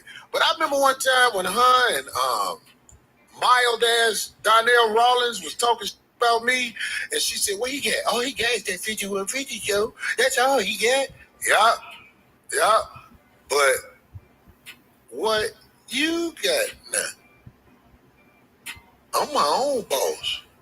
I live my life according to Corey, and I'm actually happy with it. It's things out here that I wish I was doing, but I'm not walking around talking about, man, I missed out on so much. Homie, I'm right there in the mix. It be mainly bitches talking about what Corey ain't got. Men, we respect hustle. You know what I'm saying? In my piss money. You get what I'm saying? Straight up, yeah. But a bitch would be like, he got a Ford Fusion. You get what I'm saying? So it's like, you know, I'm my own man and I feel good. Ain't no motherfucker about to show up at the 5150 show in my seat and I don't know what's going on. And Darlene then be like, oh, he a producer. This is my world. Learn how to get in your world. You know what I'm saying? Learn how to get all that money. I bet you didn't buy nothing to help your hair grow. You bought a lot of stuff to hide your hair. He was opening for me. Them OGs be opening for me now. Yeah, that sounds. I ain't never seen a show where you wasn't the first comic. I ain't never seen a show where you wasn't the first. When there's a whole bunch of comics on the show, you always first. And the reason you first, they try to get the bullshit out the way. Even though you world renowned, right? Went up Shaq house telling all his business. Oh my God, that's right. I was going to talk. Am I right though? Oh my God, that was horrible. I was going to talk about that last. Shaq business? She was up Shaq house and talking about what the fuck Shaq got going on in his house. And even the guys, Charlamagne and I were like, wait a second now. She goes, I might get in trouble for this, but, and I was like, oh my God, who does that? Like that, bitch. He said he had a bunch of white girls cleaning and cooking and all that stuff. This what Les did. And then even talked about how they looked. Like, oh, there was like a couple of decent ones. What? All I know is Shaq helping people, but then Les and Larry go to his house and talk about in his house. Yeah, I ain't got to do with you, bitch. Eat the food and chill out. Eat the food and leave. That's what you there for if you don't know. Shaq a nice guy. Shaq probably be like, hey, you want to watch TV? That bitch. Now Shaq ain't got to say nothing. And you go to Shaq house now, if the Breakfast Club over for you, you got to She thought Shaq was going to try to brought her over for the gardeners. That's my gardener. Oh my. No, but Juan's been good to me, man. He did respond. He said, what did he say? Damn, geez, Jess, or something like that. Like, damn, Jess. So what y'all think about what Corey had to say about Jess's rant about the Breakfast Club and her response to him? Let me know in the comment section. Wow. That's crazy. I think it's one more.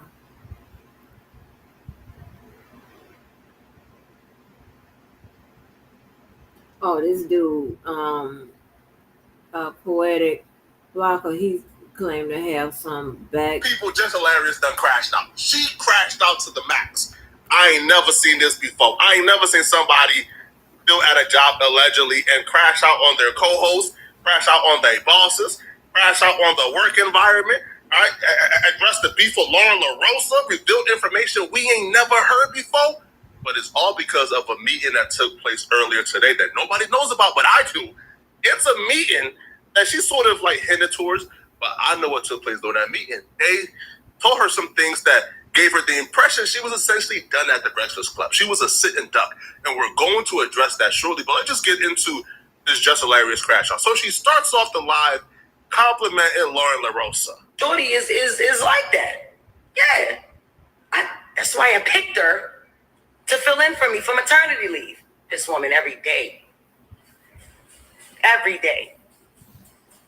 I don't have no reason to hate on that girl. I don't. No, I didn't like her when I came back because I'm like, all right, what's going on? What's going on? She knew it. We had a conversation. Because the anger was misplaced. Nah, it ain't even you that I don't like. I'm realizing this is the way these doing shit up here that I don't like. Okay. Got it. Just to say this, like, it's a surprise. Bro, we knew from day one you didn't like Lauren LaRosa for a multitude of reasons. Now, I knew particularly that you didn't like her when on your return back, the first show back, you chose to come in the show a little bit late so you could kick Lauren LaRosa out of your seat. You knew you were going to be there that day. You could have started the show. Everybody is in their respective seats, but you chose to come in late on purpose to kick her out her seat and pretty much like, you know, like bring the optics of I'm back. This is my throne. She was just a guest. Jess is back. You right? Let's get it. Not to tell him. Jess, you started off the relationship with Lauren LaRosa as a mean girl. Like it was really uncomfortable watching at times. We know this. Hey, man, the audio yesterday. Hold up, be quiet. Rihanna for a long time. Her outfit mattered. Yo, listen, hush. When Jess says her anger was misplaced, she's not wrong or she's not lying. I know directly from somebody involved that Jess Hilarious was upset that the Breakfast Club ain't do a good enough job at what she believes is protecting her. See, when the comment section is commenting, man, fire Jess, Lauren is better, she believes the Breakfast Club fed into that by keeping Lauren on for as long as they did. Because when Jess was asking for maternity leave, or when it was perfectly clear that Jess was leaving for some time to tend to her kid, Jess, to her credit, actually suggested a couple of people to fill in. Now, to her credit, she suggested Lauren LaRosa, she suggested Claudia Jordan, and a few other women to step in for her. So she did initially give Lauren LaRosa the green light. She actually wanted her to fill in. But what she wasn't expecting is for the Breakfast Club to not bring in any of her other suggestions, right? Lauren LaRosa came in, did really well the first time the Breakfast Club kept her. So Jess Hilarious felt like, bro, like, that's kind of odd, right? Like, y'all just kept this chick, and then the fair narrative is going around that I got fired and she's taking my spot and nobody says anything on my behalf. But here's where the delusion starts kicking in. Jess would then go on to claim that she's the one who made the Breakfast Club give Lauren LaRosa her own segment. See, when Lauren LaRosa replaced Jess Hilarious segment, Jess had Just with the Mess talking about trendy news. The Breakfast Club said, yeah, Jess, that's over with. Lauren LaRosa is doing this now. Jess will claim that she's the reason why the Breakfast Club gave the segment to Lauren LaRosa. Now, it's her segment. I went to the person who does the intros, the sounds. Went to Taylor. Yo, Taylor, make Lauren her intro. Take Jess with the Mess all day. She says, things can't just change like that. Why not? Why not? Y'all changing everything else, and I'm the only one that don't know. My goofy ass don't know nothing. I'm just coming to work every day, just zippity-doo-dah-day. You know what I'm saying? Like, nah, take my name out that. Jess with the Mess is not at Breakfast Club. I'm Jess Hilarious up here. I'm Jessica Moore up here. Jess with the Mess is not being done. Lauren LaRosa is doing this. So that need to be her segment. I fought for that segment. What are we talking about? This is extremely dishonest and manipulative on Jess Hilarious' behalf. She would like Lauren LaRosa to think, I'm the reason you even got the job, because I recommended you, and I'm the reason you got the segment because I told him to take my name off. No, bruh. The segment was already Lauren LaRosa's before the conversation happened about the actual segment name being changed. It was Just with the Mess, but if you watch The Breakfast Club, Lauren LaRosa did all the intros, all the outros, and she actually did the stories and the trending news. Just with the Mess was no more once The Breakfast Club discovered that Jess Hilarious don't know how to read. And the fans loved it. Now, what's happened is this, though. The Breakfast Club probably understood not to ruffle any feathers. We can't just come out and say, hey, Jess, it's no longer your segment. But they told you in so many words by giving the entire segment to Lauren LaRosa, and you was now just a contributor, right? This is like your girlfriend stopped talking to you, stopped contacting you, start posting other guys on her Instagram. She done moved on, haven't contacted you in 2 months, and then you say, man, I broke up with that girl. After she ain't contacted me in 2 months, bro, you was then broken up with. You was the last one to realize it. That's a fact. But I believe that Jess Hilarious is finally going off because she's sick and tired of hearing people like myself and Corey Holcomb harp on it. Because Corey Holcomb actually just went viral, like super viral, right? Or going crazy on Jess Hilarious for losing her segment to Lauren LaRosa. Shit. Well, this is what happened at the Breakfast Club. She took that job. She got that job because I think she had a social media presence. I can't imagine why else. Yeah, that's why. Yeah. She got that job. And I always said she wasn't talented. She got the job and got knocked up shortly afterwards. And the worst thing in the world happened. They brought in somebody who was talented. Who they bring in? Homegirl from she used to be on TMZ. Yeah. Oh. She has experience with doing that. When she talks, her voice. I don't know her name. Yeah. Through that the girl who would have heard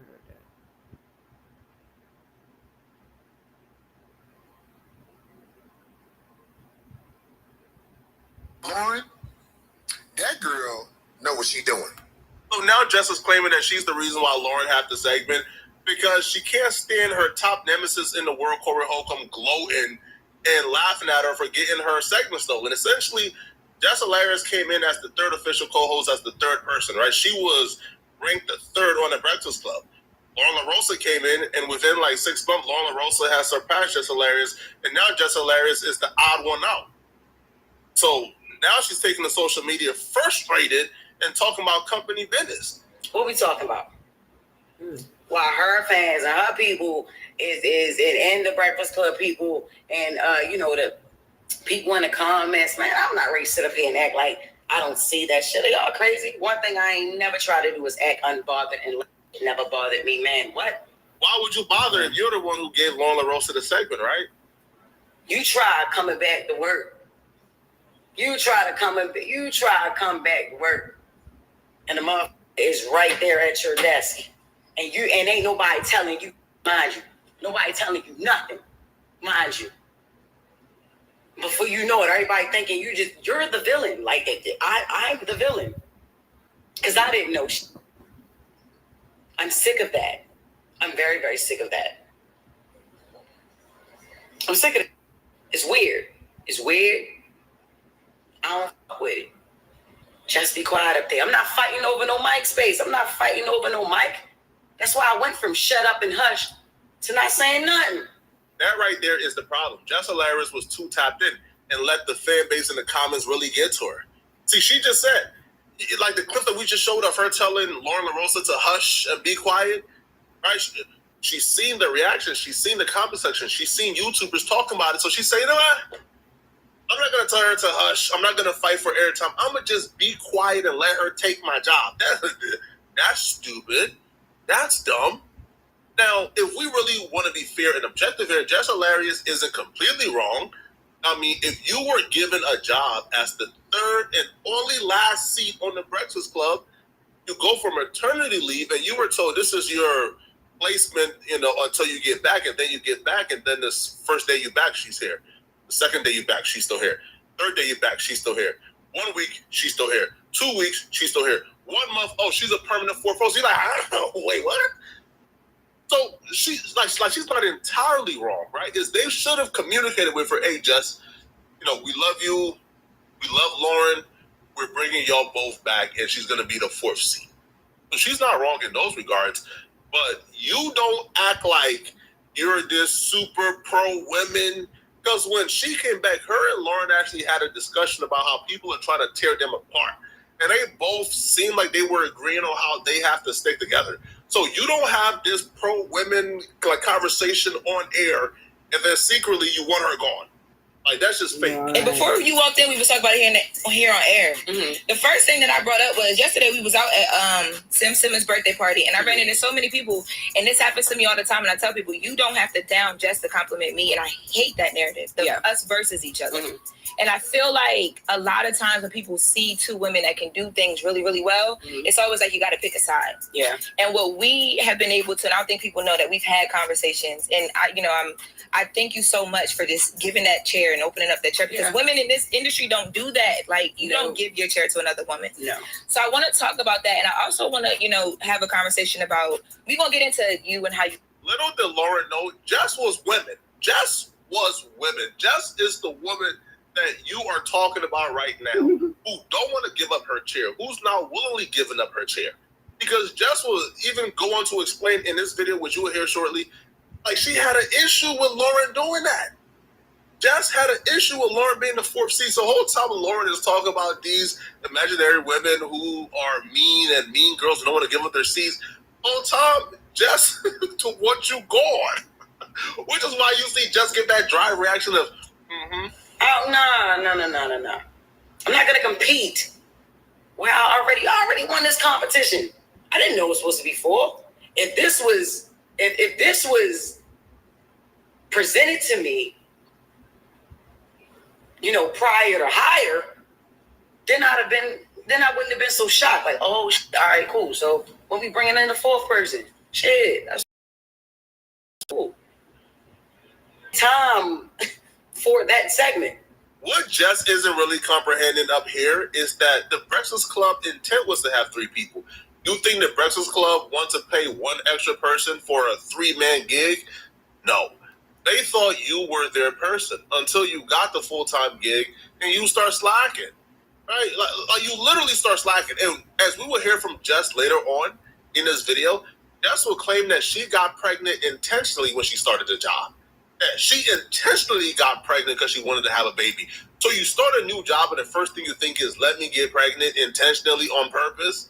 So, and then miss months. And then you blame a job for hiring your replacement after you miss months. No, bruh. Accountability here. Now, their intent was to only have 1 person. But before you had a chance to master the job, when you were there before maternity leave, stumbling over the script you was during the segment, you didn't display that you were the person. So when another person comes and they're filling in for you and they are perfect for the segment and the fans love them, well, Jess ain't show us that she knows how to do the segment perfectly. But we brought somebody in and that person is perfect for the segment and that person takes your job right in front of you because of what you did. Now, Jess Hilarious will say, bruh, there's not enough time. or 4 people for this particular segment. There's only one segment. Like, there's not enough time for this particular segment. She's right. There's not enough time. But you know what you don't do, right? You don't say, hey, bro, the social media is getting on my behalf for telling Lorna Rosa, hush, so I can finish my point. So let me just be quiet altogether and let her take over my entire segment. And then you start to get pissed off once they completely move in the other direction to give her the entire segment. Now you're like, oh, I mean, you know, y'all ain't run nothing by me. Of course. Because you watched everything take place in front of you. You know what I'm saying? We had a meeting today to structure the show like that. I know what was said in that meeting. I know firsthand what was discussed in that meeting. They told Jess Hilarious, hey, listen, Lauren LaRosa is here. You want to do the comedy stuff more, right? Now, this is how they like put it on you slowly, right? You know, you're picking up more shows. It looks like you're more committed to doing stand-up. You know, how about you come in part-time, right? Maybe, you know, you do Zoom a day or two. Now, they suggested to Jess Hilarious that she maybe go down from full-time to only doing like a day or two because it looks like she's more committed to doing the stand-up. Jess Hilarious didn't like that. She felt like they were trying to push her out without just being honest with her. She felt like if you're already asking me to do part-time to come in as kind of like a filler, essentially you're telling me I'm now Lauren, and she didn't like that at all, which is why she left that meeting and went straight to Instagram and did this. So she knows she's fired. Like, she knows, like, she's done. Like, she's fired, bro. Like, she no longer has the spot she thought she has. Once the company comes to you and you are a full-time employee and they start telling you, yeah, let's, you know, have you come in 1 or 2 days in the week, you know, to give you more freedom to do the comedy stuff. Once a company starts talking to you like that, bro, we know what that is, bro. They firing you without firing you because you still on a contract. So once your contract is up, they not renewing, bro. Oh, so you part-time, we don't need you as much. You know, maybe coming as a guest, we love you, Jess. So Jess Hilarious already knows. So instead of just going out, quietly being fired, not saying nothing, no, Jess Hilarious is now trying to wage war. And this is her waging war. Fuck out of here. Went crazy too. Listen. It's a lot of things that I deal with. I ain't expecting not one mother to feel sorry for me because that's not what I'm looking for. I don't care. And I haven't said a mother thing at all. At all. I haven't said anything. In this industry, what I'm doing ain't no right time to have a baby, so you have them when you have them. I don't regret when I got pregnant. I don't. I got pregnant on purpose. That's what I wanted, a baby, and that's what I got. You know what I'm saying? But I wanted Breakfast Club. You feel me? And I'm going to say this. I don't need to be there. Only in the mind of Jess Hilarious does this make sense. Imagine being gifted the job. Gifted, because you're Charlamagne's homie. Imagine being gifted the job as the third seat on the Breakfast Club, the most coveted job at the time in the culture. Being gifted that job, and your producers, your bosses tell you, hey, listen, man, Angela, you just left. They've been on air for 10 years, man. We need you to really, give it your all, man. Build chemistry as fast as you can, man. The feeling for Angela Yee. And in your head, you thought it was a good idea. Again, not just, I'm intimate with my partner. I got pregnant. I'm not going to have an abortion. No. You decided after you got the most coveted job in the culture, you decided it was a good idea to get pregnant on purpose. What are we talking about here? What are we talking about here, bro? And then cry and complain once they find your replacement. You got pregnant on purpose, knowing you are new to the job, knowing you have to build chemistry, knowing it takes a lot of time to bond with your co-host. And you got pregnant on purpose. What are we discussing here, people? Now, her saying, I don't need the Breakfast Club. Bro, this is just all ego, bro. Yeah, I don't need a job paying me $1 million a year, but a job paying me $1 million a year would be pretty amazing. Yeah, you are an Instagram comedian. You do the comedy stuff. You are somewhat popular. You're doing your thing. So you don't need the Breakfast Club to feed your family. But it's probably a good idea you keep the Breakfast Club gig because it's the most visible gig right now in the culture. And you are becoming astronomically more famous for being on the Breakfast Club. Now, albeit the exposure and the conversion of the exposure ain't really the same as it used to be, right? Like, for example, Angela Yee, Charlamagne the God, and DJ Envy, they probably grew, their social media following a lot from being on the Breakfast Club. Lauren LaRosa has been on. I really haven't seen her Twitter following, Instagram following, YouTube following grow a lot. So the conversion ain't there, but you still getting a lot of exposure. I wanted to be there. I loved being there. That was my shit. You get what I'm saying? Like, that was my shit. I used to be happy as a mom on the radio. Yeah, definitely. I'm not intimidated by no woman walking on this earth. I give a crown to that girl. If you listen to the show, you know. You're talking about she tried to be my friend. Excuse me? Ain't nobody trying to be no mother friends. What are we talking about? We just naturally, organically became cool. Once I realized what the was going on, like I said, my anger was misplaced. No, I did not like her when I first came back. I didn't. Even down to how I was supposed to return. Like, we had a whole plan on how I was supposed to come back.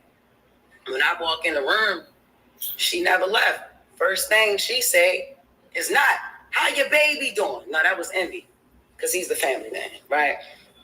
How was maternity leave? No, that's not the first. The first thing that she talks about is that was in the comments. What made me want to talk about comments first? I got a beautiful baby at home. Why? You know what I'm saying? So no, I did not like her when I first came back. I had to learn that Lauren was not a spiteful person. Like, I'm like, I don't like the way you moving. I don't like, I ain't feeling this shit. We had a whole nother plan. I don't know what the fuck that was in there, but that shit wasn't it. I ain't like that. We gotta call it down the middle and be honest and fair here. Call me crazy, right? Y'all can hold me accountable if I'm kind of crazy, right? Or if I'm a hater too. But I kind of understand Jess' point here. If I was told, hey, when I come back, it's only me and y'all two, and there's gonna be this whole ceremony, this whole thing that we're gonna do when you get back to really welcome you back, and nobody else is gonna be here. And then when I get back, there's a person in my seat. And then when I sit down, the first thing this person tells me on air is, listen, Jess, I want you to know I love and respect you. I'm happy you give me your seat. I hate when people come up to me and tell me how much you suck and how I should replace you. And I hate when I see the comments in the comment section about how, Jess, you don't really belong here and you really suck and I should get your job. I can see how you would be annoyed. I will probably be annoyed too. So we have to be fair here. Jess is making somewhat of a good point here, but nonetheless, this don't take away from all the other things she done that she needs to be held accountable for, which is, knowing how to read, which is, getting pregnant on purpose, which is coming back and shutting up and letting her take over. I mean, like, that's on you at that point. We've made cool since then. That's it, right? I compliment this girl every day. Every day. And it ain't forced. She's a beautiful girl. She knows her shit and she on her shit. And that segment came from me.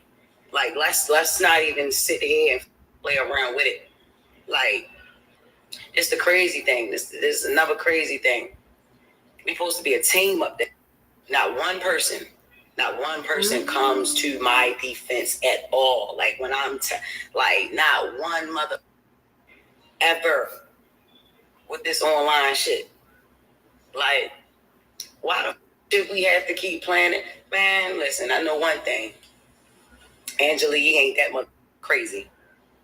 Not as crazy as niggas try to make out to be. Nah, it's the reason that lady wanted to leave that show. I don't know how she did that shit for 13 years, my nigga.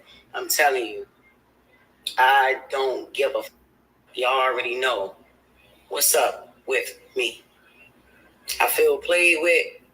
I'm gonna play with niggas. Like, that's just like, come on. I've been quiet a lot. Back to no accountability. The only person who spoke up about the fans and the comments and the people saying how much Lauren LaRosa is better than you, the person who spoke up is Lauren LaRosa. And what do? You said she was being, like snakish, right? You thought that she was saying that for ulterior motives. You thought that she was kind of sticking up for you, bringing up the bad comments for ulterior motives. So when she don't stick up for you, when she don't mention the comments, when she leaves it alone, now you calling them fake for not sticking up for you? Like, what did you expect them to do? Like, come on air and say, yo, we see y'all comments about how bad Just Hilarious is. Y'all leave Just Hilarious alone. No, that's not, no, bruh. That's what I call it. That's not how that works. Yeah, bro, we would look at them like absolute fools, like as if they were silly for doing a segment or responding back to the comment section. Like, what's wrong with you? Now, what, you expect them to come on their social media and give a press conference about how amazing Just Hilarious is? Like, that's just so unnatural. But when Lauren LaRosa did indeed speak up for you regarding the comment section, you said you ain't like it. You said, you was upset at her for a while over it. So she probably learned, you know what? I'm not going to bring up the comments. I'm not going to defend Jess. I'm going to just leave it alone completely. Because the first time I tried to do it, she snapped on me. Now, albeit we're not saying you wrong.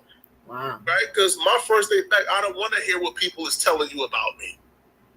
Right? Especially not on air. So you're not wrong, but you can't have your cake and eat it too. You can't tell her, hey, bruh, I'm mad at you for bringing that up. And then you ask her, why don't you bring it up no more? Huh?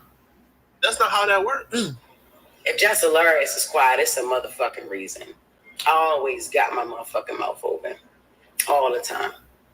Whether it's something y'all want to hear or something that y'all ain't going to want to hear. I ain't got time. Didn't go live to talk about that retired ass nigga who still think he not retired. Nigga, you ain't doing nothing. And honestly, if he didn't hate me so much, I would actually agree with some shit that he was saying. I would. The girl is great at what she do. Lauren with the latest is flawless. Yes, it is. Yes, it is. Yes, it is. She got that. I fought for that. The f*** we talking about. I don't know how long it's going to take for to confirm that. But yeah, it's like that. And that's why she did what she did. She knew the segment wasn't hers. She knew it was over with. She knew Lauren LaRosa had completely taken over that segment. Yes, her name was still on it, but it was now Lauren's segment, bro. You wasn't even doing the introductions anymore. You wasn't reading the story. You was just chiming in for 30 seconds. It was Lauren's segment. So you telling them, hey, can y'all remove my name? That could be seen as a sign of rebellion more so than throwing her the boot. But how can you now say, hey, Lauren, you're not going to confirm online that I'm the one who gave you the segment? Why would she need to? Like, bro, her bosses gave her that segment already. You just lay down and didn't, put up a fight for having your name removed. I started saying shit on air. Like I said, I don't know if y'all really listen to, you know what I'm saying? I don't know if y'all really listen to that shit 6 a.m. or whatever. Yeah. I advocated for that. Get that shit to her. Get that segment to her, man. Girl do what she do. She do it great. She was doing it great at TMZ. She doing it great at the Breakfast Club.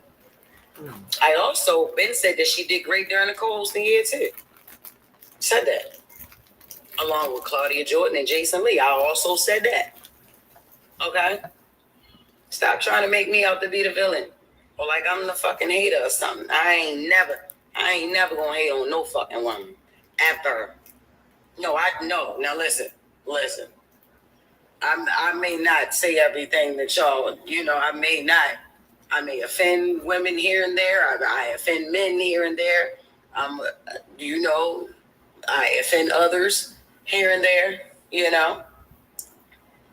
Okay.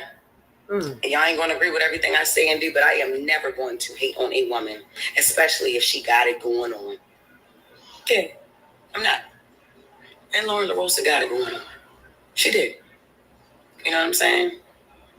I tell her that. Ask her. I don't know if she said it online. She thanks me on air, but she don't thank me online. What? Hey. Yo, I feel like Jess Hilarious is so in the comments and so like on YouTube or in these streets, bruh, that she have lost sight of reality. Do you know if Lauren LaRosa was thanking you on her Twitter or on her Instagram, but not thank you on air, I would think that would be weird. Yo, Jess, you have the biggest platform. Well, the Breakfast Club is the biggest platform I'm in.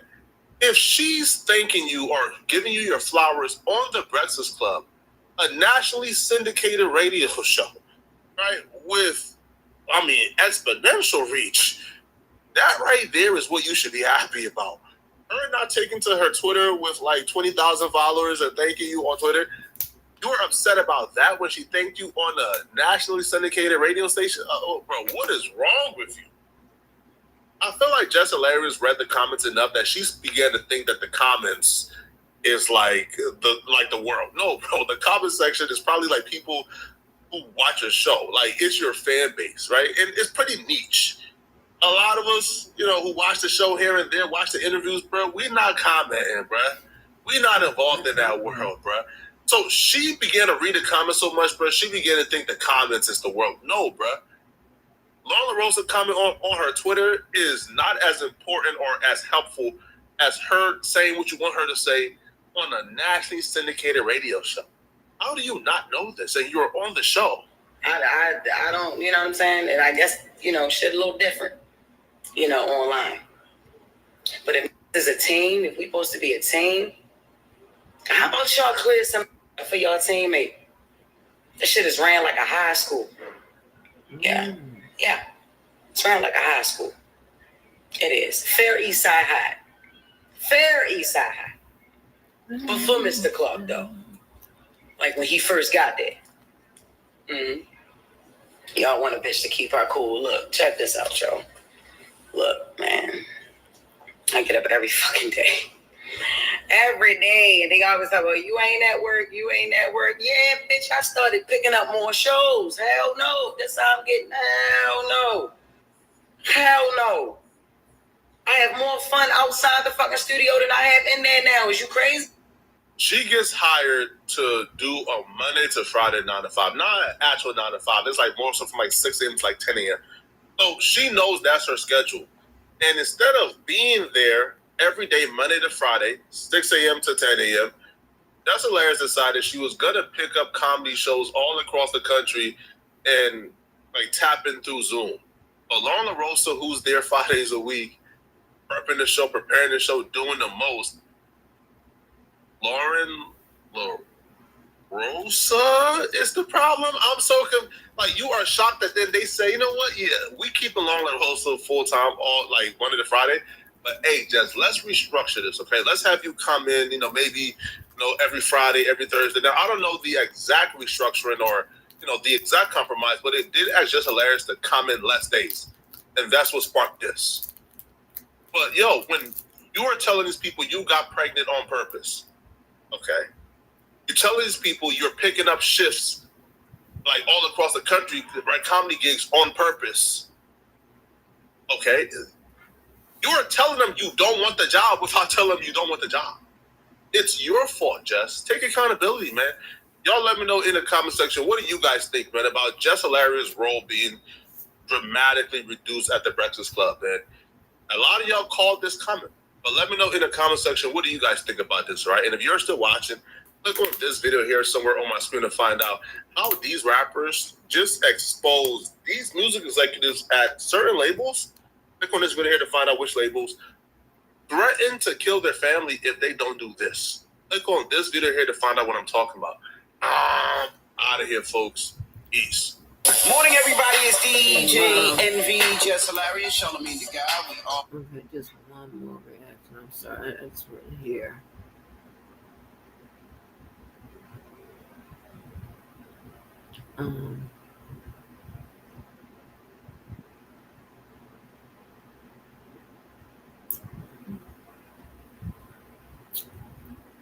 What that lady name is?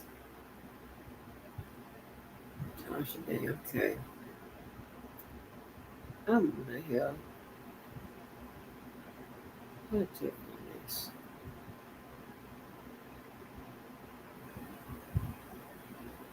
Okay. So apparently there was a meeting that morning before she did that live.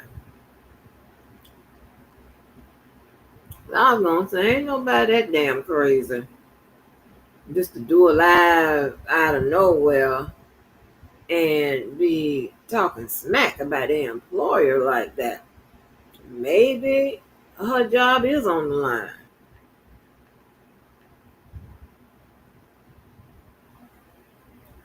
You know what I'm saying? But let's hear what Tasha got to say. Looked to verify, and that whole story went viral to the point where I believe Rock Nation had tweeted and was like, "Y'all don't be stupid, okay?" But although I do think when there's smoke, there's fire, okay? Because I did see Beyonce drop Sacred, and you know whether Beyonce wants to admit it or not, Jay-Z is her manager. That's fine. Paris.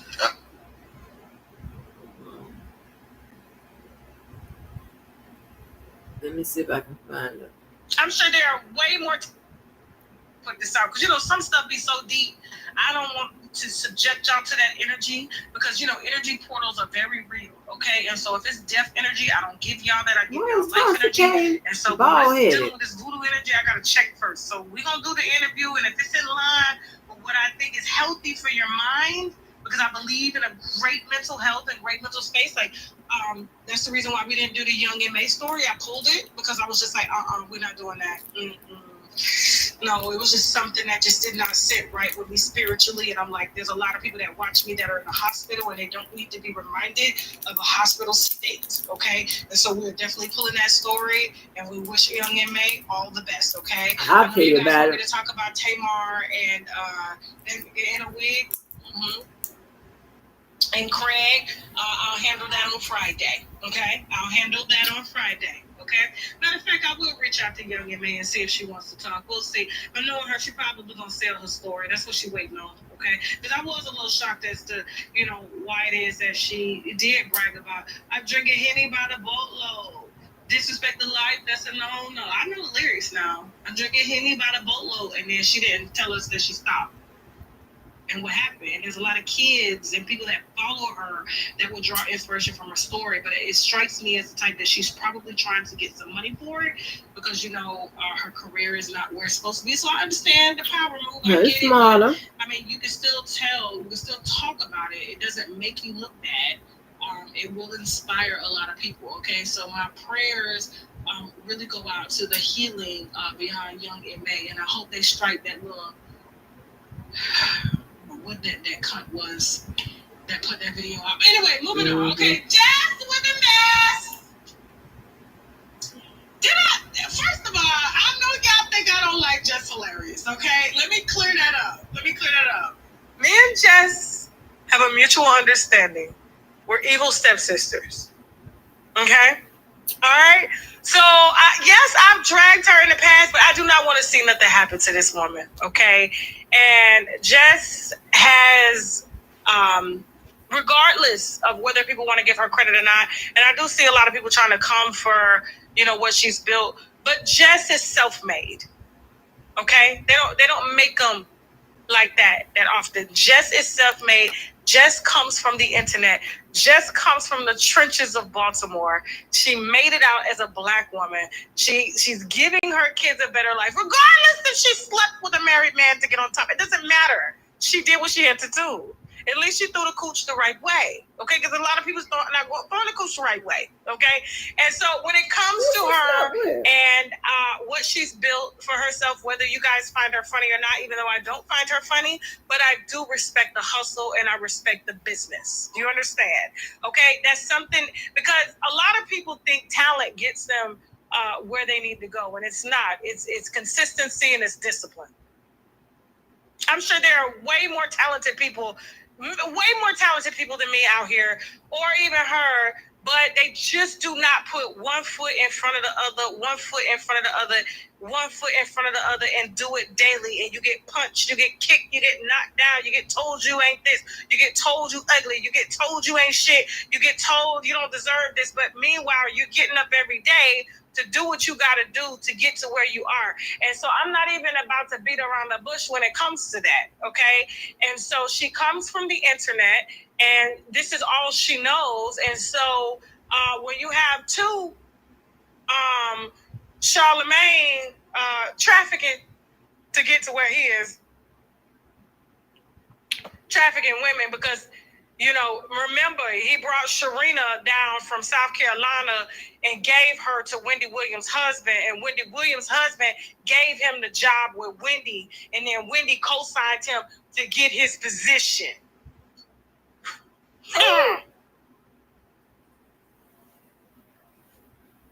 DJ Envy just light-skinned. Talks a good game. Went to a good school. Just knows the right people. It's not like he's good. Who's going to a DJ Envy concert? Huh? Oh my gosh. Okay. So the thing about it, and Envy is an accused scammer. Yeah. I guess the Breakfast Club wasn't paying that much. He needed to expand. I guess he needed to make more money than his wife. So he needed to expand.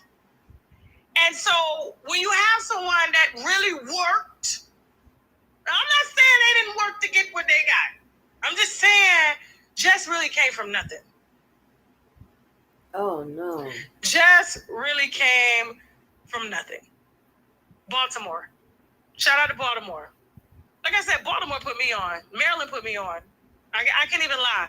Maryland was the first state to really just accept me for cursing. I remember being from the South, and they'd be like, a lady is not supposed to curse. And I'm like, who told you that? Who told you that? I get to Maryland, I was like, you get to cuss your both sides and still keep your job? That's why people up there. So the thing about it is, like, I'm not even about to start this commentary with dragging her. But like I said, she's not my cup of tea when it comes to comedy, but she is for a lot of people.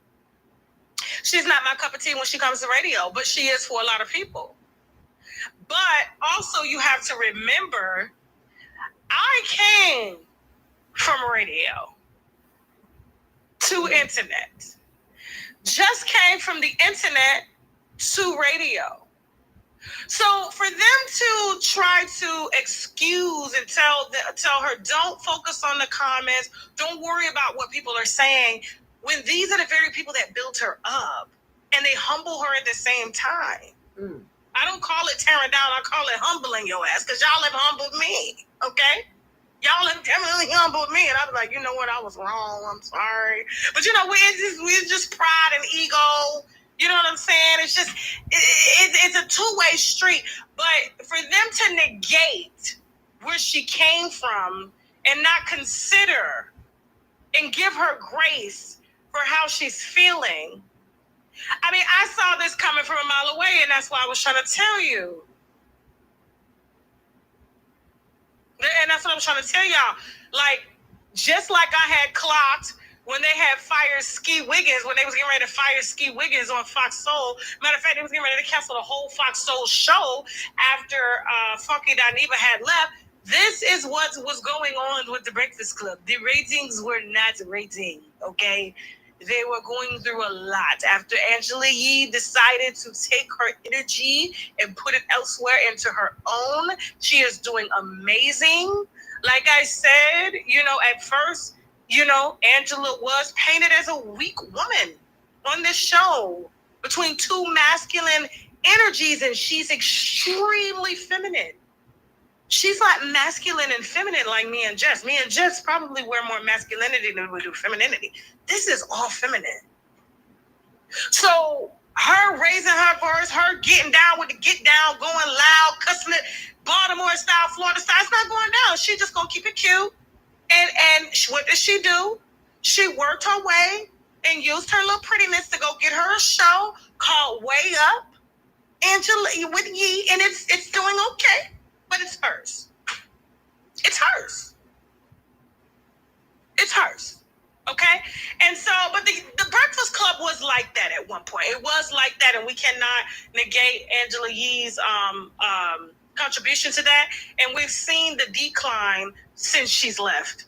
The proof is in the receipts. The proof is in the interviews. The proof is in everything. And now they are having to gather and where they can pull from here, whether it's viral moments. Telling a girl don't play with the internet, but yet you played with the internet when it came to hiring her. You let the internet drag her into thinking she didn't get the job. And then you want to tell her in the same breath, don't play with the internet. So to see Jess come out 7 months postpartum, to notice what we've already noticed, what we've already seen, it's a little disheartening, but at the same time, it's like, girl, we warned you.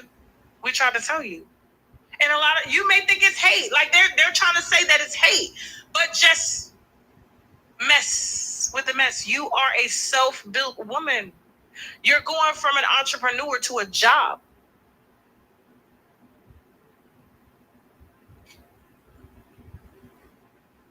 That in itself says a lot. You're used to calling the shots. You're used to saying what you want to say. You don't have to share a mic when you're on stage doing comedy, but you have to share with them. Those are the rules of corporate America. Those are the new rules that for people who need to say, yes, sir, no, sir. But you don't have to do that. And the reason they grabbed you from the internet is because you were messy and you brought viewers to their show that was lacking after Angela Yee left.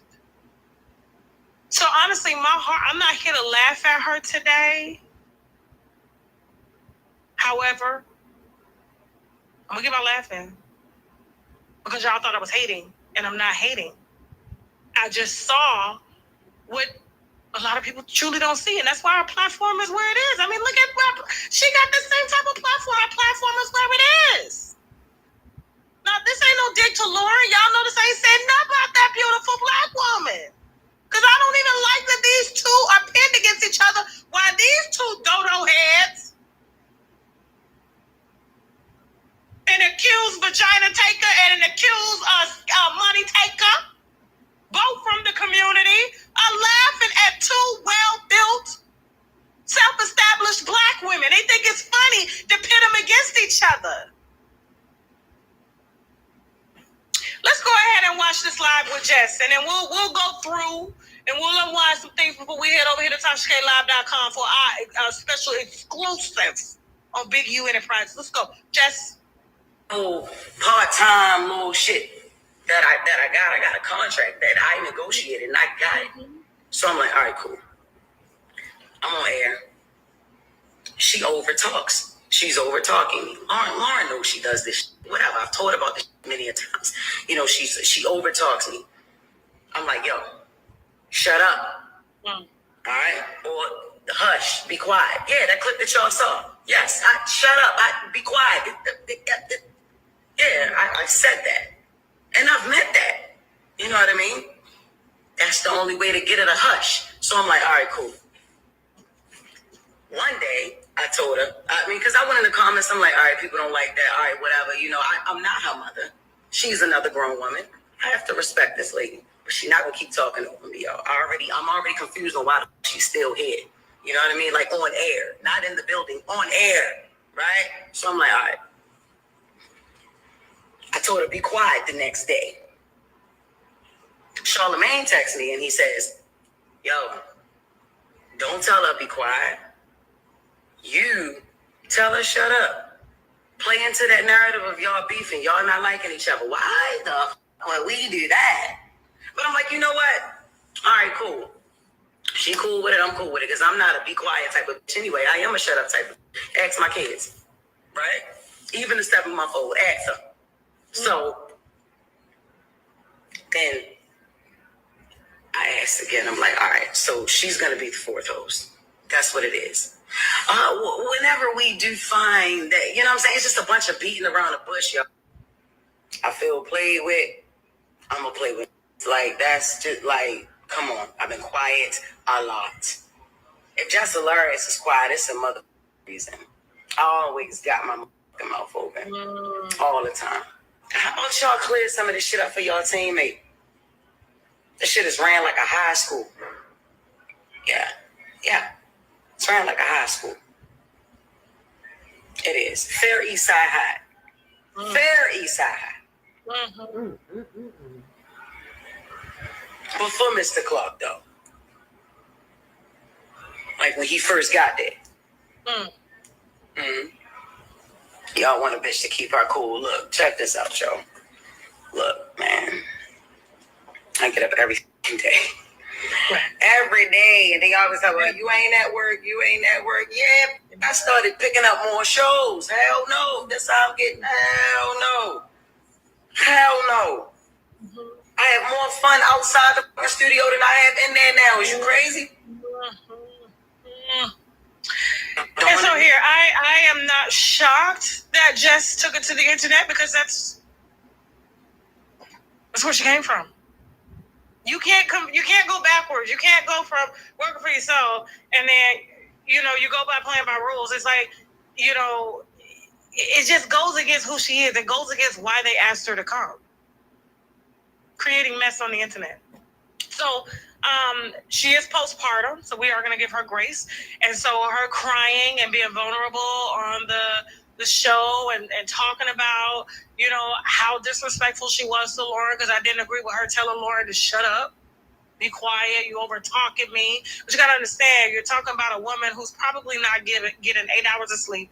She's afraid that she's going to lose her job, because I'm going to be honest with you, comedy is not... it's not doing what it's supposed to do out here. Comedy clubs aren't paying what they used to pay. You got to move your own tickets. You got to do a lot. And so it's like, yes, she wants her job. And so, yes, I have to continue to go. But it's like, but I want to speak my truth before they create this narrative as to what's really going down, when we really could see that they are...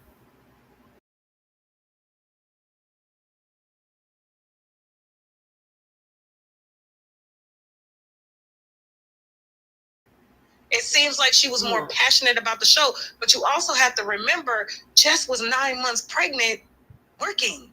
You know how exhausting it is to be pregnant working? And then trying to save money, as much money as you can, because your money is going to be stopped, because it's not like she got products out or anything. She doesn't have any residual income. She makes money by being talent. So if I'm not available to be talent, then no. So this little money that she's just given, I'm sure she got her bills set up according to stage money. So the thing about it is, it's like, and then I'm going to be a mama too. There's a lot going on with that. And I just feel like there's just not enough grace given to her during this situation. And while people were dragging her during that time, it was like, but she was pregnant, having to get up at 4:30 in the morning with another small kid to do a show in the wee hours, and y'all are asking a 9-month-old pregnant woman to be enthusiastic when in reality that baby is kicking her ass. Like, as women, come on now. Come on. But that still doesn't excuse her behavior towards Lauren. Okay, to say that I picked you, so I chose you, like the Jess. You can say that you're not hating on Lauren being there, but it's written all over you. Because honestly, Angela Yee didn't have to share her position with another woman, so why should you? And it's funny how they're bringing Lauren on when the comments were complaining about Jess delivering the mess, and she couldn't read, and she couldn't articulate right. She didn't give details. But Lauren comes on and she's very detailed. She's more engaging. She takes the news serious. Whereas Jess takes it hilariously. It's funny to her. But a lot of people do watch The Breakfast Club to get their news.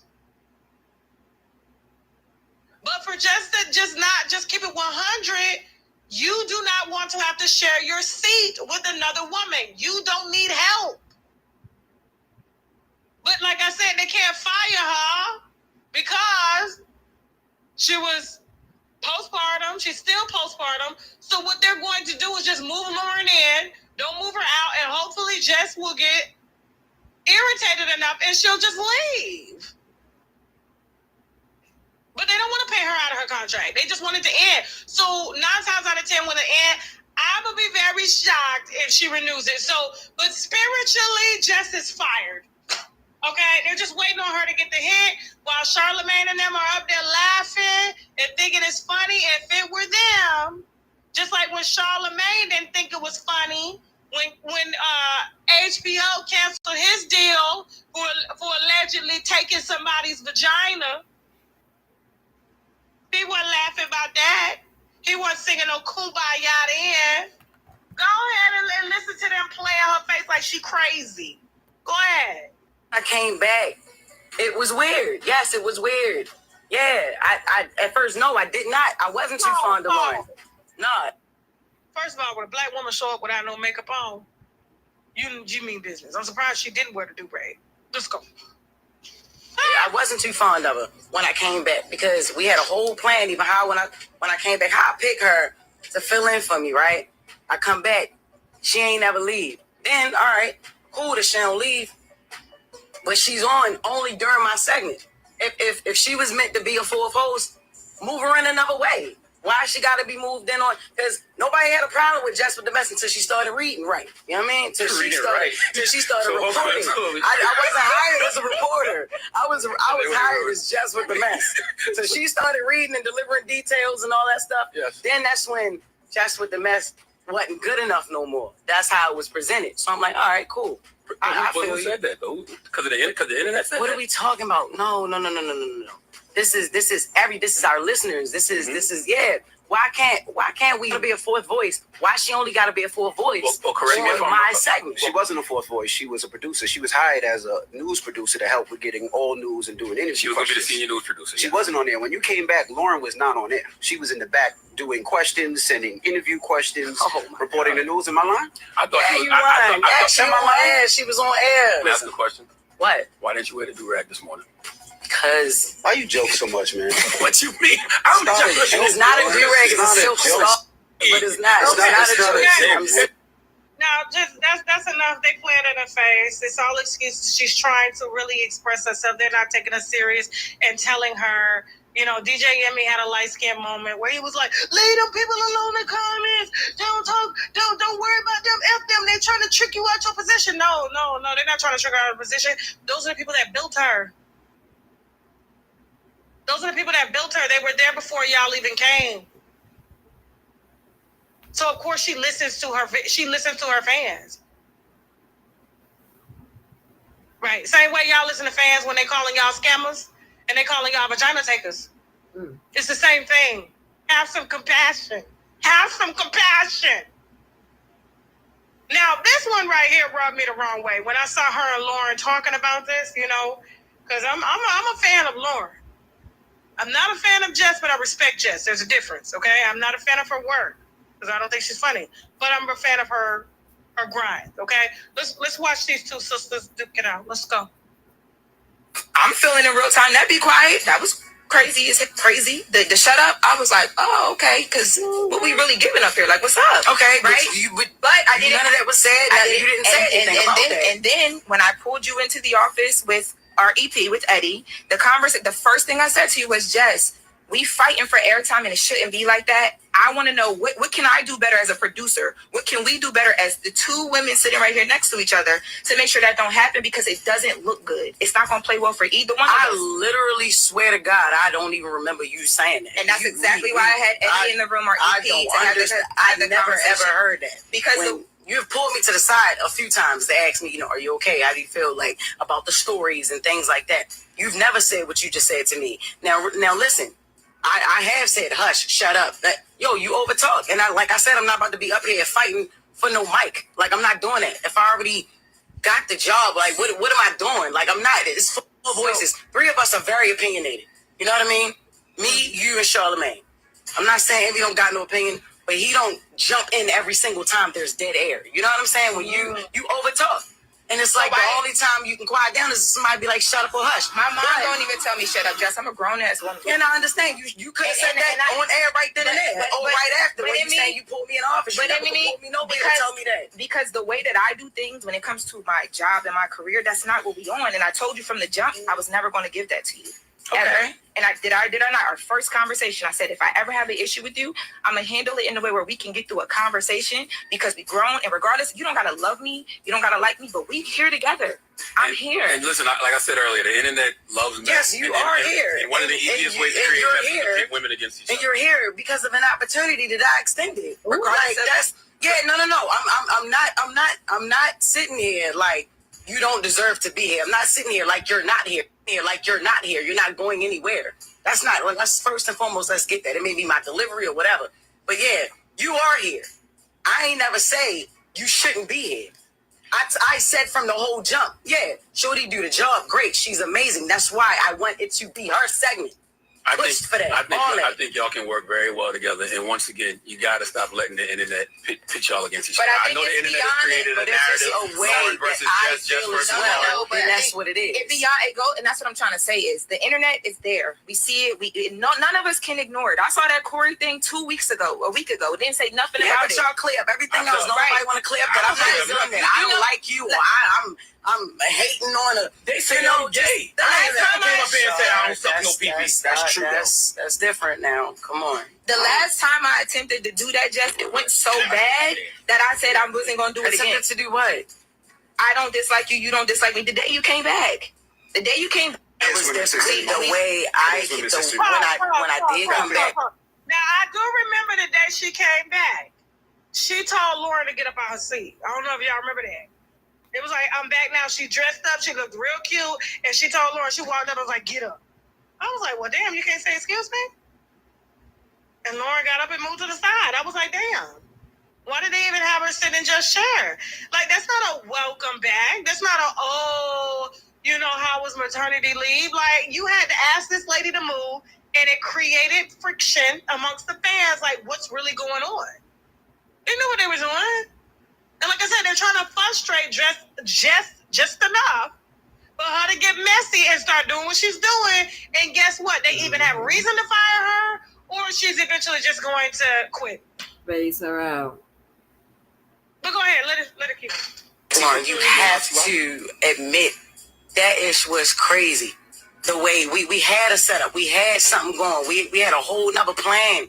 It went left. You came in here and it's like you did something totally different. I feel like that you spoke to was the things in the comments. I feel like we're having a behind the scenes meeting on air, which is kind of cool. But let's go to commercial or something, and then come back. Well, we need a resolution, bro. We'll take some phone calls, but like I'm resolution based and not. Okay. So here's the thing. And I don't even like that they did it on air. To me, I felt like this should have happened behind the scenes, even though Jess did bring it to the internet. But I feel like conflict in the workplace, even though I'm guilty of it, and I know I've dragged a few of my own ex-staff members. Lord Jesus, forgive me. Okay? But I do feel it, and I tried to keep my stuff behind the scenes too, but some people just be trying you. I just felt like people were choosing sides. And really, Jess had nothing to do with this. Let me tell you how Jess got the job. First of all, let me remind you of what Kendra G had to say. Now, it's with her too tight, but when a person real, they real. Listen at what Kendra G had to say. Y'all remember this when she did her little interview here recently talking about her ex-employer, iHeart, and how they really get down? Let's go. I think that you actually were going to level up and take it to the Breakfast Club. Well, leveling up from because that would be syndicated. I know all this backstory. So basically, because in Chicago, y'all were in one market, so you were supposed to sit in for Breakfast Club, or what happened over there? Okay, so let's get into that. So basically, I come from radio. It was the same company. At the time, I was doing my single show. So there was plans of, I knew my time in Chicago was done. Like, it was time for me. Either I was quitting and going to California. Obviously, when the Breakfast Club came about, it's like, wait a minute. Okay, let me get into this and see what this is about. And just being fully transparent and honest, I was getting a lot of pushback as just filling in, like guest co-hosting. And they had a schedule, and I was fighting to get a chance to guest co-host. Right. And then, it became very apparent that, they ain't really considering me for this job. Really? And, oh, yeah, really. Was it like how they were treating you? Well, Okay, well, let's just give the true story. The day I got to finally guest co-host. Because you're really close with Charlamagne. That's how I know you for the most part. That's how we've met. Right. Yeah. We haven't talked in a while. Big ups to Charlamagne. But during this time period, I was supposed to guest co-host. I had a day. They said the night before that I wasn't going to get, not Charlamagne, but the program director. Yeah. I wasn't going to be able to guest co-host because things changed. Things do happen in radio. They have pre-recorded interviews, but I was able to come in the next morning and still just do some talk breaks with Envy. Well, when I went in the next morning, Jess Hilarious was there. Shout out to Jess Hilarious, super talented. Deserves to be her job. Like, this is nothing about her at all, right? So I want to make that clear. I think she was an excellent choice. But still, with that being said, as a company employee, I wasn't really given an opportunity to even guest co-host, really, according to, and they would say, you were on the list, we were going to get to you. This is where the boss, Kendra, comes in. You can't get to me. Like, if I'm watching for 2 months, people getting the chance to guest co-host, and I work for the company, and I gotta wait, that's not gonna happen. So literally, let me throw this in there too, because a lot of times, and we would have some of this dissent within the company, because we were all the same company, even though it was different cities. We always felt like being in Chicago, okay, you got New York, you got LA, then it's our turn. Right. Because it's the third largest. Right. So if you saw people coming in from a smaller city, smaller park, you feel like, how did they get ahead of me? But I don't even feel that way. I feel like you got to deserve everything, right? You have to earn it. So you don't just get it just because this is a business. It's a numbers game. Right. I get all that. So I don't take that part personal. Okay. I do take guest co-hosting when they were going through that time period. Like, I wasn't given the fair opportunity during that time period. They would say we were going to get to you, so it wasn't like you were going to get a chance to guest co-host. But literally, after that experience, I did it, and again, because I know this might go viral. Shout out to Jess Hilarious. That's your job. You kill it. I've always loved you. But I quit after that. Literally, so that was the final. That was it. I was done. Like, that Friday, I had to go back to do one more episode in Chicago. It was May 1st, and I was going to Italy for my birthday, and I knew I was not returning, and I sent my resignation letter while I was in Italy, and I never went back. And she's been with the company for years, and so they set her up for the okie doke. It's just how our heart works. But how Jess got the job is not because, like I said, she was talented. It's because of her relationship to Charlamagne. Charlamagne calls the shots up there. Not even DJ Envy, y'all. It's Charlamagne, okay? Jess had a little contract with Charlamagne on the Black Effect Network. They talk every other day, okay? So they were on the phone for hours. Jess ended up getting more gigs in between them testing out people to make it look like it was fair. But he had already told the EPs in order for them to renew the show, he wasn't going to do it if it wasn't with Jess. And, Jess kind of looks like his wife. Jess kind of looks like the woman that accused him of taking her vagina. Oh. Just my observation. I had to put on my Kendra G glasses for that read, So they developed a bond. And he ensured that she sat down. And he had promised a few people that he was going to put him in that seat, but it was always going to go to Jess. I don't care what y'all say about my hair. I'm keeping my hair. I'm not relaxing no more hair. I'm not curling no more hair. I got me a wave cap and a brush. Before we head over to TashaKLive.com, Jess, go ahead and get your affairs in order, please. So these people won't fire you. It'll just make it look like you quit and you in charge. Sort of like when an artist about to announce that they're going independent after their record label goes out of business, because that's going to happen. Guys, let me tell you what we got going on in the gossip shop. Don't forget, guys, if you want your teeth white is mine, okay? Even if you have veneers or not, because we got to keep the veneers white, okay? Please, guys, don't forget to get my favorite toothpaste, okay? This is a Nano Blacko toothpaste. It is for sale on shoptkdeals.com for $22, okay? $22 when you use the coupon code TK10, okay? It's $25 without the coupon code. With the coupon code is TK10. Now, this toothpaste is not to be used for bacteria and stuff. This is only a whitening toothpaste, very potent. Okay, all right. It's a good price, and so once you get it, you use it until you get your desired whiteness. My daughter uses it. You can post pictures on her teeth. She ain't got no veneers or nothing like that. A lot of my friends use it. A lot of the winos have been using it. It's very, very popular. Okay, it is called the Nano Blanco toothpaste. And so, like I said, it is a very expensive toothpaste because it does a job. It's sort of like when you go to the dentist, you know what I'm saying? They give you a specialized toothpaste. This is a specialized toothpaste that have taken off by storm, okay? And so you use it until you get your desired whiteness. What I do is I use this one and I follow behind with a toothpaste that kills the bacteria in my mouth, okay? And you can get this on shoptkdeals.com. Use the coupon code TK10, okay? Don't forget also, guys, now y'all, I gotta tell you, let me tell you, y'all literally sold out. Literally ordered all of the Vitamix, okay? The mushroom blend. We are restocking this. It's very potent, better than ACHH, okay? ACHH, you guys know that it is a therapy for everything, for cancer, for herpes, for HIV. The same ingredients that is in this, you can Google them or use the NIH research.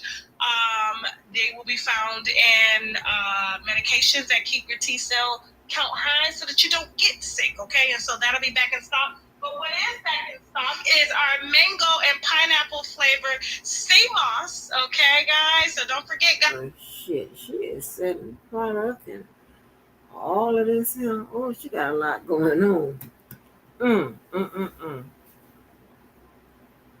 Y'all, we spent a lot of time on this, right?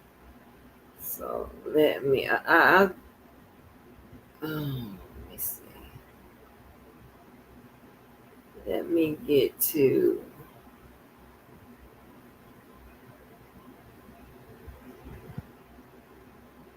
Let me get to Miss Lauren, baby. But anyway, I think y'all understand what's going on with this girl. I hope Jess has not messed around and talk crazy to them people or whatever and gotten herself out of a job. You understand what I'm saying? And that would be terrible. I don't think so, but that's what's going around on social media. I hate when they do that, right? I don't like that type of news because people are so concerned with going viral or getting the numbers to get a check out of the deal or whatever, and they're less concerned about telling the truth and whatever. And that's why I don't give a damn if it's nobody in here, but I'm just gonna report it how it came out, read what it is and whatever, and not worry about going viral or doing whatever. That's just crazy to me, right? That don't make no sense. But listen, the girl been in what? I tell you, when I get quiet, I keep trying to tell you, when I get quiet, coming up with a plan, a master plan. Listen, I just hope the price is right. Child. Anyway. So I am delayed on the news and the things that I would usually to be up on, but y'all got to get used to it. Cause first thing first, honey, I have plans. I have stuff to do. Hopefully, I'm able to play this. And I swear, I think these people are the damn police because I think I played the Breakfast Club on StreamYard and they didn't say nothing about it. So let me have my email open. Let me see if I can play for TV. But it's pretrial. Let's see. I have seeing this stuff. I'm so behind. Like I say, I got stuff going on.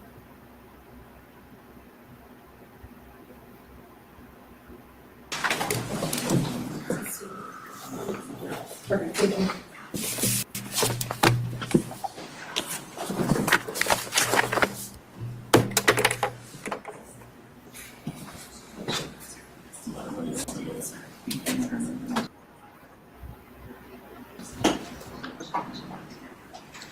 Do you want to this? You make sure he's ready, and then I'll take you guys back.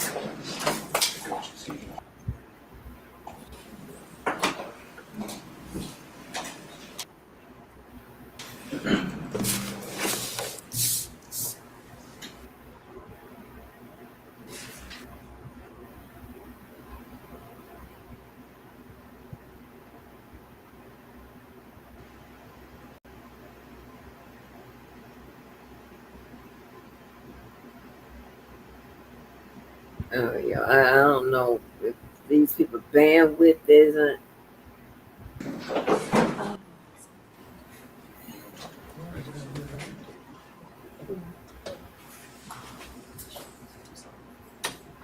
Oh, they don't want me to when I was in that. Just do it.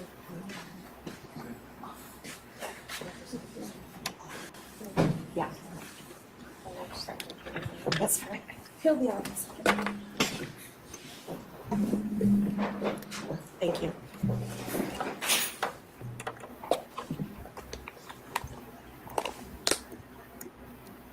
This is State of Arizona versus Lori Daybell, CR 2021 001704. Your Honor, for the record, this Trini K on behalf of the state, and for the record, the next of kin and the victim in the 2022 matter are appearing virtually. All right. Good morning, Your Honor. Pamela Hicks and Robert Abernathy as advisory counsel for Ms. Daybell. Go ahead and announce. Lori Daybell. All right, thank you. My courtroom assistant said there's some issue with advisory counsel at the table. I apologize, Your Honor. I didn't think about the logistics, so I'll just let Ms. Daybell. Okay. Yeah, I was going to ask if I could have my investigator up here at the table, because if I needed to ask him something, then I need him available.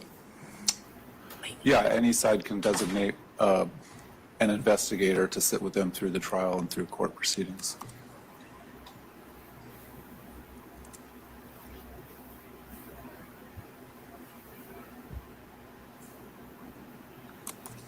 So that you can have, if you can fit 3 chairs there, that's fine. Otherwise, advisory counsel could scoot her chair behind, whatever you think is logistically easier. Appreciate it. Thank you, Your Honor. All right. I just received word literally 2 minutes ago that we will be using Judge Kemp's courtroom, and we can use it for the entire first trial. Which is in the South Court Tower, which will give us more space as needed. Have the parties, I had my staff drop off the proposed questionnaire on your table this morning. I know you just got it this morning. You may need some time to read through it. That's my proposed questionnaire. Obviously, there's maybe a lot more questions that either side would like to ask the potential jurors in follow-up. So this is not limiting what would be asked ultimately to the jurors. In addition to this, the questions in this questionnaire, when the potential jurors come in, I always go over the burden of proof. I go over credibility of witnesses in a little more detail, especially as it pertains to how people perceive officer testimony. So there, I intend on asking more than just what's in this questionnaire, but this questionnaire is intended to get through some of the bigger issues, such as pretrial publicity or opinions people may have had or exposure to the case people may have had, and then it has the questions where we may lose additional jurors on the trial schedule, and then victims of crime, views about police officer and then if they've been charged or a close family member's been charged with a criminal offense, and to explain that. Any comments from the state? Judge, in terms of publicity, I think my concern would be that when the jurors come in here and start hearing about the case or hearing testimony about the case, they'll hear the names Tylee and JJ, which obviously were more, there was more publicity about those. So I think if we really want to ensure that the jury is unbiased and has had no pretrial publicity with regards to the defendant, we're going to have to question them as to their knowledge of her other convictions out of Idaho. That was something that was just incredibly all over the media. I agree, but I think that may happen in individual voir dire. This initial questionnaire, if they recognize the name Vallow or Daybell and they've been exposed to something in the media about it, they should tell us about what they know about it and about whether they know about that other case and whether they know about anything that happened to it about it. So I anticipate losing a number of jurors just based on that. But I agree with you. Some may say they've been exposed to it. Be fair, and in individual voir dire we can explore those options. I don't want to necessarily taint the whole pool by saying, hey, she's got these convictions in this other state. And Your Honor, I don't propose we talk about the convictions, but we will hear the names JJ and Tylee in this trial. So that's my concern, is if we don't raise those names, whether or not we put them in the list as people that they may hear. What I could do is on question 15, where it lists out my name, the court staff, I need to include your name, the attorney's names, the advisory council's names in there. I'll add those. But at the bottom where it says other potential witnesses, I could do a third or another category that says other people that may be referenced but testify and list those names. That's fine. Is there any in addition to those two? That would be the only for that. I think the other issue is, of course, the defendant's supplemental 15.2 names. When was that filed? I haven't seen it. I filed actually 2 motions to preclude them all and emailed them to your court Sunday. Okay, maybe that's in my folder. That's on my desk. Before we defense filed that on the 12th of March. Okay, before we get to that, let me ask the defendant. Other comments on the proposed questionnaire and the information that we're going to put in there? I think it's What's that? pretty clear. Okay, do you have any objection to listing Tylee and JJ because they will be mentioned? No. Okay. All right, let's take a look here. Let me ask the state, you have 21 witnesses listed. I need to look at the defense witnesses that were listed. And we're after jury selection. I recognize jury selection could take longer than the initial week that I've set forth, but from April 7th to May 15th, the current screening, that is 20 full days of trial and 2 half days, so essentially 21 days of trial. Do you really think we need to screen that far out? I know you're being overly cautious. I think, especially given that I'm not positive we'll pick a jury in that first week, I think we should, Your Honor. All right. Defense have any comment on how we're screened through May 15th? I think it's plenty of time, Your Honor, myself.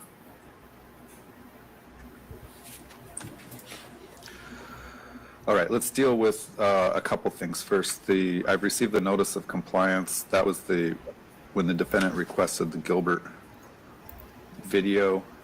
Does that apply to the second case? or this case? Your Honor, it's an incident that occurred in January. It's not really, it was disclosed because it is mentioned in the DR. The defense had filed a motion for the state to disclose that, and then had brought up again on the 11th that the state had not disclosed it, that there was some YouTube video of that. I have looked for said YouTube video. I have gone through the police report. I don't know what video she's discussing, but we're not aware of any video that hasn't been disclosed. So I'm just providing notice that disclosure is complete as to that police report that is peripherally relevant. All right. Any comment on that? Yes, Your Honor. For clarity, is the state proposing that there is no video or that they don't have to give it to me because it's not attached to that DR number? I think what she said was she's not aware of what video you referenced. So as far as her knowledge, she doesn't have it and doesn't know about it. So I should go directly to Gilbert Police Department to get it? Well, last time you were in court, you said your investigator or someone told you about it. A mitigator. A mitigator. Showed it to me. If they have that link, why don't they just send it to the state, and that may help the state determine if that's something they've already disclosed. I will tell you why they won't, because that is my former team, and they will not do anything to help my investigator, my paralegal. They won't give us any information that they found. They won't talk to us at all because apparently there was a conflict. So they will not help us. They will not send us anything. They will not email us anything. They will not answer anything that we ask them to. So that has been the response from my former defense team. That's where we are. All right. Do you know, and maybe your advisory councils can speak to this, did they turn over a file to you, or did you have to start from scratch? No. From what I understand, all they turned over was the 22 terabyte hard drive, and that is it. They didn't turn on any notes, any work product, nothing that they had done to that point. And they continue to stand by that today, even though a lot of that information I gave to them, they would not give it back to me. Work product is just the information and the records and files and stuff that you need to prepare a case, right? Work product will usually comes up when they're talking about attorney-client privilege, because work product, right, can be considered privileged information if there is a question about attorney-client, usually when they're talking about attorney-client violation.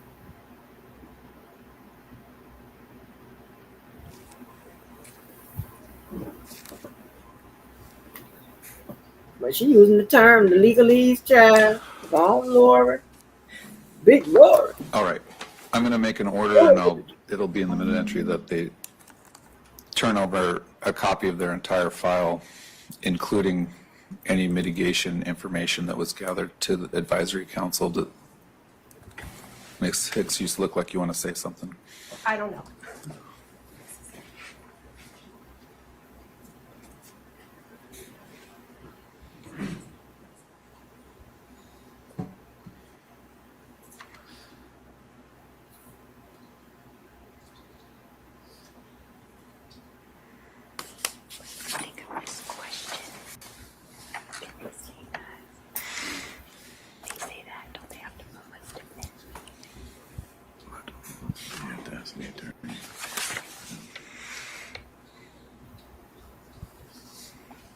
No, I'm good, Your Honor. Thank you. All right, so I'll do a more detailed order about, they should have turned over a copy of their entire file to advisory council when they withdrew.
All right, so I've read the defendant's disclosures that were filed March 6th and March 12th, as well as the state's motion to preclude. And, well, let me start. Have you received any response from the defense, anyone from the defense team, since you filed this on March 16th? Your Honor, last night at 10:30 or so, defendant's investigator sent over a list of the addresses of the witnesses. I did speak with him this morning. I still am unclear if defense will be setting up those interviews or if they will be providing phone numbers to the state to set them up ourselves. As for the expert, again, last night at like 10:30 at night, defense investigator emailed the state and indicated that the defense expert would need to or wanted to obtain the physical laptops and cell phones that the police had impounded so that he could then review them, do his own self-right or extractions. So obviously the expert hasn't even begun work, let alone they've also requested all impounded items from law enforcement. I'm unclear if they're asking for ones that were impounded in Idaho as part of their investigation or just the ones here. The statements from the investigator appears to be all of them, which would mean the state would have to request Idaho to send those to the investigator. So again, given all of those issues, I don't see how that it would be possible for the state to provide that to the expert prior to this trial beginning, let alone to get a report or an opinion prior to this trial beginning. All right, let's set aside Dworkin for the time being. So you're, well, let me ask the investigator. What's your name, sir? Jeff. Jeff what? White. Okay, Mr. White, are you going to be setting up interviews for the state to interview whatever potential witnesses the defendants noticed?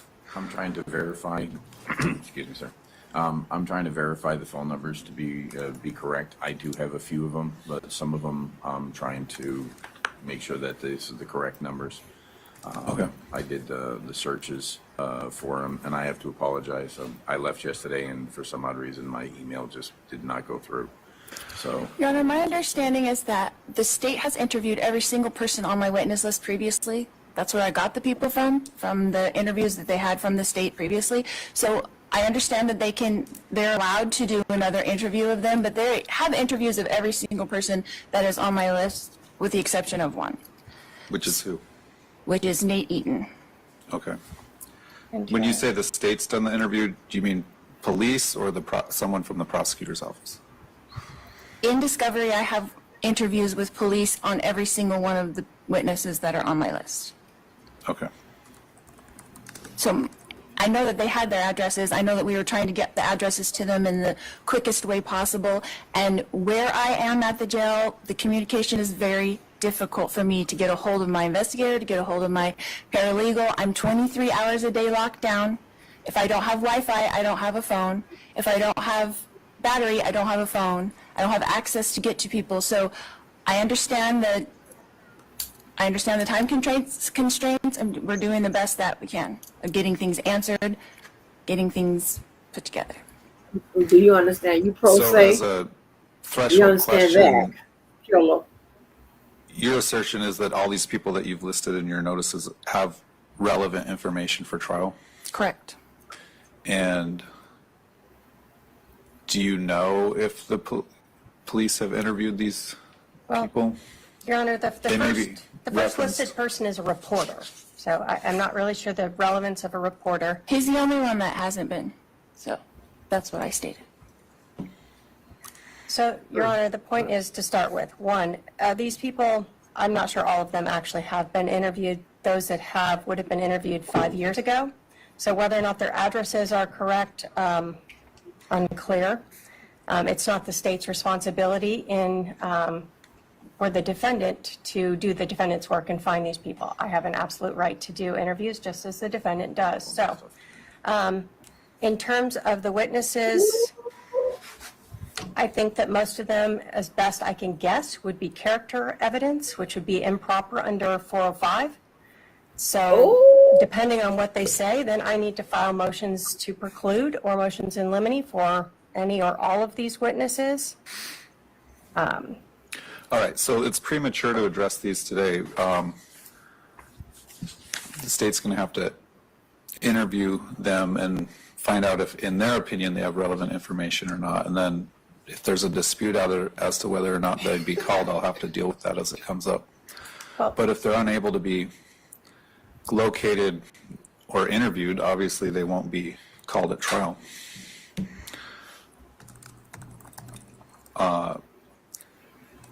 Mr. Dworkin, if you want him to do extractions, you're not ready for trial. So in order for him to do the work that he's requesting, getting copies of a laptop or a cell phone or whatever the case may be, that's going to take him time to extract and analyze and then prepare a report, months maybe. I understand that, Your Honor, and I'm hoping he can do it in an expedited manner. I requested him from OPDS on January 14th. He got approved on March 7th. Well, from OPDS. You're the one pressing for your speedy trial, so you kind of have to make a decision on we're set for trial. You want to go to trial or you want to have him do that work that you want? Because I don't think both are going to happen. Even if he got the laptops today, generally those types of things can take weeks, even months to analyze and prepare a report on. I understand that, and I also understand that I've only been given 10 hours for him from OPDS, right? So if he could spend 10 hours this week getting them ready, then he can give us a report with the best that he can do. Well, the report's already late, technically, but if it were allowed, first of all, it's going to take time to coordinate him getting the. Let's start here. Specifically, what are you requesting? Because the state wasn't clear whether you were requesting items here impounded by a particular police department or items that may be impounded in Idaho. Well, I'm sure that my investigator would like to have all of those things done, and I realize that we're on a time constraint, and I would be only concerned with one item, which is at Chandler Police Department, which was Charles, my husband's phone, Charles Vallow's phone. Because you killed the other one.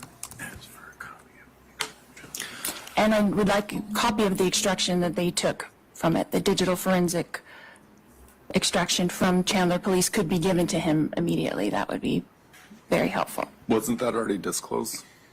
Yes, Your Honor. Was that part of the initial terabyte? Yes. Excuse me. Yeah. Everything that I have is on a 22 terabyte. So if hard drive. So if I give that away, I can't do my work. Well, can't you make copies of files out of it? 22 terabytes. I understand that. Okay. So what's your proposal? I'll take it up. I mean,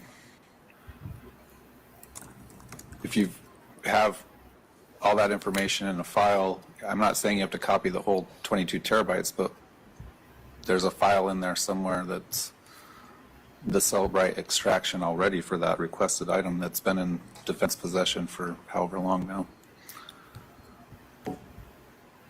I'll take it up tomorrow. So I'm happy to make an order, but again, if he's not done with that information you want, are you still wanting to proceed to trial at the end of this month? Yes, Your Honor. Okay.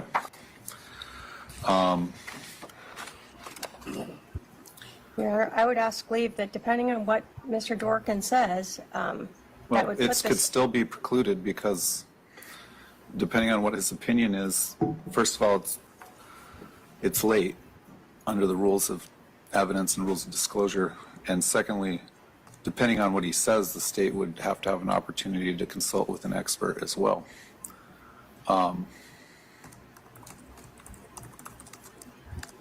So even if he got something done, it could still be precluded, but I'll give him the opportunity to do whatever it is that you think he needs to do to analyze that. But that information's been in defense possession for months, if not over a year. more than a year, Your Honor. And he was just approved by OPDS last week, Your Honor. I thought you said he was approved. You applied in January. I applied for him in January, and last Friday, he got approved. Again, this is one of those things where you have to weigh your options on whether it's worth it to get a continuance so you can have your defense do the work that you want done on your defense. But if you're telling me you don't want to do that, I would like to do that, but my situation in my housing department precludes me from doing that. from asking for a continuance? No, from getting things done in an effective and quick manner. Okay. All right, well, so you're telling me you don't want a continuance because any information he has at this point could be precluded as being untimely. I understand that is the rule, and I understand how unfair and prejudicial that would be to me.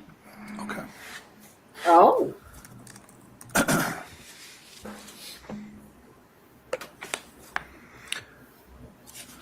So I guess I'm going to have to cross the bridge on whether these notice defense witnesses are even able to be located and interviewed before I make a decision on whether they have relevant information and can be called at trial.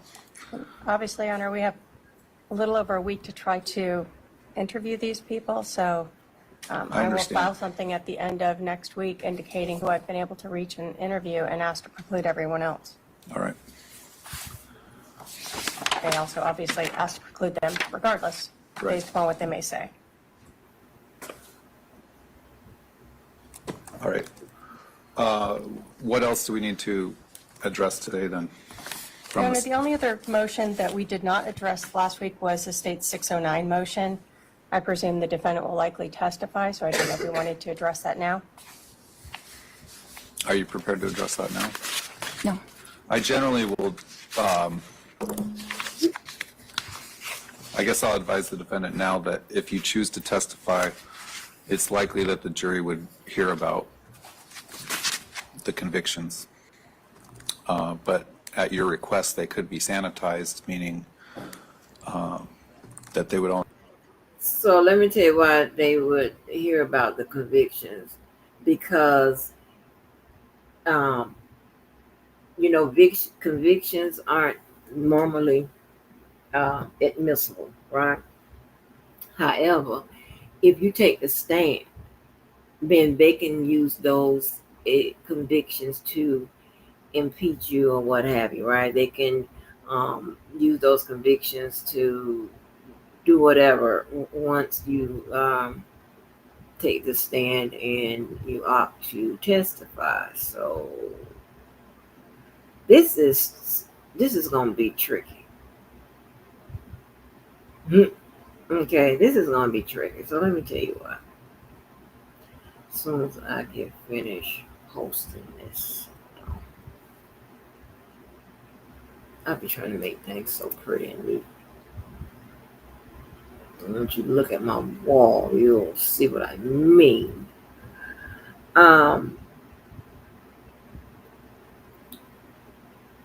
Okay. She's in a tricky situation.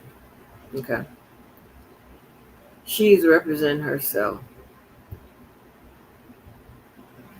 in a case that involves murder and stuff, right? Well, attempted murder, whatever. I don't know which case it is, but but it's going to apply in both. She is the one that's saying, she is the actual person who it was not the one that is, you know, defending herself. You understand what I'm saying? She would actually be a witness. Because if I'm not mistaken, a lot of the activity that happened, she claimed that it happened. That how can I say that? Because I'm confusing. I'm trying to make it simplified so you're gonna understand, but I'm confusing myself. So I'm just saying plain. So by her being a person that would be considered direct evidence, that means she has to take the stand. She's considered circumstantial and direct evidence, but more direct evidence, right? So if she takes the stand, then guess what? The prosecution gets to ask her questions. The jury then gets to evaluate her truthfulness.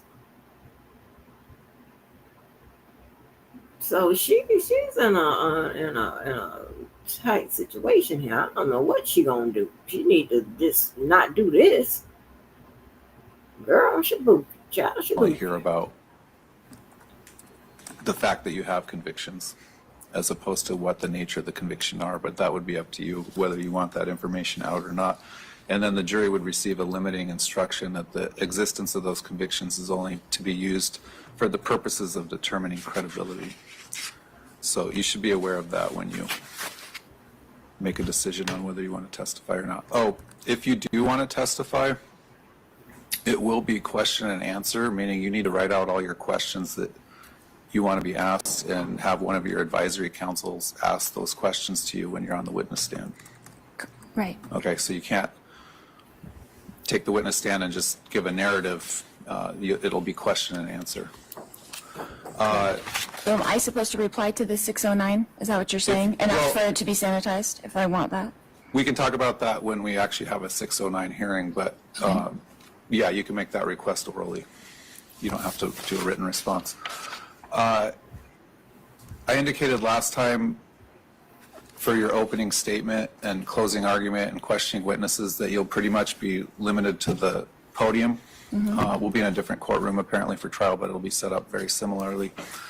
Either your investigator or one of your advisory counsels will approach witnesses with exhibits if you have to show a witness an exhibit. So I'll have to do the same limitations on the state. The state would be confined pretty much to the area of the podium, and the state would have someone assist in approaching witnesses with exhibits and that sort of thing. All right.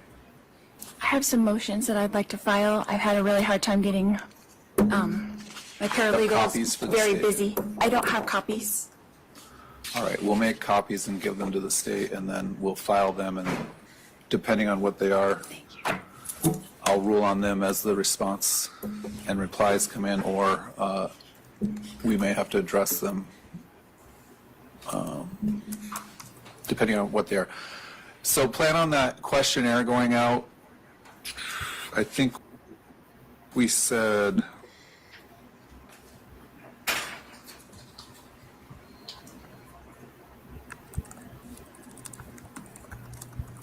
I think we said next Thursday, the 20th, will be sent out to potential jurors for the first batch of jurors, and then the responses would be cut off on the 26th. Judge is going to be sent out Monday the 24th and will end on Monday the 27th. All right. And then I'll meet with the parties on the 31st to go over those remote responses. So that'll be the 31st at 10:30 a.m. Then again, I'll just reiterate on April 1. Are we having we're not having walk-ins, Izzy, until the 1st? Right. Okay, and then on the 1st, we will meet again, and for the rest of that week, we'll likely be meeting at 10:30 and continuing with jury selection every day until we get enough jurors. Hopefully we get enough the first week. If we have to, we'll go into the second week. Yeah.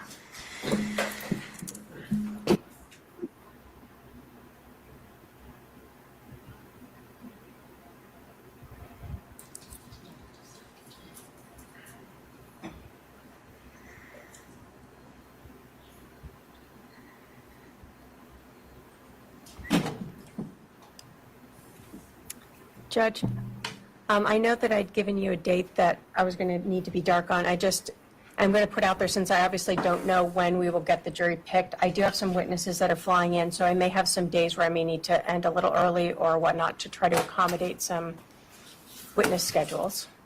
But I'll keep the court updated once we get a jury picked. I think we'll have a good idea by about day 2 of jury selection whether we're going to need to go into the next week or not. That reminds me, though, is I would like the parties to plan on, we're going to have a much better idea after about the second week of trial and the first trial, how the second trial will unfold as far as how many jurors we might need, but I would like the parties to plan on doing another remote questionnaire with a much larger pool for the second trial and meeting on Friday, May 30th. I'm just giving you a heads up as far as this is concerned. And then for scheduling purposes, so everyone knows, I'm planning on probably going Monday through Friday of the week of June 2nd, as well as Monday through Friday the week of June 9th, to try to get as much done as we can. And then there's going to be some dark days there toward the end of June, but we need to get it done by July 4th. Yana, when are you planning on starting that trial? So jury selection would be starting May 30th.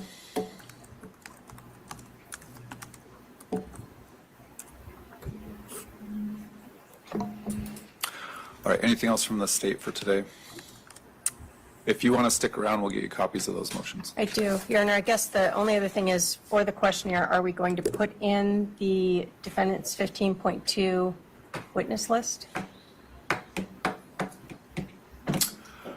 I'll put in those names preliminarily. It doesn't hurt, just in case anyone is called from that list. And if anyone knows any of those people, I will put that in, actually. Anything else from the defense? So I'm unclear on where we stand with the video that I requested. The state says they don't know what video you're talking about. They've disclosed everything they have, so I'm going to make an order to your prior team to give you whatever that is. If you have a link in that information, you can forward it to the state so the state can see if that's something they've already disclosed or if that's something Gilbert didn't give them, or on the other hand, since it was told to you secondhand or showed to you secondhand, whether it's something different than what you thought it was. I don't know. So I'll make an order that they hand over all those things to you, so maybe you can figure that out. But at this point, the state says they've disclosed everything that they have and everything that they're aware of. And in that order, they'll give it to my advisory council, or Who do you want me to? I was going to say give it to your advisory council. Do you want a more narrowed order? Maybe any mitigation work that was collected, or Or do you want a broad order that's basically everything in their possession? Well, it would be nice if they could turn over everything in their possession that we worked on. I was just thinking it would be easier for you maybe to find that needle in a haystack if it was a more narrow order. Well, she knows what the link is, and she could just give it to us, and we asked for her to do that, and what's that? The attorney said, no, she can't do that. She can't give you anything. What's that mitigator's name? My mitigator's name? Pamela. On your prior. Pamela Kearney. Do you know how do you spell Kearney? Cerny. All right, I'll make a specific reference to that. And do we need an order, Your Honor, to pick up my husband's phone at Chandler Police so that Lonnie can do the extraction? Well, you already have that extraction in your discovery. What's the state's position on Lonnie Dworkin meeting someone at, you said Chandler, right? Chandler Yes, at Police Chandler Department Police to do another extraction. Your Honor, obviously the state and defense have always had stipulations so that should something happen to the device while it's in the possession of Mr. Dworkin, that there are no issues with chain of or anything else. So the state would have to draw up a release, have that scheduled on who it's going to be picking it up, have the defendant sign that release indicating that she understands that should anything happen to that she waives those rights to claim those things. So I think what I was asking was, does Mr. Dworkin have the ability to just do the extraction on site? on site where? At Chandler? At Chandler. I don't think the police departments allow anyone to go in there and conduct their work in the police department. Okay. All right, so to maintain the chain of custody, the state can draw up an agreement, and if the defendant signs that agreement, then Mr. Dworkin could pick up that phone. That's perfect. Logistically, how's that going to happen? She's going to forward that to your investigator, and I guess he'll have to come down and sign it. Okay. All right. Be at recess. Okay. Wait. Hold on. I plan on you guys coming to. That's that dumb Lord talk on a hot mic. I don't know if that prosecutor just started yesterday or whatever, but unless it's something, protocol in their area, when you have evidence or discovery that is technical, right? Like your videos and shit like that. Stuff that cannot or should not be transported to another area. You have to examine the evidence at the police station or at wherever it's been held, normally the police station. Even in the indictment, especially federal one now, and I know in one from my neck of the woods, Florida, it tells you somewhere in the back that if you need to examine evidence such as video and things of that nature, whatever, you have to come there, because they don't give away their discovery. They'll give you a copy of it. Maybe she can, I don't know what it is they're talking about. Maybe they can make a copy of it. But they're talking about extraction, so that leads me to believe that, I think they're talking about a phone. So if it's some kind of phone or something like that, they're not going to give you the phone so you can take off the premises so you can do your extraction. Like, what? Didn't I tell you I wasn't comfortable with that motherfucker Stacey Turner? This case ain't gonna have me. It'll set me back from the shit that I need to do worrying about no goddamn Laura Vallow and they killing ass. That don't make no damn sense. I'm missing something. Did I hear that right? I'm gonna go back and listen to that, but I got to let me put up my the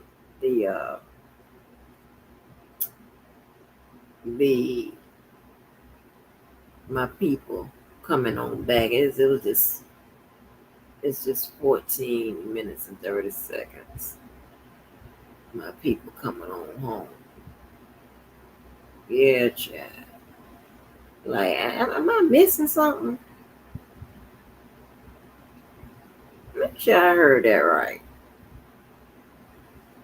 And what kind of evidence they're talking about. Because if they're talking about phones and evidence such as that. Good evening from Mission digital Control in evidence. Houston and the International Space Station Flight Control Room at the Johnson Space Center. As we go on the air, you are looking live at the passageway between the Harmony module of the International Space Station and the connecting tunnel leading to the SpaceX Dragon Freedom that is housed at the moment on the zenith or space-facing side of the Harmony module. It is through that passageway that NASA astronauts Sonny Williams and Butch Wilmore, along with NASA astronaut Nick Hague, the Dragon commander, and Roscosmos cosmonaut Alexander Gorbanov will be floating through a short time from now, closing the hatch behind them and making final preparations for their undocking from the International Space Station that is scheduled at 12:05 a.m. Central Time, 1:05 a.m. Eastern Time, the home stretch for Williams and Wilmore to complete an extended 9.5-month mission in space. Nick Hague, the commander of the Dragon Freedom, floating through the hatchway.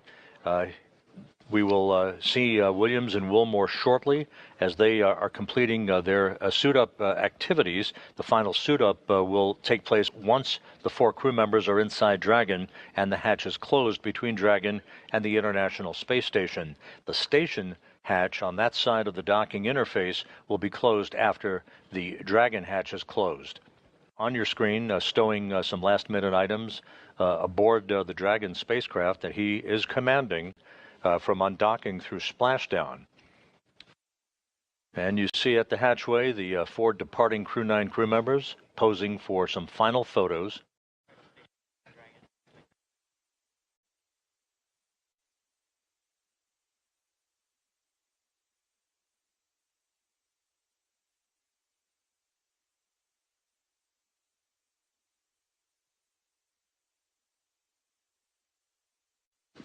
Final handshakes and hugs between the departing Crew 9 crew members. And now inside Dragon, you see Butch Wilmore on the far left. In the center of your screen, Alexander Gorbanov. Nick Hague on the far right.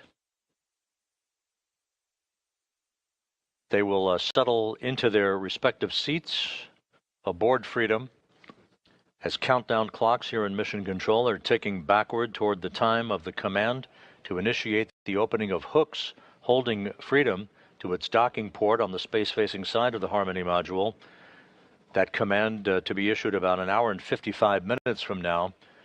The actual physical separation, what we peg as undocking for the history books, is scheduled at 12:05 a.m. Central, 1:05 a.m. Eastern. The hatch between the International Space Station and pressurized mating adapter number 2 is now closed. The Dragon hatch was closed at 10:05 p.m. Central Time, 11:05 p.m. Eastern Time.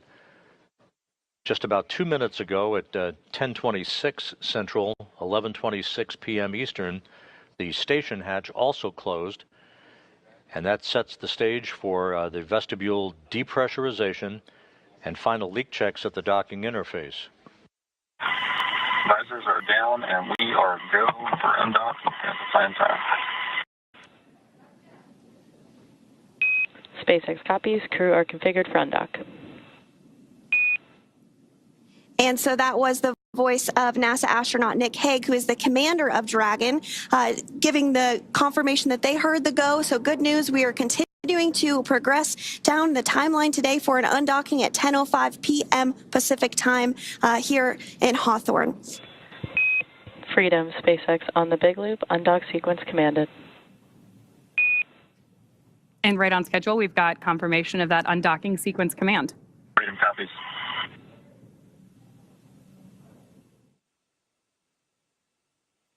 All hooks open. All hooks are open. And undocking confirmed. Freedom is free of its moorings. Sonny Williams and Butch Wilmore begin their belated trip home. Separation confirmed.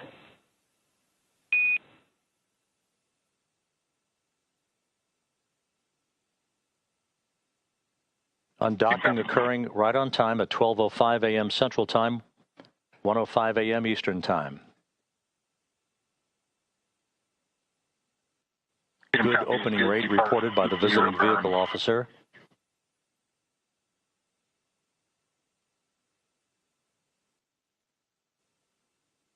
Dragon's attitude control system functioning as advertised. Houston Freedom on the Big Loop. On behalf of Crew 9, I'd like to say it was a privilege to call station home, to live and work and be a part of a mission and a team that spans the globe, working together in cooperation for the benefit of humanity. To our colleagues and dear friends who remain on the station, Alex and Dave Bertot, Grill, we know the station's in great hands. We're excited to see what you guys are going to accomplish, and we'll be waiting for you. Crew 9's going home. Right there, have our first view of Dragon Freedom coming home to Earth. And that view is from the WB-57, which is one of NASA's high-altitude planes that is tracking. Now, because of the way that this camera is configured, it does look like it is dark, but it is indeed daytime, and you're beginning to see that plasma trail as Dragon re-enters the Earth's atmosphere. All of that is expected. We are anticipating an acquisition of signal around 2:51 p.m. Pacific time, so just minutes from now, and you may hear the Corps begin to hail out or call Dragon for communications and see if we can potentially get communications with them a little bit earlier. Following this, we'll have two events in rapid succession. We'll have the drogue parachutes deploy at 2:53 p.m. Pacific, followed by the mains just 1 minute later at 2:54 p.m. Pacific time, ahead of a splashdown at 2:57 p.m. Pacific time off the coast of Tallahassee, Florida. Freedom, SpaceX, ComCheck.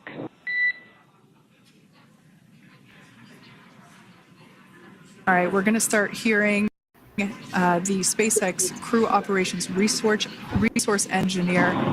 SpaceX Freedom is with you. 4.6 feet. Enjoying the ride. Copy that, Freedom. Great news there from Commander Nick Hague reporting back. We see a healthy flight computer. Expect automated chute deployment. 15 kilometers. Brace for drogue window. We can see seat rotation happening inside the capsule. Great to get those first views of our crew members.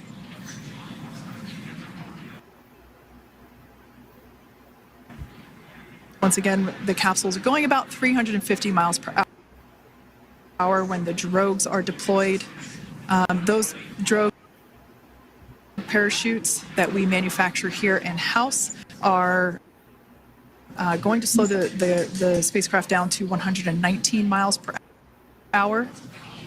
And that is when we will see the main parachutes deploy, and that occurs about 6,000 feet above the ocean's surface. And we are expecting drogue deployment at 2:53 p.m. Pacific, so we should see it any second now. And there you are getting a great view of Crew 9 inside Dragon Freedom as it returns back to Earth. We are awaiting the drogue deploys. This view coming from the WB-57 high-altitude plane. And there you see it on your screen, drogue deployment. Descent rate nominal. Yeah.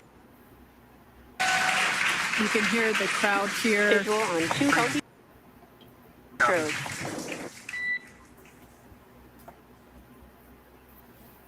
The crowd here very excited as Dragon Freedom continues to make its way back to planet Earth.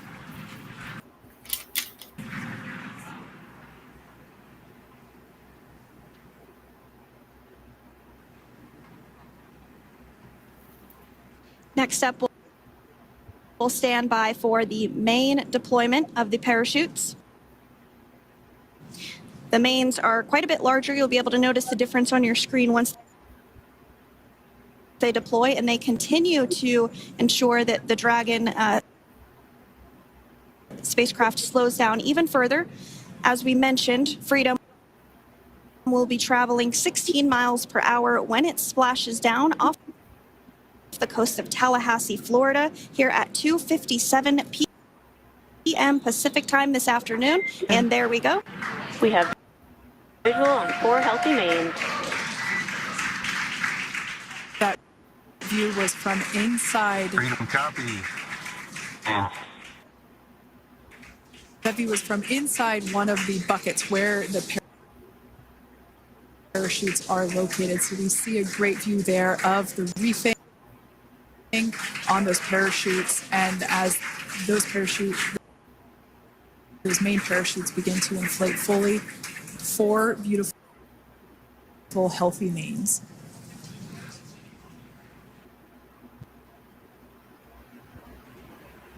Now awaiting visuals of splashdown.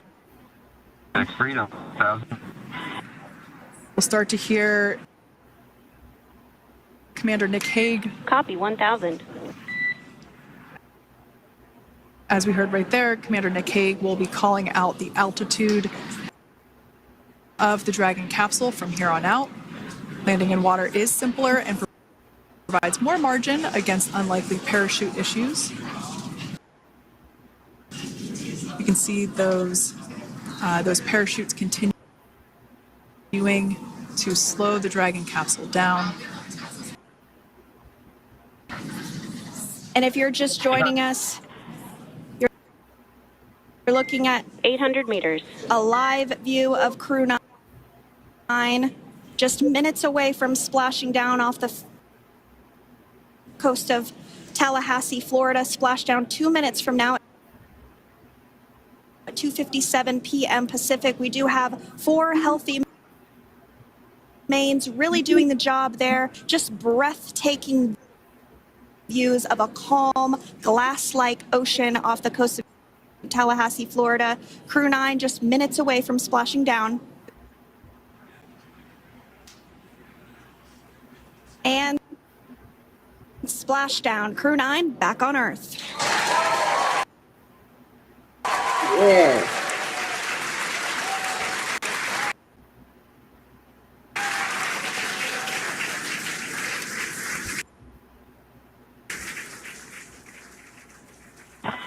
And SpaceX Freedom, splashdown. Good main release. Copy, splashdown. We see main chutes cut. Nick,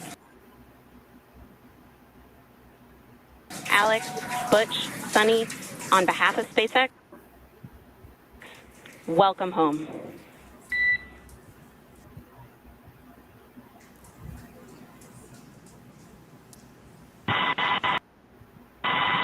It is an amazing, what a ride. I see a capsule full of grins ear to ear.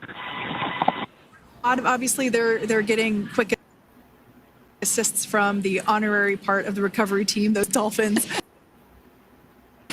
in the water there.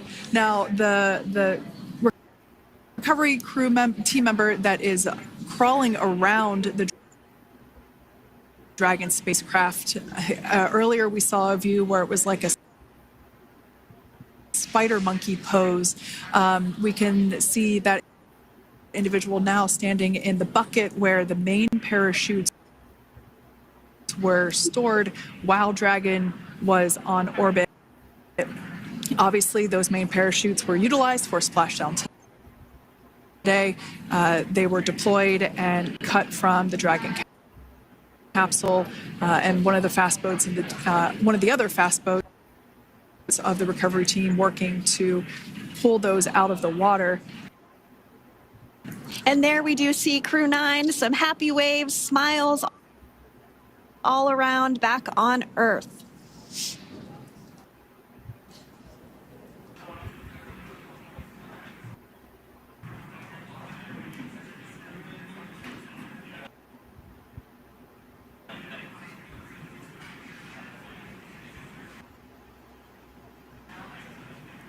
We can see folks on board clapping as our first crew member. And that is NASA astronaut Nick Hague, commander of Crew 9, now out of Crew Dragon Freedom. Looks like we're getting some cheers and clapping on board as Alexander is slid down the little ramp and placed into the mobility aid.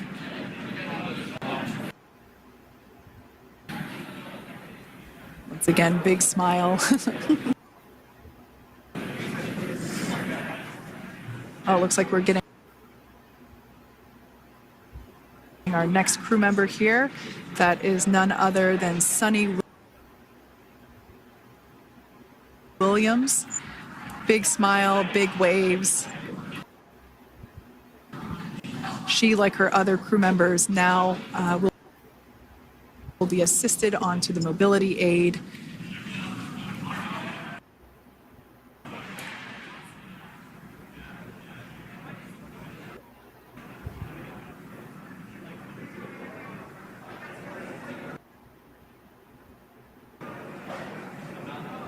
And there we have it, some waves, some thumbs up, and some smiles. And of course, that leaves NASA astronaut Butch Wilmore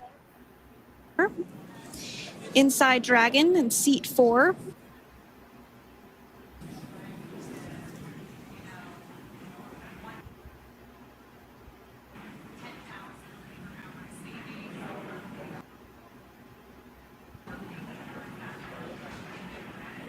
We're getting some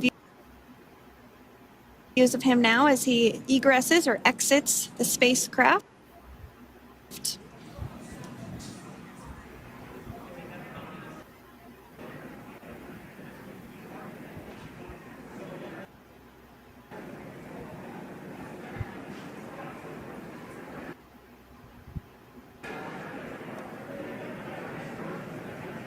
Once again, and some elation and cheers there from Butch Wilmore. Station.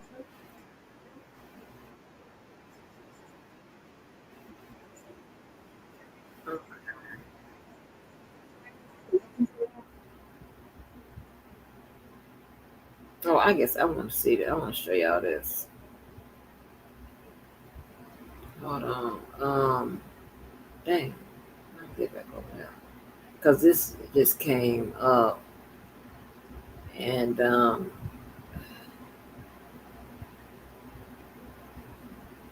y'all imagine being suspended like that for that long length of time? Can you imagine that?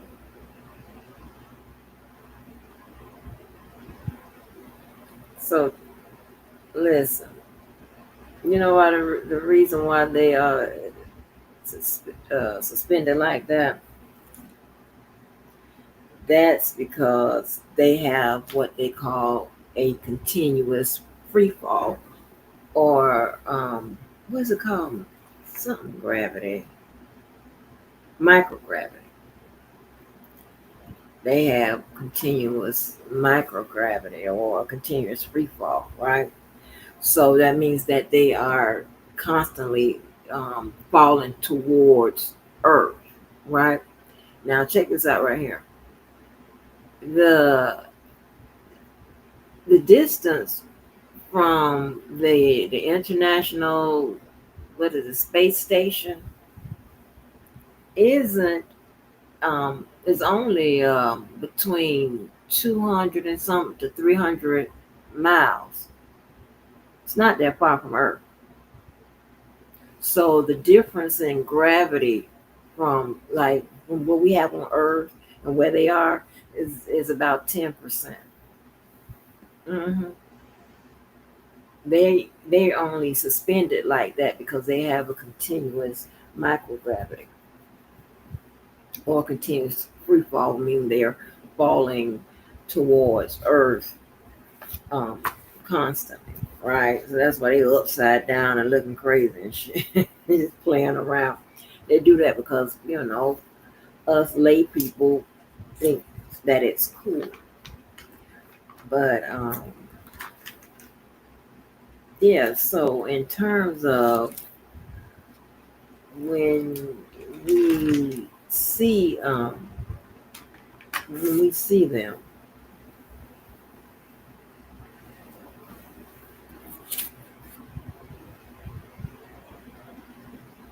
why does it keep moving? Is that fan? Hold on.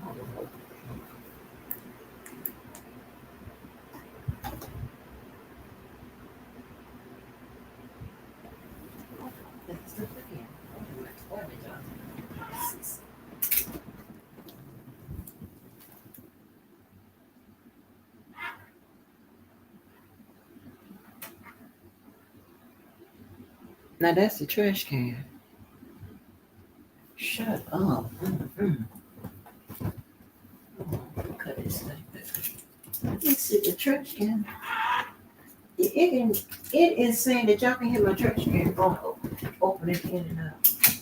And I told you that thing needed some more goddamn batteries. I told y'all that because while I was on here, I had to put the stuff in the trash can and I done turned around and the damn lid was still up and it was flashing. I was like, I knew it. See, something is next time I'm trying to tell y'all, make sure y'all get warranties when you buy items and stuff like that. Just don't get the warranties. But anyway, right. That shit there is so fucking funny, fascinating to me.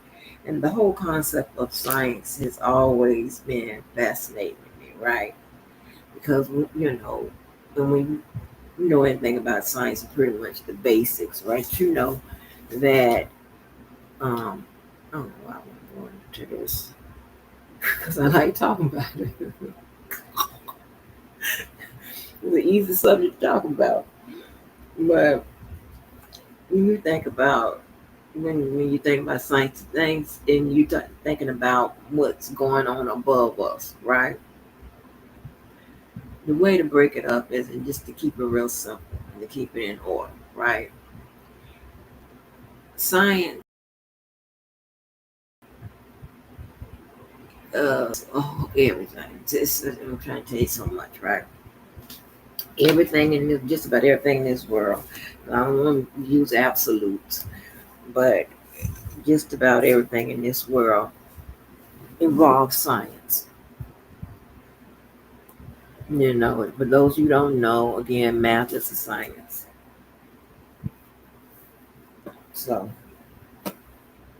everything involves some sort of science, right? There is a way that we can um, turn history into science, right? Because it is a great portion of it, if not all of it, is a science. There's a science to it. So, but anyway, so when you think of um, if you want to just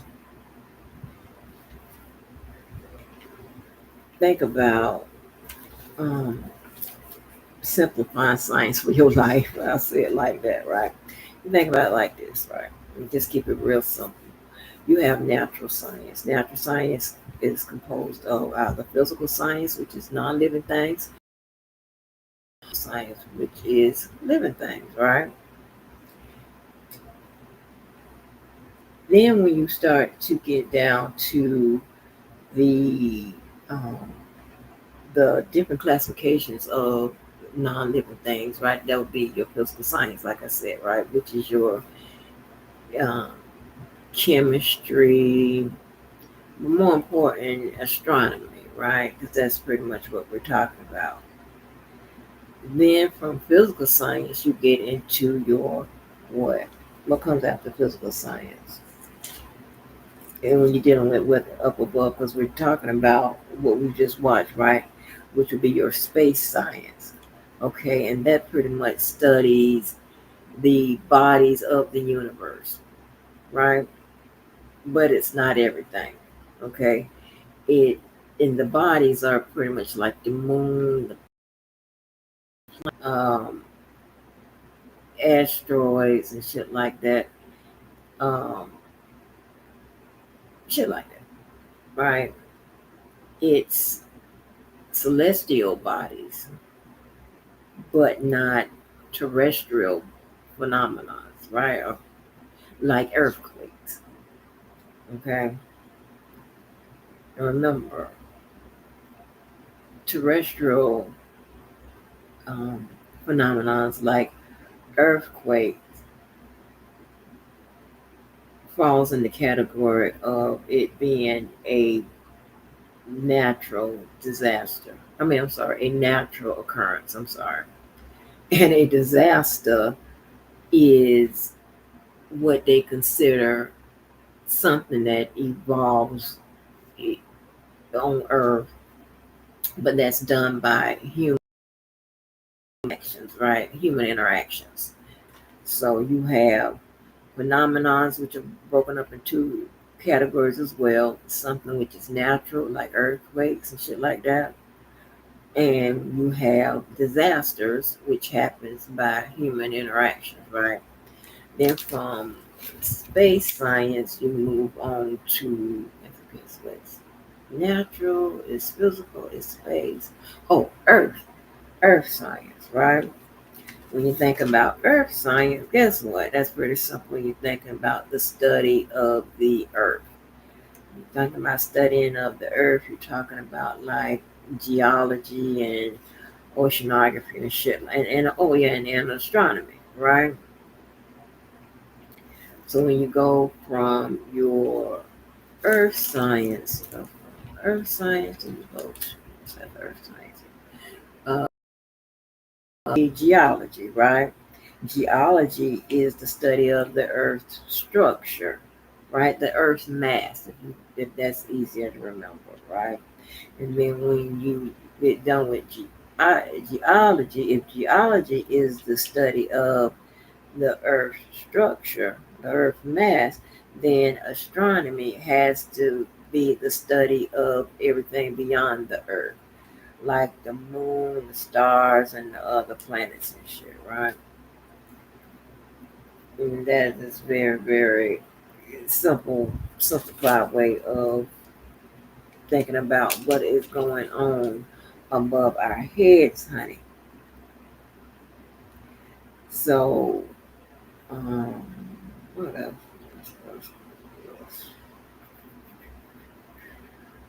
Make it simple. Mm,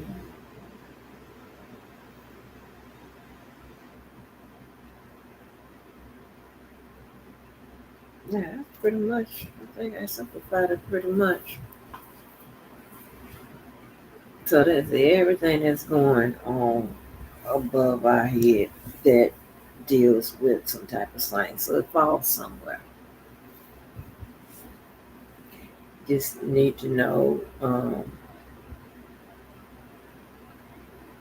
you know what? Some people, like when you're talking about what is, that woman upside down, that dude, they just be suspended and in air and things of that nature.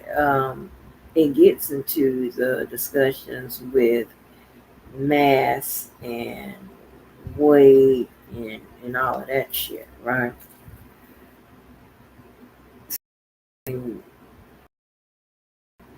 you started to talk, well, in physics too. So when you started to talk about physics and shit, you started to talk about the study of how things move, right? How we move, how cars move, how trains move and shit like that. That's study of how shit moves, right? And when you start talking about um, physics and shit like that, you have to talk about mass and matter, right? Sometimes people use them. Well, sometimes people use mass, matter, and weight interchangeably, and they are all three different things, right? Because mass measures the amount of shit that's in an object, right? While weight focus on the gravity of that, um, the gravity. How to say this? The action of that gravity on that mass. Does that make sense? Right? Meaning, so say for instance, like this: if you weigh more, that means you will fall harder, not faster. Okay. So if you weigh more and you sit on somebody's leg, it's going to hurt more than somebody small sitting on your leg. Duh. Okay. Um,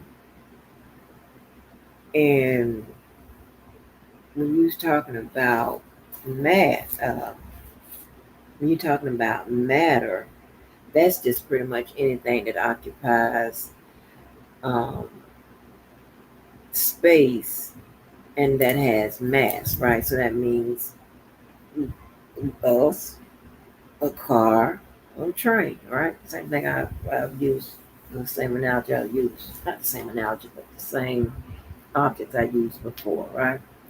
So that's what matter is. So there are three different things, right? But people use them interchangeably, which, I mean, because mass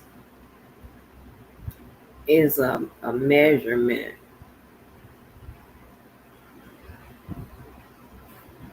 Mass is a measurement, right? I don't know how to say this right.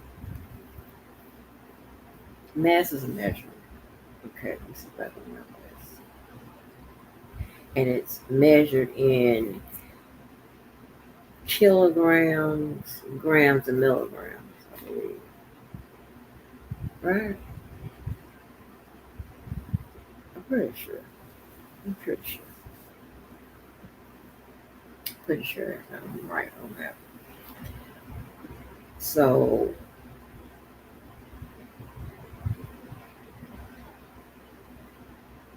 I'm pretty sure.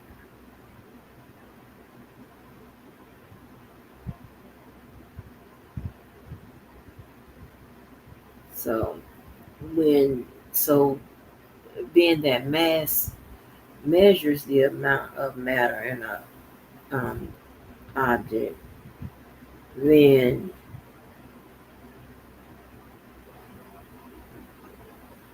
if mass measures, okay, hold on, how did this go? If mass measures the amount of matter in the object by grams, and milligrams, then weight is measured by in neutrons, right? So it's totally different. I know I don't know how to explain it to you. Okay, other than you have to be there to go through it because it's a this particular discussion, we're talking about measurements and shit like that, whatever, without having a book in front of you and going through it and like you doing some type of problem or reading some type of area of study that deals with this, child, you don't retain this shit. Because when do you use it? You get on the scale, it tells you how much you weigh in pounds. unless you set it to the other thing. I mean, you understand what I'm saying? So, but the levels of science when you're talking about outer space and how you you know how I was talking about that tree, right? And those branches, right? If you put it in that sense, then it's easy to remember. Well, it's pretty simple. You got natural science, which is everything. It's either falls in two categories: living or non-living. Then you have physical. You have um, that's the study of the non-living things, which is if you start getting into the shit above you. Then you have your space science. Then you have your earth science.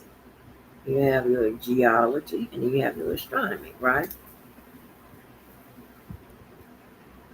And when people, not people, they list astronomy, right, as a part of um, a study. Okay, put it like this: Earth science is not um, astronomy. I'm sorry, astronomy does not is not the study of the Earth, right? However, in order to study the Earth, we have to study astronomy. So I think when I say it like that, straight and plain, how I know it without trying to translate it, I think I'm confusing y'all, but maybe I'm not confusing y'all if I just say it the way it's supposed to be said, right? And then maybe I should stop without a translation. Yeah, because you have to study astronomy in order to understand the Earth, right? Because you have to know how the environment around the Earth affects the Earth. That's why you have to study astronomy. Other than that, we ain't gonna know. It just, astronomy helps with the understanding of the Earth.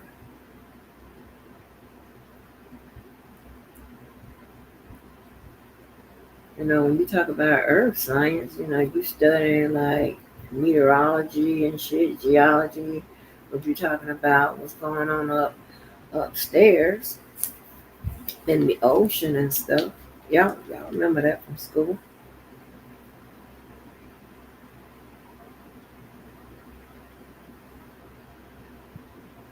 But when you start talking about astronomy, you're talking about like studying the stars, those celestial celestial bodies, right?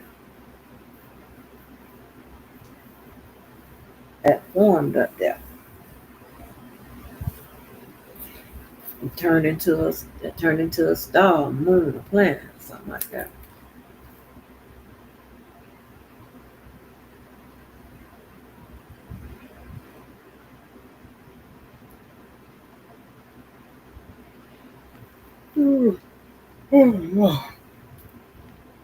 Yeah, but that was crazy because I went into this whole rant because when I ended that last video, the other videos start coming in that's related or maybe it's not related, whatever. When I saw that lady hanging upside down, I was like, oh,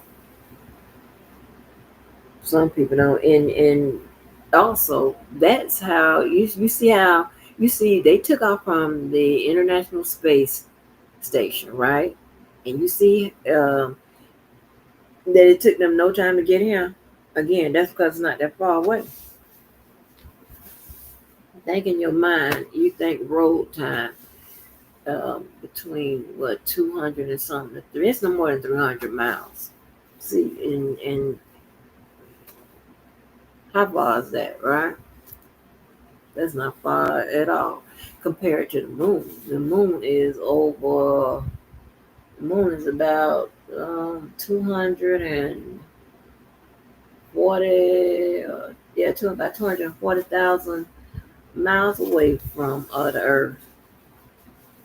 That's different. The International Space Station is right up yonder. Ain't that crazy? That shit is fascinating to me. And I wish I don't know, I wish I could I don't even know the channels no more. Right, where you can it used to be a channel that would just, you know what, my dumb ass, why I can't remember this stuff. Oh, I'm getting old. NASA, and I don't know if they still have a channel or not, but NASA had a channel where they be, but I thought that channel was hopping when it was just something going on, like an event or something. I don't know if that channel still exists or not, but NASA had a channel. And this comes the love of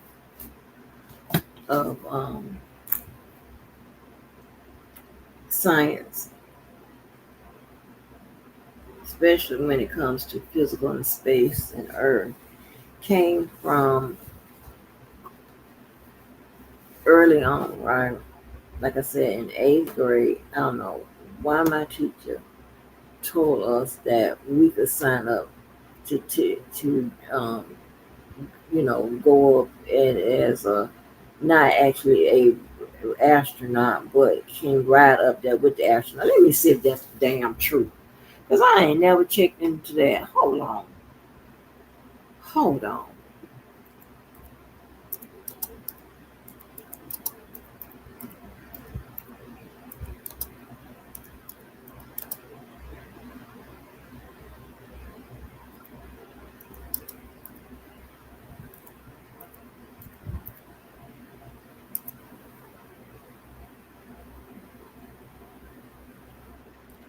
Do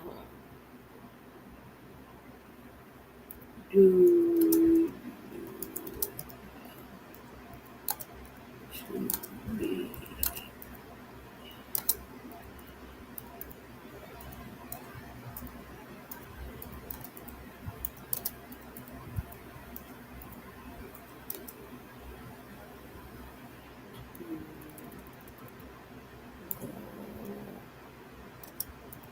to space.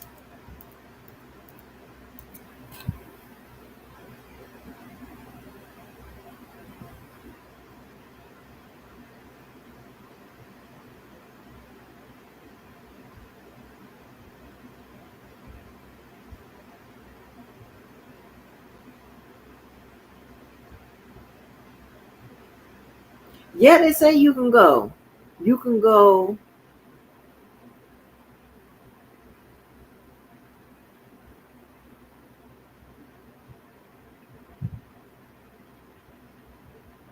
They say you can go.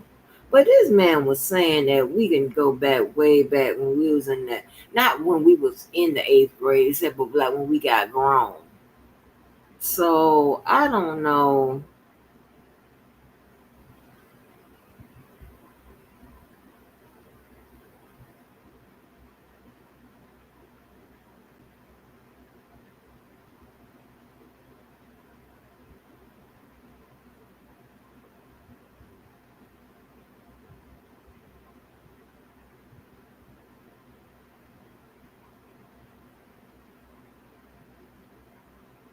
I okay, it's saying it's all over the place. I think you can go. That's crazy. Now, of course, I would like to go, but however, I don't do planes, and I'm definitely not gonna do no motherfucking shit like that and be stuck up there and nobody don't come get my black ass. I ain't got no. I'm not doing that, right? But it don't take that long to get up there, though. You understand what I'm saying? It's kind of different from a plane, right? Hold on. Let me see how long it take to get at Atlanta.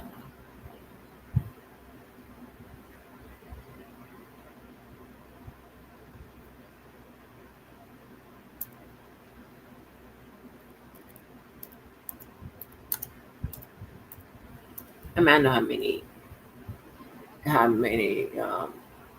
how many hours it take to get to Atlanta. Duh, I don't know how many miles. I don't never know miles. I just know time.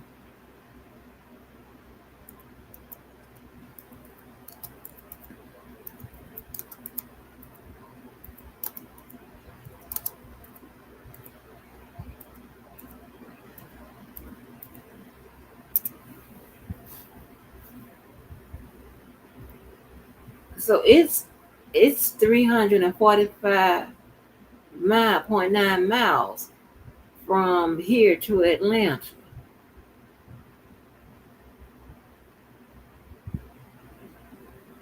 How about that?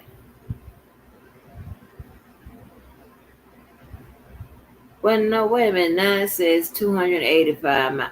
Child, ain't nobody got time for this. Anyway, it's all over the place. But anyway, it's about the same distance. That's what I thought it would be about the same distance. So how about that? That ain't nowhere. And remember, with you and that goddamn spacecraft, your ass, that's just blue. You saw how quick it took them to get from that station all the way to have that splash down. You don't see that. Child, y'all ain't hardly interested in the shit I'm talking. I'm just fighting a losing battle, child. Now I keep my nerd shit to myself. But baby, that shit, I listen. I'm about to cry just now. Them people coming home. Done had Sunita up there all that long time. They ain't with no damn. Ooh, I wonder like what it felt like to actually stand up on ground. You understand what I'm saying? Actually stand up on ground, right? Because it's gravity that keeps us from falling down, like falling down and shit like that. And it keeps us stable on Earth instead of, it prevents us from floating around on Earth, right? That's what gravity does. So, damn. I wonder how they, like, oh my goodness. Because think about it, because, we, not saying that, I mean, we have people that have problems with the equilibrium and stuff like that, but also you can become unbalanced and things of that nature, just not have an issue with your equilibrium and stuff like that. I mean, that'd be some crazy shit. That'd be some mushrooms for your ass. Okay, that'd be some like, know about that, y'all. But anyway, chat, we got to talk about this shit all day and all night. All right, y'all. Make sure you do something good for yourself and someone else. Hey, today, a good day.